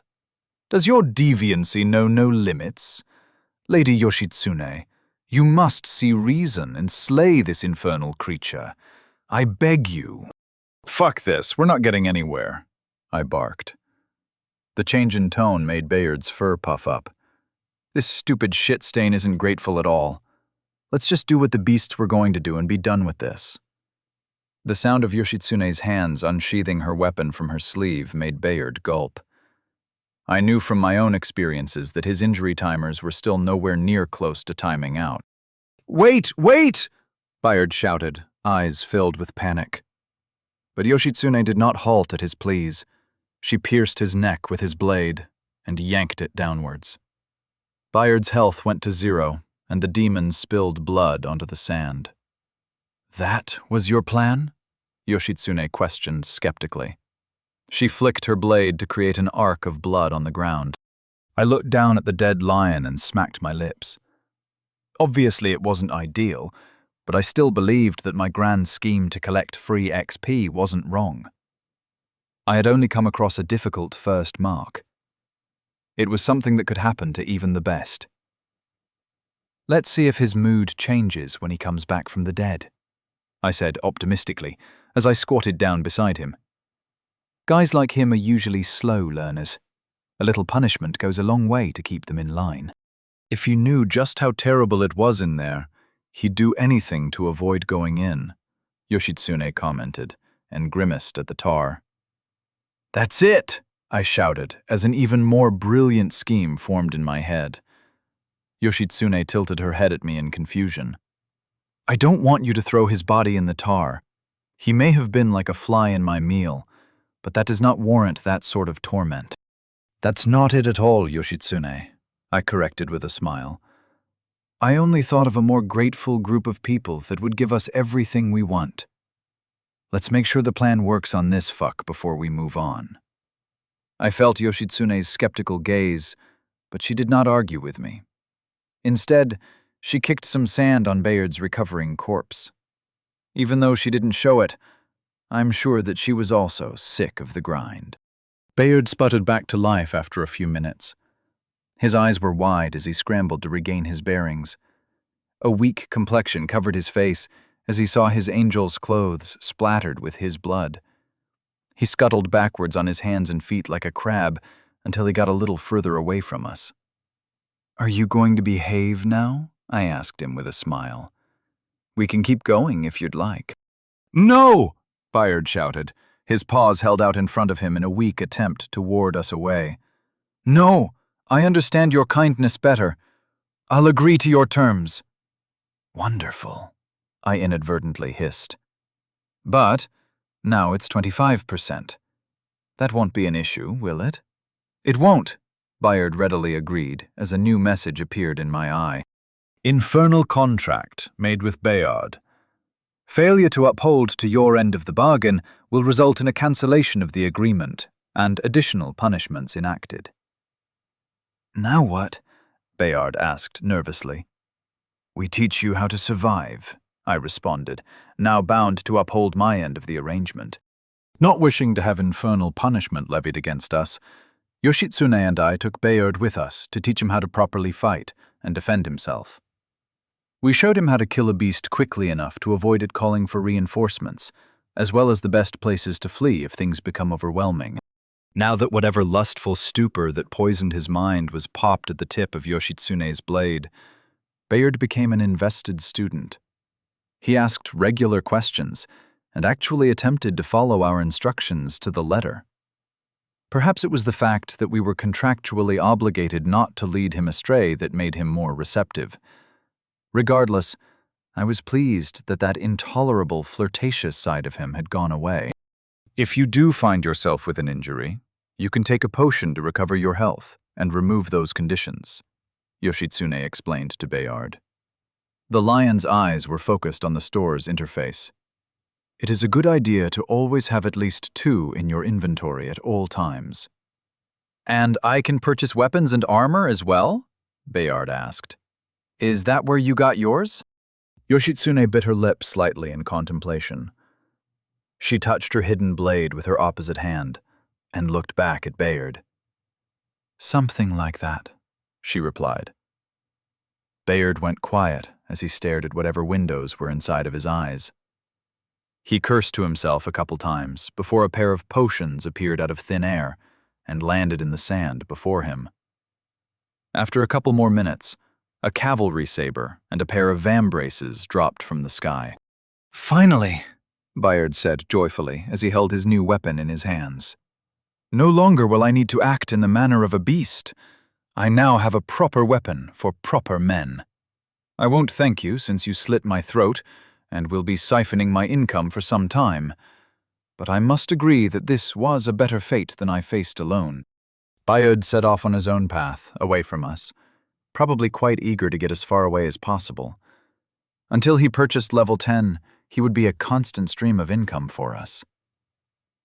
Ishmael-san, Yoshitsune said as soon as Bayard left earshot. That felt like a good deal of work for a portion of XP from someone that may still just die on his own. Are you sure that this is a good way to go about things? Oh, I'm not doing that shit anymore. I agreed with a nod as I looked out at the wide expanse of tar. I told you, Yoshitsune, I found a far better and more grateful group to make money off of. I summoned my chain and set myself up in the same way as I had when I fished out Yoshitsune. I swirled part of the chain above my head while I flung the metal back into the tar. My planted foot fastened the end of the chain in place while the rest splashed loudly into the Black Sea. I will pull you out of the tar if you agree to give me half of all the XP you gain until I leave this realm, I shouted to the bubbling liquid. Notice, several users would like to form a contract with you. Chapter 21. Giza Scheming. I pulled and yanked on the chain, like an experienced angler reeling in a prized haul. Innumerable hands breached the pitch-black surface of the tar to grip tightly onto my lure, their only lifeline to cease this agony. I was blinded by the endless red messages that appeared in my eyes like splatters of blood as I constantly tugged on the chain. My muscles bulged as the weight on the other end grew heavier and heavier. The sheer volume of bodies surprised me. Hand over hand, inch by inch, I slowly extracted the boiling bodies. Yoshitsune flinched as large globs of tar dripped from the chain and burned my scaled hands. I did not begrudge her impassive viewing and aversion to draw nearer to me. It had not been long since I had dragged her half-melted body from this agonizing prison. The first deformed body emerged from the muck. They held on tightly to the chain, their skin melted to the metal surface, and their voices hoarse from the throat-ripping screams that irritated my ears. A pile of bodies sat at my feet, their flesh sloughing off the bone like a well-cooked brisket. My toes burned from the pooling tar. Eventually, the end of the chain slid from the lake. Near 24 deformed cadavers lined the shore. All eventually succumbed to their wounds to allow them peace from that pain. Yoshitsune kindly severed hands from body and allowed me to recover my chain. "I think we will need to buy a higher quality chain next time," I said to Yoshitsune as I appraised the macabre tool. Severed hands decorated the metal like grisly ornaments. One by one, the rescued demons sputtered back to life. Most stayed on the ground and heaved large sighs of relief. For the first time, in an unknowable amount of time, they were not in pain.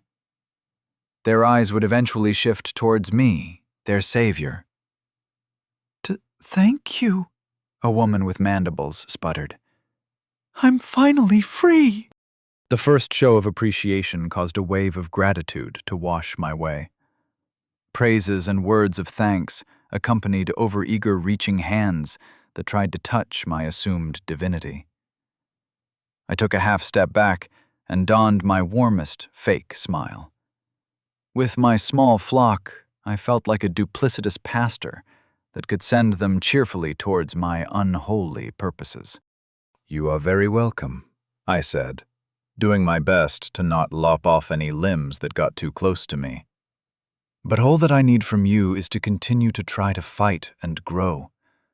So please, go back out into the world and live your lives anew." My speech seemed suitable enough.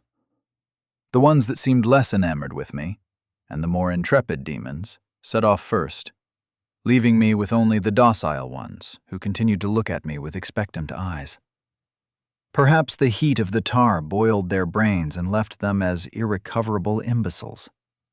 "What should we do?" one of the demons, a man with the head of a raccoon, asked. "You should all form a party and start hunting," I suggested. "You have a better chance of surviving if you work together. I'll be sure to let you know if I have anything else in mind." Satisfied with the suggestion, the remaining 10 or so demons formed a party amongst themselves and set out to earn me money. For a manager, they were the perfect worker. They had no need to eat or sleep. Every waking moment of their life would be solely dedicated to enriching me. Yet, I still watched them leave with distaste in my heart. "You don't seem pleased about their appreciation," Yoshitsune commented. "I'm not a savior," I stated as I spat onto the sand. "It's sickening how quickly others will latch onto such pointless hopes. I'm exploiting them, and for some reason, they are accepting it with a smile, like a cow before you slaughter it. If I had stayed down there much longer, I may have acted that way myself," she replied, as she watched the large party leave. "I didn't see any that appeared to be all that useful to use as an army, but at least we will earn XP far faster than we ever could on our own. So, does that mean we are not going to do this anymore?" "Are you kidding?" I asked, much to Yoshitsune's surprise. It's true that I hate these kinds of people, but I hate what we were doing far more. After buying a chain made of a higher quality of syngot, we traveled from lake to lake to cast out heavy lines into the black water. Everywhere we went, ravenous fish clamped on in exchange for gutting their future. Dozens were pulled into salvation and set upon the world by my own greedy hands. Before long, the tar gardens became smothered in loyal little servants that made money for us. XP accrual no longer became a concern. Innumerable people were contractually bound to donate to us their blood, sweat, and tears. Technically, they could choose to remain sedentary until the day I left without giving me a single thing. However, all knew what it meant to remain on the bottom of the food chain. And so, this cycle continued for a long while. There was no shortage of abandoned bodies that needed to be fished out of tar, and we still needed so much more to be able to pursue Yoshitsune's old party. "They are starting to rescue each other from the tar pits," Yoshitsune commented and pointed. I looked in the direction that Yoshitsune directed to see a team of demons throw a chain into the lake. With slow, methodical effort, the demons pulled out a large amount of unfortunate souls from the lake. The demons conversed with their newly revived brethren. After a few moments, they appeared to come to an agreement, and the entire group walked off together. This began happening all over the Tar Gardens. Demons pulled out en masse to join their saviors and grow ever larger in size. The previously desolate waste suddenly teemed with life, to the point that Yoshitsune and I had difficulty finding our own creatures to hunt. Instead, we had to turn to the methods that I developed with Squealer while in the bowels. I sat atop a sand dune and watched the numerous silhouettes assault the beasts of the depths while I did squats with a Singot rod that I purchased off the store. Since we began our operation, I had managed to go all the way up to level 9. All I had to focus on was maxing out my stat gain each level. "Isn't this far better?" I asked Yoshitsune, satisfied with the new arrangement. However, I got no response. She appeared to be lost in thought. Her mouth hung slightly agape as she perused the menus. After a moment, she looked up at me. "Why are we making so much more now?" Yoshitsune asked in bewilderment, as she saw her XP total endlessly rise. We had not made any contracts in some time, but the amount that we earned was only growing exponentially. If anything, I expected it to slow considerably once the contractors leveled up and lost XP earnings. I began to laugh as I understood what had happened. Yoshitsune tilted her head to look at me. "Of course," I continued to chuckle. "Of course that's what they'd do." "What are they doing?" Yoshitsune pressed, annoyed with my fits of laughter. "They've already gotten sick of farming for half of the reward," I replied, finally returning to a more neutral emotion. "They have rescued more demons to impose upon them the same contract that we initially gave. These new demons will recover a portion of the XP that they lose in the contract with us. If they save enough, they will earn even more than they lose." My Aunt Casey fell for something similar to this. Instead of a hellish grind of monster slaying, she tried to sell nutrient shakes. There was little money in selling merchandise. It was all in recruiting more sellers under your name. The more people that she had selling under her, the more that she would make. But by the time she was roped in, there were not many suckers left to siphon off of. Meanwhile, the people that started it had all the money funneled to them until there was nothing left to squeeze. "So, since our contract with them is to gain 50% of all the XP they gain while you are in this realm, they must pay us any XP they gain from other sources?" Yoshitsune asked. If I could see her eyes, I knew that they would be wide in surprise. "Even if they sell items?" "Exactly," I replied, happy that I had a partner that was quick on the uptake. "The larger the system gets, the more that we earn. But I would recommend that we make ourselves scarce." "Why is that?" she asked. "Well, it won't be too long before they finally get the bright idea to overwhelm us with numbers and threaten to throw us in the tar unless we rescind their contracts," I explained. "If they can't find us, then we can steal from them for a long time." The fingers on Yoshitsune's face wriggled while she pensively touched her chin. Her eyes glowed as she checked and rechecked several different maps and menus. "All right," she finally agreed. "How close are you to maxing out your stats for this level?" "If I run with these weights, it won't be long," I explained as I summoned a few extra hunks of metal. "I'll be level 10 after this." "Good. You get your next ability then," Yoshitsune said with a nod. "I just recently recovered mine." With that, we ran down the dune and in the direction of the mountains. My warning of an impending mutiny caused Yoshitsune to be additionally cautious. We took routes that led us as far away from the centralized hunting spots as possible. Eventually, my stats ceased to increase with the exercise, and I opened my menu to rise to the next stage. Notice. Congratulations! You are now level 10. Your stats have increased. You have unlocked level 4 Transformation. Please choose one of the following: Wings, Limb Regeneration, Thick Scales. This selection took far less deliberation than the previous one. Still haunted by my experiences with crippled limbs, I determined that the ability to remove and replace wounded limbs had the most varied uses. Wait, Yoshitsune. I'm about to transform, I said. Yoshitsune focused her attention on anything that could threaten this vulnerable moment. I braced myself, ready for a new pain to light my mind on fire. I did not think of the possibilities out of concern that I would only be manifesting my own creative suffering. Transformation. Reptilian. Stage 4. Completed limb regeneration. Active. Some fights cost a literal arm and a leg to survive.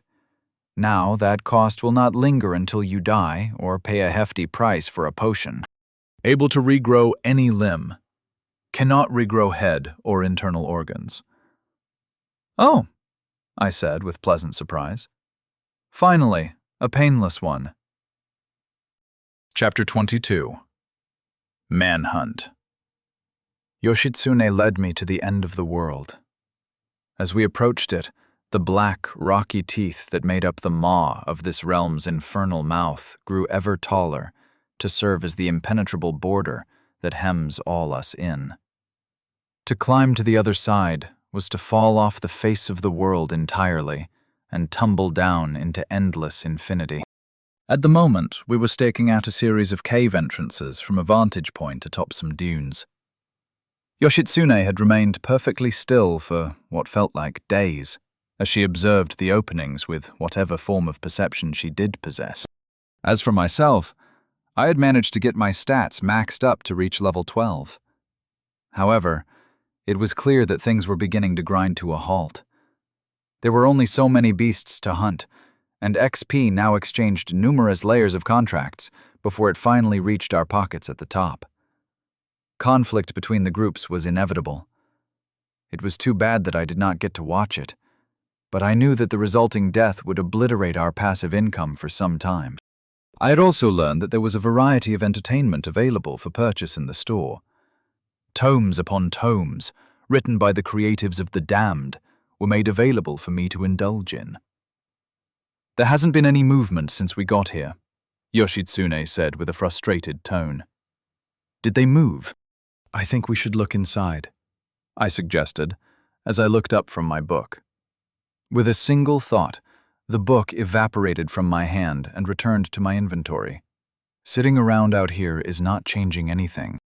Yoshitsune nodded in agreement and rose from her kneeling position. A quick flick of her kimono blasted the sand off the cloth and peppered me with the errant grains. She began to walk down the dune and towards the cave she used to call home.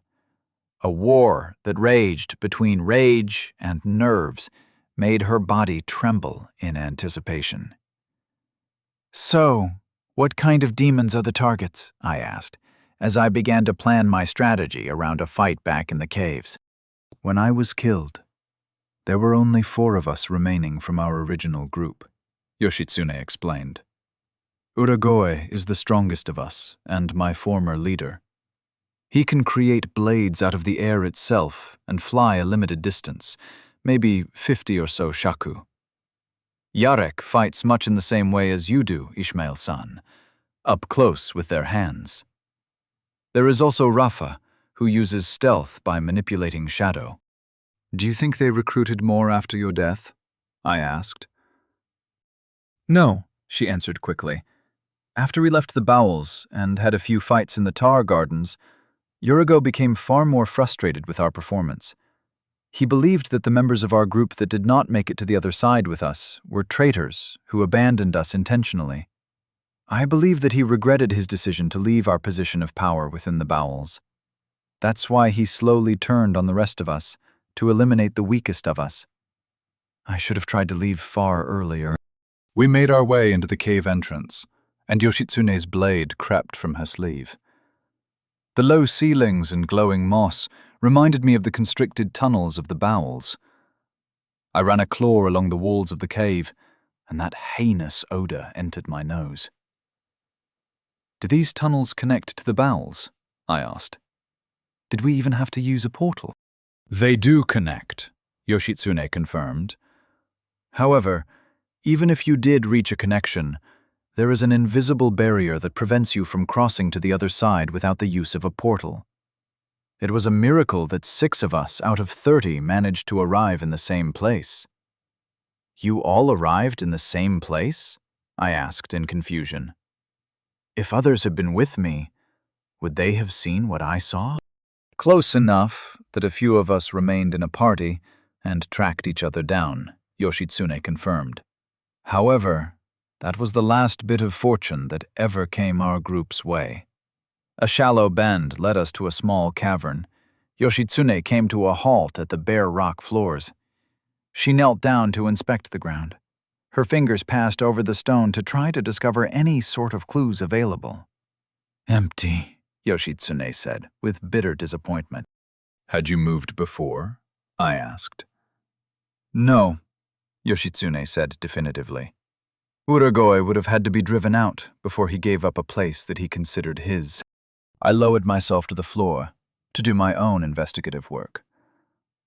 I sniffed the rock to find only more bad odors. However, there was something else mixed in with the conflicted scents. I took a deeper breath and cursed at the burning that took over my nose, but fortunately the scent persisted. I looked in the direction of the tunnel that we entered from, but saw nothing. I decided to follow the scent towards the tunnel. It became stronger as I moved backwards.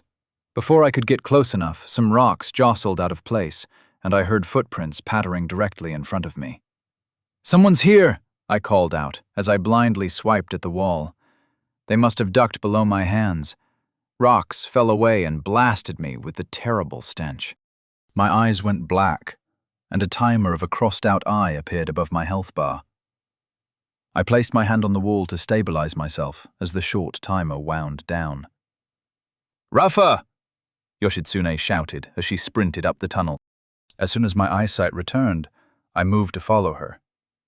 That proved to be difficult, because her smaller stature and high agility stats made it far easier for her to navigate these tight corridors.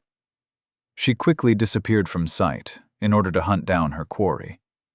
I cursed under my breath and hunched my posture to barrel down the rest of the tunnel and burst out the other side. However, as I did so, I found that I was alone, and the chase had long since left me behind.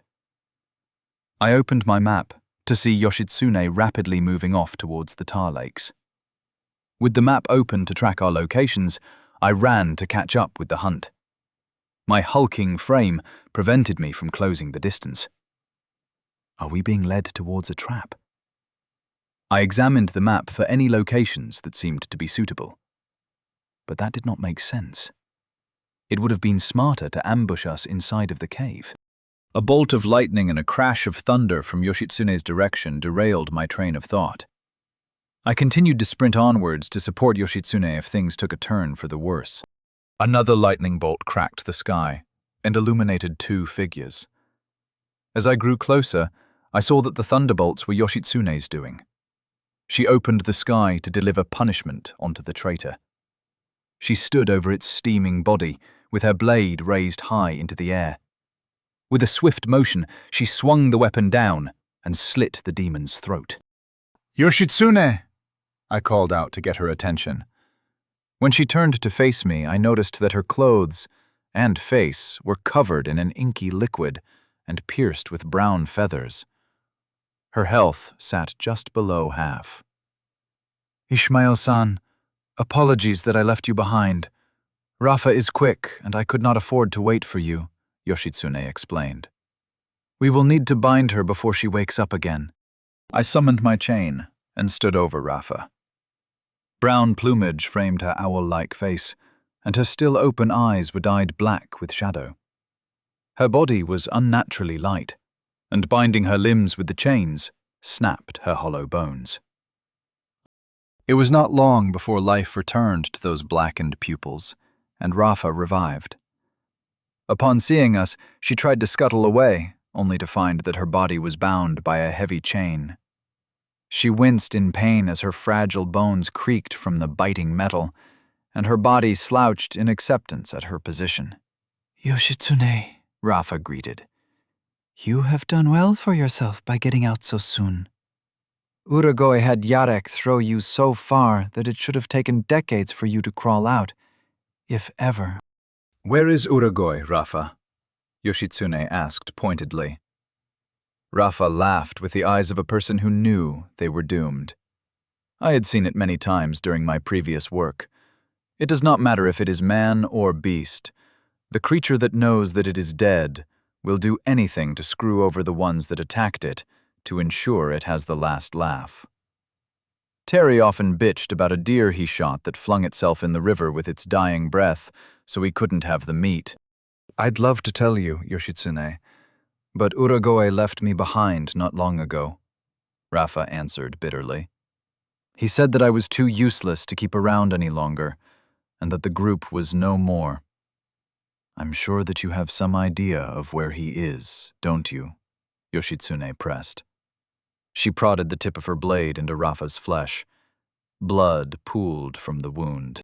Rafa sucked air through her beak and sharply cooed in pain. However, she did not crack under the pressure of the blade. Instead, she appeared to be almost tranquil, an ability to think that can only be created when one is brought to the brink. What happens after I answer the question? Rafa asked. You'll get to feel what I felt, Yoshitsune replied. Rafa laughed again. This time, it was a manic, wide-eyed ecstasy. You know that I helped kill you to maintain my own position, Yoshitsune, Rafa hissed. Hypocrite. What about all those people that we killed in the bowels? What about Rock, who you slew with your own hands under Urago's orders? You think you are justified to extract vengeance from me? Who cares about something like justification? Yoshitsune barked angrily at Rafa. It is only my own selfish desires that drive me to do this. It is because I have the tools to do it that I pursue this. I will not lie down and accept my fate if someone comes to do the same to me. I'm doing this because I hate all of you and want you to suffer. Then get it over with already, Rafa spat. Throw her in, Yoshitsune ordered. Silently, I gripped the chain and hurled Rafa into the nearest tar lake. A quick scream of pain vanished in the tar's heavy grasp. I felt tugging on the chain as Rafa futilely tried to wriggle herself free from her shackles. Pull her out, Yoshitsune commanded. I reeled Rafa back in. The owl teetered between life and death. Her flesh and black liquid dripped all over. I could hear soft, overwhelmed sobbing coming from the half-drowned bird as her body steamed. Are you ready to cooperate, Rafa? Yoshitsune asked again. If you tell me, I'll leave you in the shallows. They went to challenge the dungeon, Rafa sputtered, her cool facade obliterated upon her brief encounter with the tar. Tip. Dungeons are designated challenge areas in the world that allow you to gain additional stats, items, and abilities, depending on the monster at the end. User did not find any of the dungeons inside of the bowels. I was silently glad that the wiretapping demon in my head was listening to the conversation and prevented me from asking questions. Now that I thought about it, Pillicles likely got his spear from a dungeon. It was the only weapon that I saw. My streamlined approach to clearing the bowels made me wonder what else I had missed in my haste. Drowned giant? Yoshitsune asked through gritted teeth as Rafa nodded. Why are they challenging it now instead of when it was suggested ages ago? They met some new people who were quite strong, Rafa replied. Uragoi said that this is what he needed to fix his mistakes. I got left behind because he didn't want to share with someone like me whose ability would drag the rest down. They should still be down there. Please, the pain is unbearable. Yoshitsune plunged her blade into Rafa's neck, and the owl went limp. She stood over the corpse of her former comrade and regarded the body with a somber expression. Her natural disposition conflicted with the person she forced herself to be to gain satisfaction. Toss her in the shallows, Yoshitsune said. If she tries hard enough, she won't die again. So, are we going to go to this dungeon? I asked, as I freed Rafa's body from my chains. I hefted the owl over my shoulder and tossed her only a few feet into the lake. Her body slowly sunk beneath the surface. Yoshitsune stood quietly for a moment and weighed her options. I cannot allow them to earn anything from the dungeon, Yoshitsune said scornfully. Let's ruin their fun. Chapter 23. Party Crashers. Amongst the seemingly countless tar lakes, one was different from the rest. A large sinkhole sat in the center of the lake bed.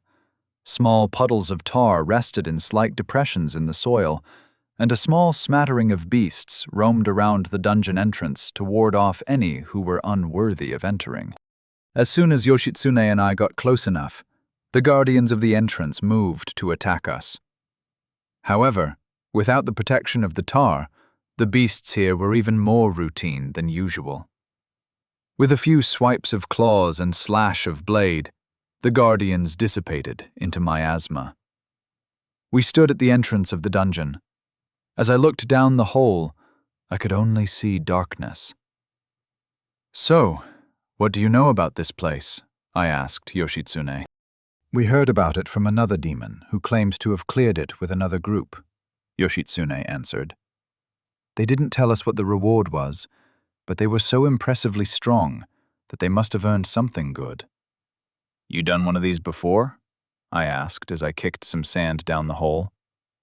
I never found one in the bowels, so I'm not sure what to expect. Expect more and stronger yokai than usual, she answered.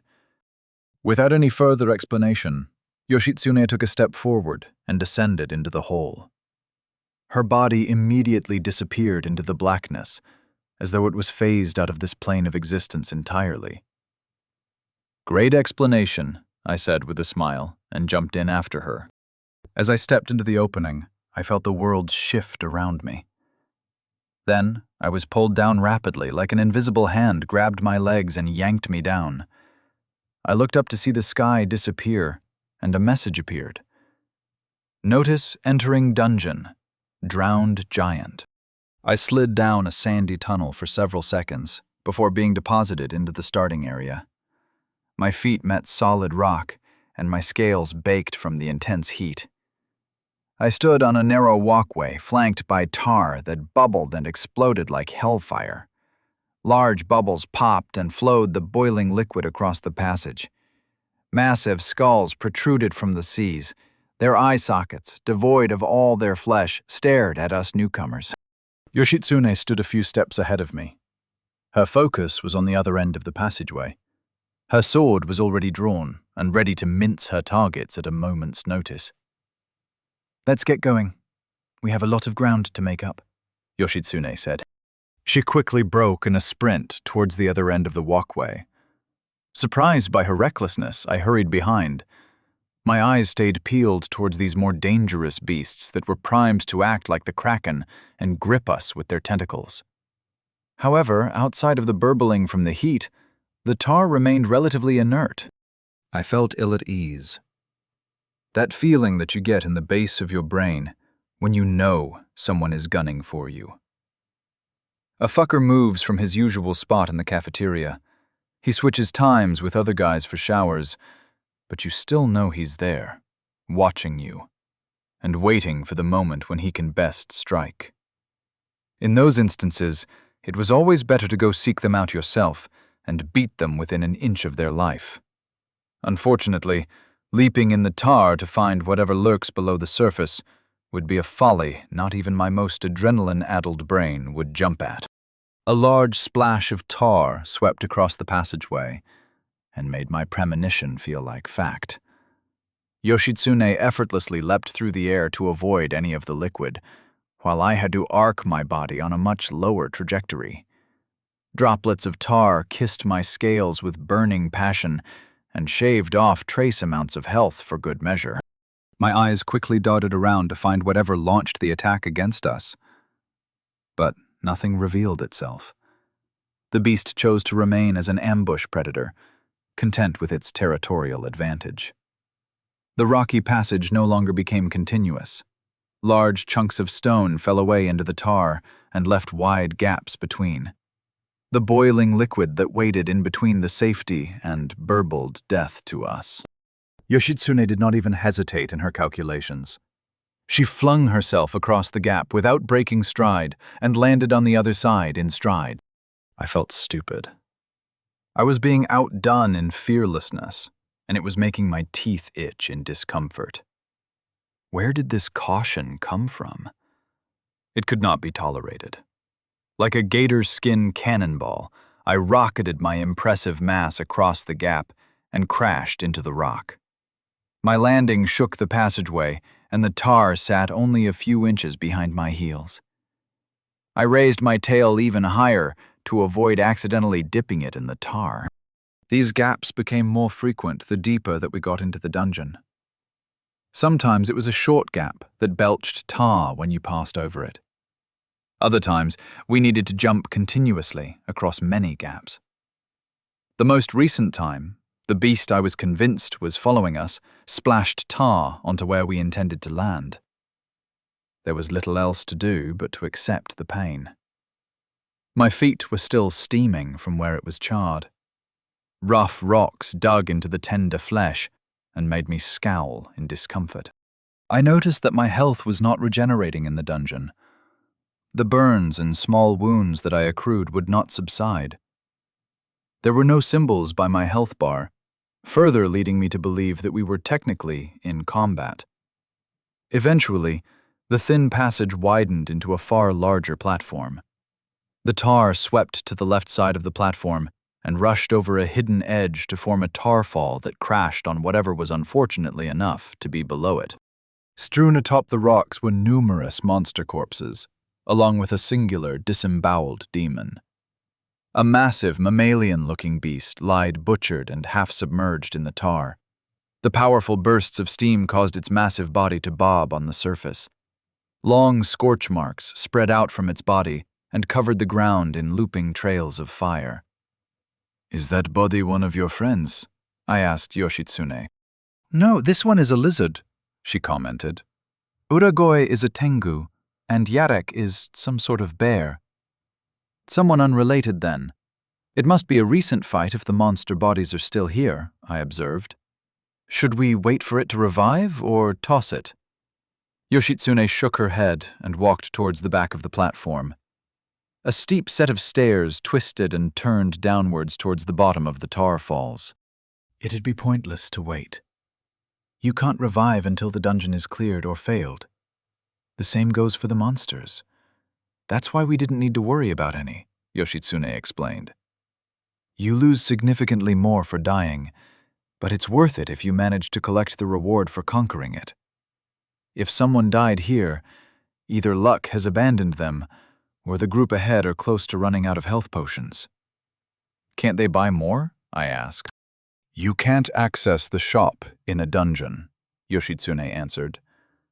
Thanks for waiting until now to explain it, I said with dripping sarcasm as I looked over my shoulder towards the monster that was never there. I checked my inventory to take stock of the health items that I had on hand. Apologies, Ishmael-san, Yoshitsune said with a small bow. I am not very good at explaining these things. Nothing like this existed in my lifetime. But that is beside the point. We need to push on. It must have taken them days to get this far. It can't be too much further. We walked down the steps. The ceiling grew much lower, and the heat radiating from below concentrated in this narrow space. Near-evaporated water formed droplets that clung to my scales like I was a fruit at a fancy grocery store. Large holes in the wall showed the way for monsters to assail a party on their way down. More corpses acted as a trail of breadcrumbs to lead us to our lost children. The stairs deposited us back on another passageway that crossed the river of tar. Another falls waited on the other side. However, this time, we heard sounds beyond the gurgling of primordial soup. Shouts and roars could be heard echoing up from the next stairwell.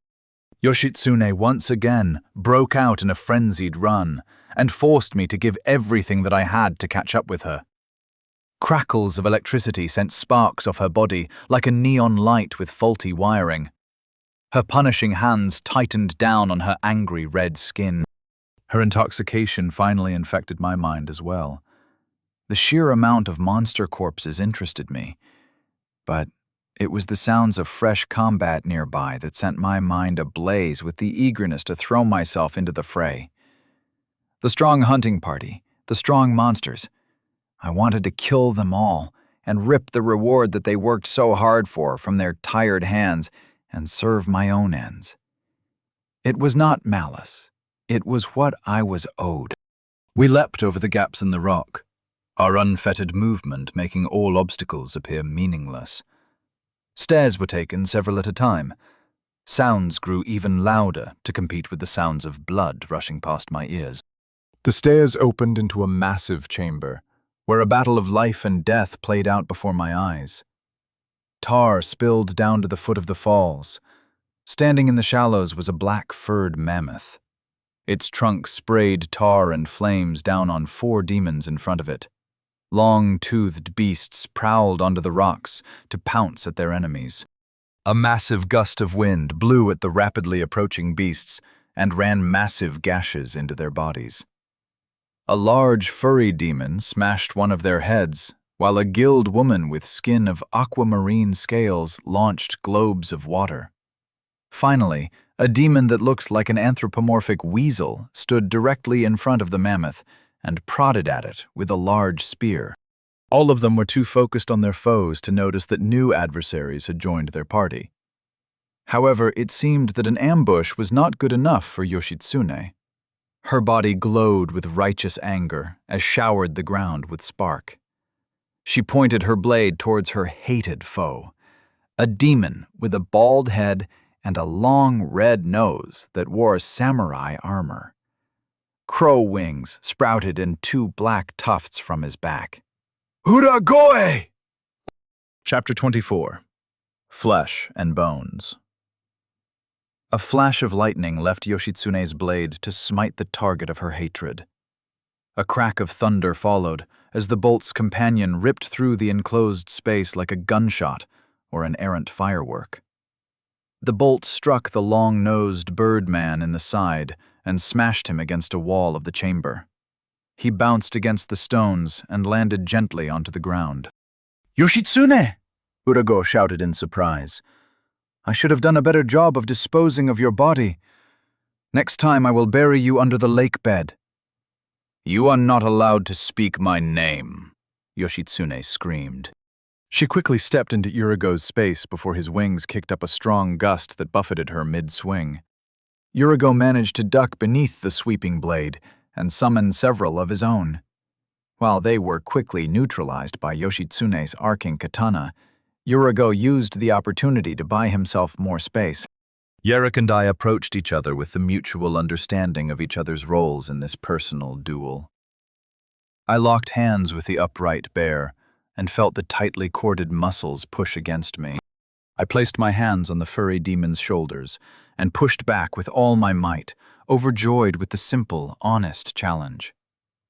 There was no greater feeling of accomplishment than to overcome a suitable challenge with only one's power.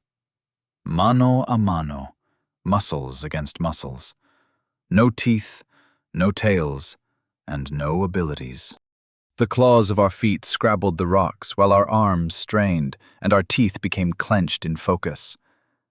In our silent agreement, anything except for pushing the other back was an admittance of defeat and weakness. Meanwhile, our engagement had left the remaining pair to fend for themselves. A summoned cloud spilled rain upon the beasts of the black. Their movements dulled as their flames were temporarily quenched by the downpour. The weasel did not hesitate in the face of opportunity. A flurry of well-placed spear strikes felled the horde of animals. It was not, however, enough to sufficiently harm the mammoth.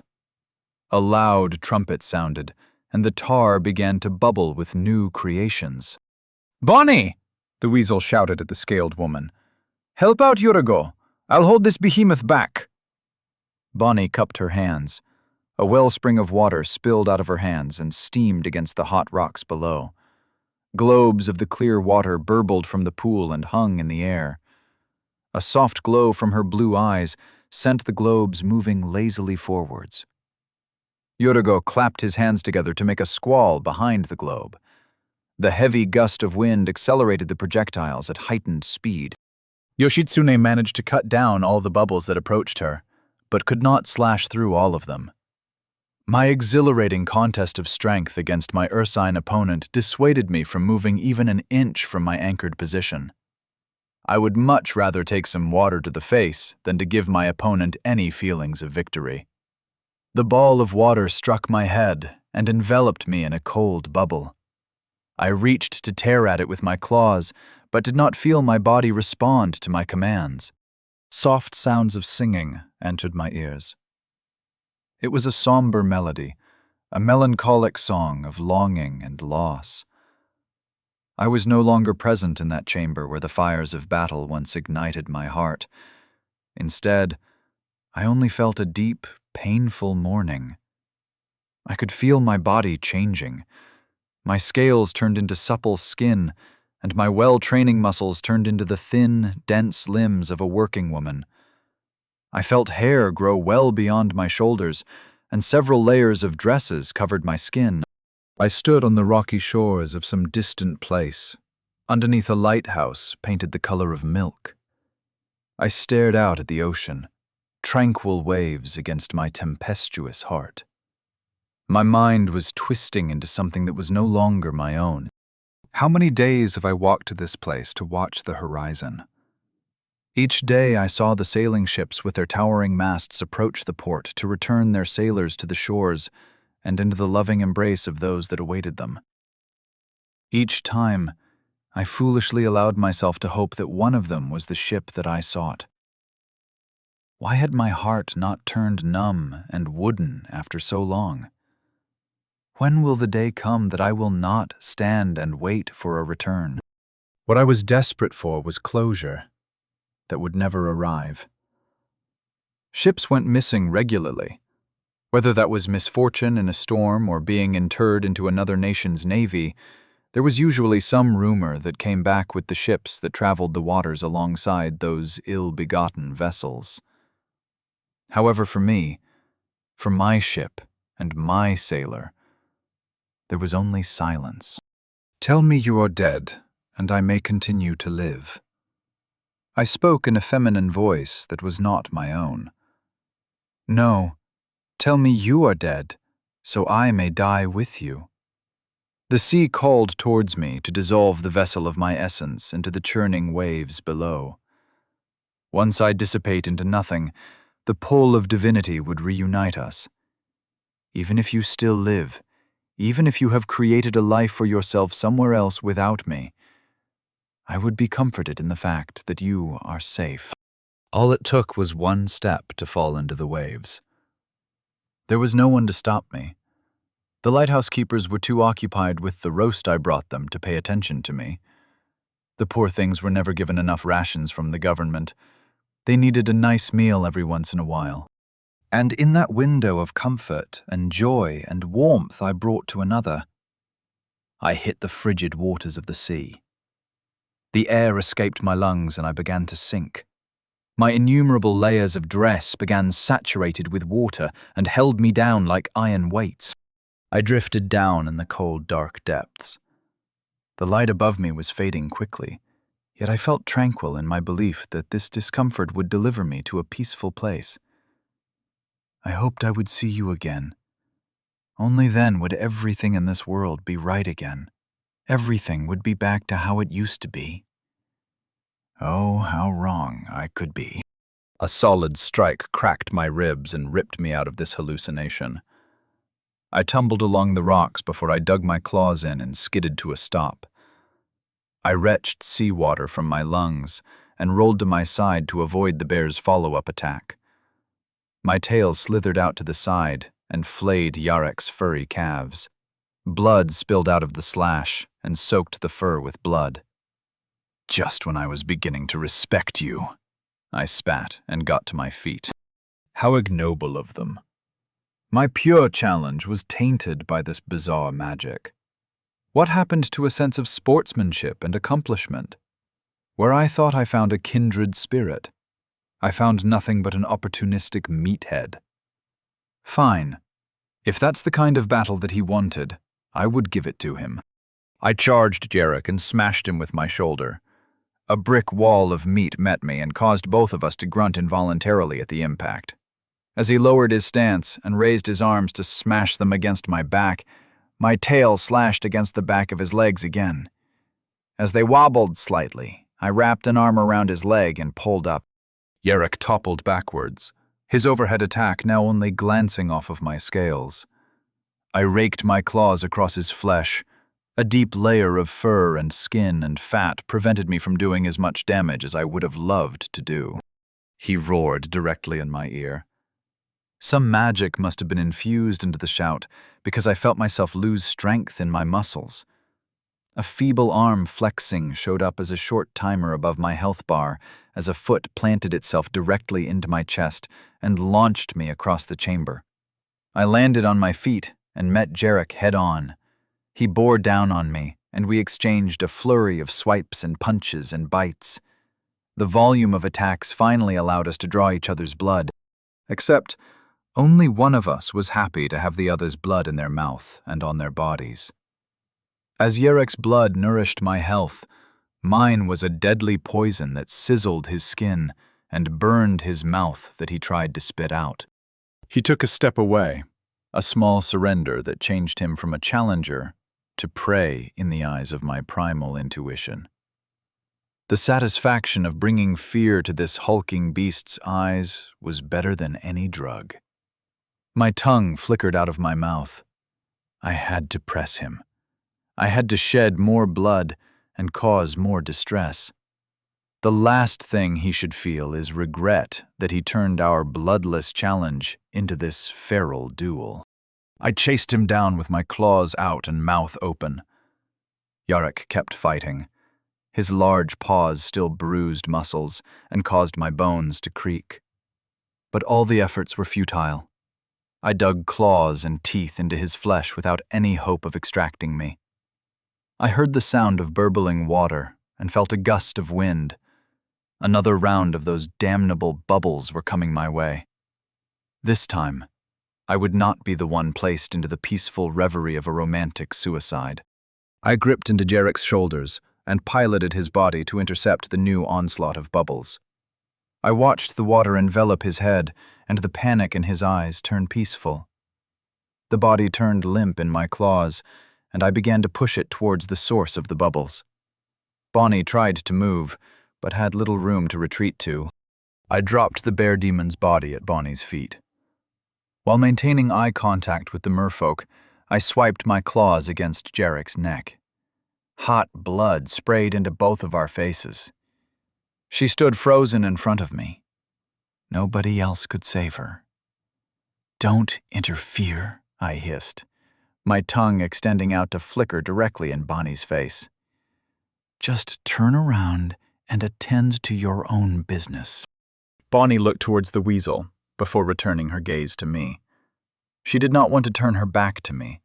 She did not trust that I was not going to kill her in retribution. While I did have a small craving to slay her for interfering with my fight, she provided me with something far more intriguing. "Listen to him, Bonnie," the weasel ordered. "Help me instead." She heard the orders, but could not move to follow them. "Go!" I shouted, and splayed my claws. Bonnie nearly jumped out of her skin to get away. As I watched the merfolk run away, I heard the booming sounds of thunder behind me. Yoshitsune and Uragoi maintained their near stalemate. Small scorch marks covered Uragoi's body, while Yoshitsune's body was covered in various cuts from the blades of wind. Small streams of blood flowed all over her body. I moved to support, but I was stopped by both a gust of wind and a strike of lightning. Dumbfounded, I looked in the direction of my temporary employer, who regarded me with her eyeless gaze. "Sorry, Ishmael-san," Yoshitsune said, "but I realized that I want to kill him myself, with my own 2 hands." I shrugged my shoulders and found myself a nice spot on the rocks to observe. Far be it from me to interfere in something so personal. There was no better than inflicting revenge through one's own blood-soaked hands. Instead, I was interested in how far Yoshitsune would take her revenge, to see just how deep her hatred ran, and just how hot it burned. Show me your violence, Yoshitsune. Chapter 25. Blood and Thunder. Knowing that there was nothing in her way to worry about, Yoshitsune sprung again at Uragoe. Her body, infused with the power of electricity, plunged her sparking blade towards her hated foe. Knives of wind interrupted the attack, and only brought sparks to singe the bird's body. She tried over and over and over to penetrate deep into Urago's defenses. Sword strikes and waves of lightning were minimized and deflected in the raging ball of wind. She was feral without direction, powerful without precision. It was unbecoming. "What's wrong, Yoshitsune?" Urago taunted from his defensive position. "Aren't as effective without your favorite toy, are you?" A tall wooden bow materialized out of thin air to land in Urago's hands. Yoshitsune charged him like a wild beast, her teeth bared and her voice screaming incoherently. But with a swish of Urago's hand, a strong wind pushed Yoshitsune away. She was no wild animal, and both Uragoe and I knew it. In this form, she was nothing but a predictable and pathetic creature that we farmed for XP. He was playing with her, pushing her around this way and that, without dealing any damage. A large smile widened beneath his elongated nose. Like a recess bully, he took a great amount of joy in holding Yoshitsune's head down. This was a toy that was not supposed to come back. Yoshitsune tried to move, but a large downdraft pinned her against the ground. She gritted her teeth to rise and got her hands beneath her.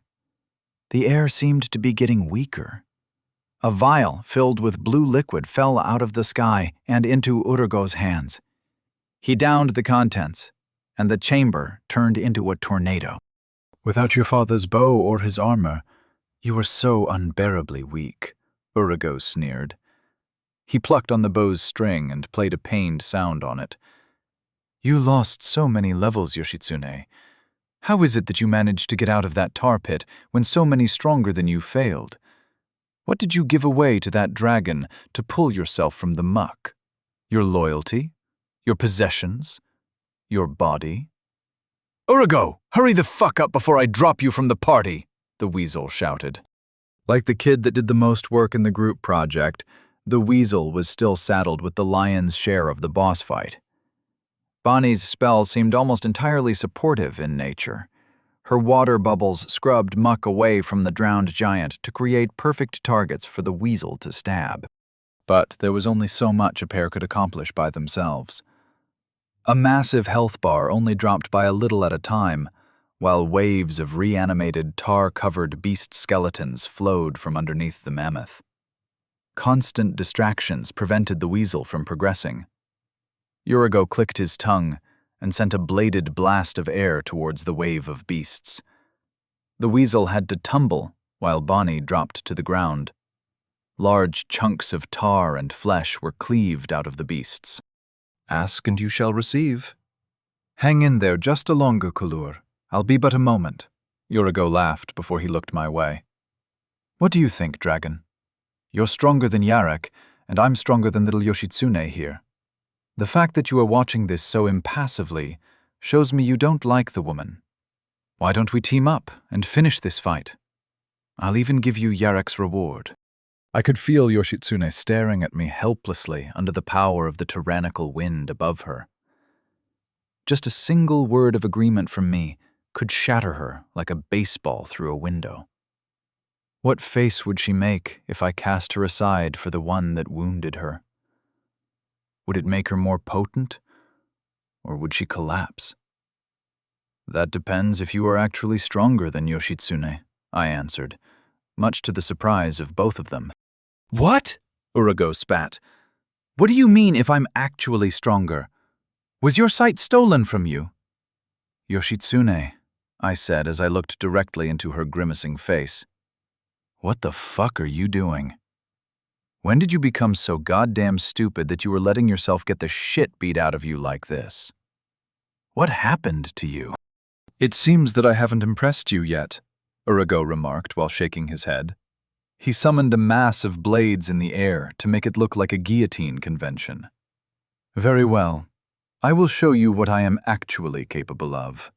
As Urigo sent the blades down atop Yoshitsune's back, a bolt of lightning burst out from her finger. Shavings of rock flew up from the ground as the windy saw blades cleaved deep into the bedrock. However, Yoshitsune was no longer there. She appeared at the other end of the strike. Her hair stood up from the static like a startled cat. She took a deep breath, the hands covering her body settling down from their angry flares. A look of tranquil determination crossed her face as the blade of her sword slid back into her sleeve. "What are you trying to accomplish without your weapon, Yoshitsune?" Uragoe called out as he redirected the wind towards her. "I don't need it," she declared as she bolted out of the wind. She fully extended her left arm while she kept the right one bent and tight to her chest. A curved arc of lightning shot out from either side of her left hand. Her right hand pulled a long arc of lightning backwards like an arrow. Sparks danced off her finger as she pulled the invisible string taut. Fingers from her additional hands joined in, stretching the bowstring further and further back.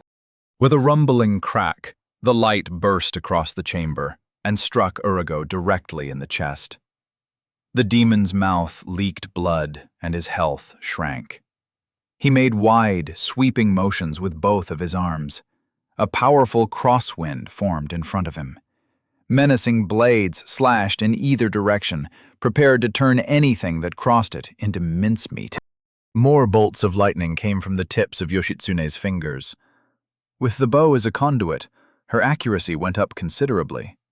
The strikes kept hitting the same location on Uragoe's torso. A small wisp of smoke flowed off of the spot on the armor. She summoned blue potions of her own and quickly chugged down the contents like shots of tequila at a party. The empty bottles dissipated, and the electricity ramped back up with angry snapping like a detached power line. Urago pushed the wind forwards to spread his windy blender over the entire chamber. I prepared to take my own evasive maneuvers when Yoshitsune burst through the wood chipper like a madwoman. A red vial was clenched between her teeth, and the contents were quickly downed as her kimono was ripped to near shreds and her limbs were covered in cuts. Only the potion's effects prevented her from being turned into premium cuts hung up in the windows of butchers. Her blade cracked out of her tattered sleeve and slashed in a quick motion. Urigo's hands, severed from their wrists, flew in opposite directions. Yoshitsune then plunged her blade into him. Urigo croaked as his throat was turned into a shish kebab. Blood leaked from the wound while the long-nosed demon attempted to speak. "Yoshitsune!" Urigo screeched in a strained voice. Yoshitsune's body glowed as she unleashed a burst of lightning directly into Uragoe's neck. Like a decapitation with dynamite, the demon's head shot into the chamber's ceiling, while viscera sprayed Yoshitsune's nude torso. The last beats of his heart squirted blood from the jagged, messy wound of his neck. I moved from my place upon the ground and moved towards the heaving demon. She had not moved an inch. Her blade now extended to a body that had flopped to the ground like a stunned fish. "This was the beautiful ending I hoped for," I complimented as I looked down at the obliterated body. "Thank you," she said before releasing a long, loud sigh of relief. "You helped me recover my sanity. I would have died like a fool. Now, let's bind them up." I moved from body to weigh down their corpses with heavy chains. We could not allow them even the smallest opportunity for retribution when their souls returned to flesh. "So what are we going to do with them?" I asked while pointing towards Kulur and Bonnie. The mammoth's health had barely gone down further, and large puddles of steaming sludge ate away at Kulur's boots. Bonnie's arms quivered from holding them out for so long. They had hit an insurmountable wall with their remaining power. If we just waited it out, They would die on their own.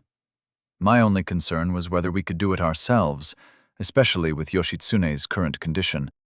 You only have two options, Weasel.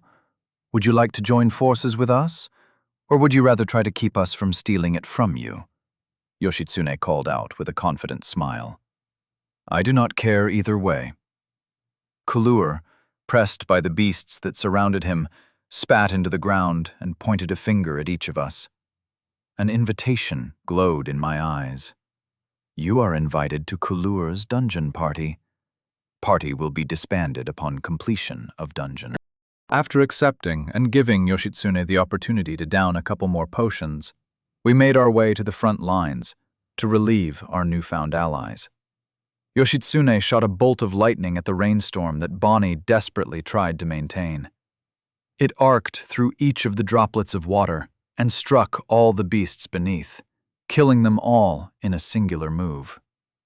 A wad of venom left my mouth and hit the drowned giant. The fur sizzled, and the mammoth's health trickled a bit downwards. It opened its mouth, and it trumpeted out apocalypse from its snout. We all jumped back, while Bonnie created a spray of water to stave off as much of the flaming tar wave that she could. The liquid flowed beneath me and scorched my toes. Its hide is highly thick, Cooler announced. I've been stabbing it for what feels like hours, and this is all the progress that I have to show for it. I frowned. My acid, Yoshitsune's lightning, and Kulur's spear barely wounded it. Of the three, my acid was surprisingly the most effective, and that was mostly by virtue of the short poison effect that it generated. Either this battle was more suitable for 10 times our number, or there was something critical to the strategy that we were missing. Even if I were to stand and spray it, I would run out of health due to the combined damage from my spellcasting cost and the burning from the tar that kept flowing onto the floor. If there was a way to generate a high amount of poison stacks, there might be a faster way to finish this. I hopped to avoid another splash of tar to see Yerek's corpse bob in the tar wave. The burns to his body from the tar combined with the burns from my toxic blood. Yoshitsune, I called out, a look of inspiration on my face. I need you to cut off my arm. Now. I have an idea. All three of my party members looked at me as though I had grown a second head. What are you, insane? Kulur demanded. I didn't invite you to this party to watch you butcher yourself in front of me. All right, Ishmael-san. Yoshitsune agreed with a determined nod. She held out her blade and steadily raised it over her head. I'll trust your plans. Yoshitsune's blade dug into my elbow, and a rush of beautiful pain made my stomach twist with sickness. I felt the sword's edge catch the bone before the sensation of the weapon disappeared entirely. My left forearm splashed into the shallow pool of tar, and the strangest feelings of tingling flowed through my severed nerves. I lifted my severed limb in my right hand and readied it. Now, hurt it, I ordered the rest of my party. Since the deed was already done, they seemed more willing to see the rest of the plan through. Kulur and Yoshitsune delivered a punishing amount of damage into the spots of the body that Bonnie cleared for them. Another decent chunk of damage took the beast to below half, but it was clear that everyone was running low on mana. The drowned giant once again opened its mouth and started its trumpet. In that split moment, I hurled my arm into the mammoth's massive maw. The limb slipped through the beast's mouth and down its throat. A poison ticker appeared above the drowned giant's health bar. As my blood leaked into the beast, the more counters appeared until the creature threw up tar in our direction. My melted arm flew out its mouth and slapped against the opposite side of the chamber. However, the damage had already been done. The mammoth's health plummeted from half to a third to under a quarter before the short timer stopped. Good job, Cooler reluctantly complimented. Since you sacrificed your arm, the rest of us will try to bring it down the rest of the way. Who said I was down a limb permanently? I asked, with a taunting smile. Flesh bubbled and bulged from the wound on my elbow, Formless meat spilled out from the opening, hanging limply from the joint until bones began to harden inside. Black scales hardened over top, while the entire limb burned from the regrowth and reconnection of all the nerves. I summoned and downed a potion of recovery to reclaim the health that was lost from my gambit. All right, Yoshitsune. Let's do it again. 3 more removals of my arm, along with the attacks of Yoshitsune, and Kallua were enough to deplete the beast of its life. With an ear-piercing trumpet, tar exploded from the beast's body that spread an inescapable tidal wave of the hazardous liquid across the rocks. As the black liquid smothered us, foreign emotions hung in the liquid and invaded our minds. I saw a gunner slip into the tar, his little hands reaching out in desperation to be saved. I could not move my body to assist him, and had to helplessly watch Miranda wade out into the liquid to extract him. But she did not resurface.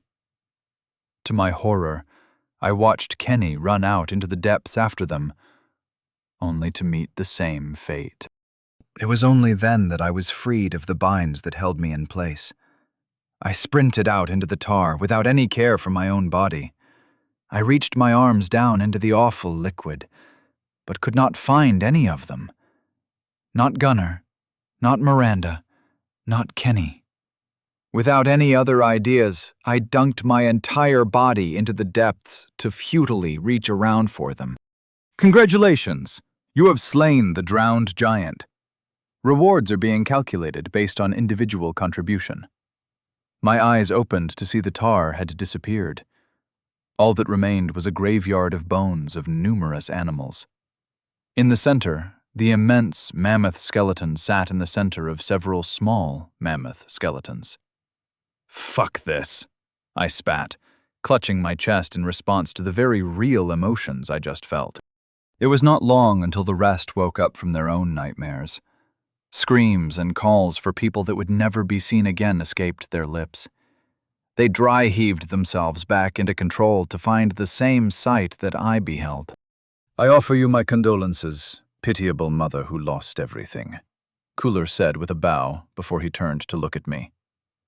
I won't thank you for helping us, but I will also not hold a grudge against you. If we find each other at another dungeon, let's help each other out. Sure, I replied with a nod. Against the far wall, the rocks shifted and rumbled to reveal a portal that would lead us back to the main world. Kulur reached down for Bonnie's weeping body. He helped her up and assisted her towards the exit. Let's finish this, Yoshitsune said. I nodded and held onto the chains of Uragoe and Yarek. With a loud grinding sound, I pulled them towards the portal. I was ready to watch what fate Yoshitsune would inflict upon these wretched traitors. However, as the chamber turned to white, and we were to return to Tar Gardens, an unexpected message appeared in my eye. Invitation. You have been noticed by some individuals who wish to meet you. This invitation cannot be rejected. You're being transported to a new location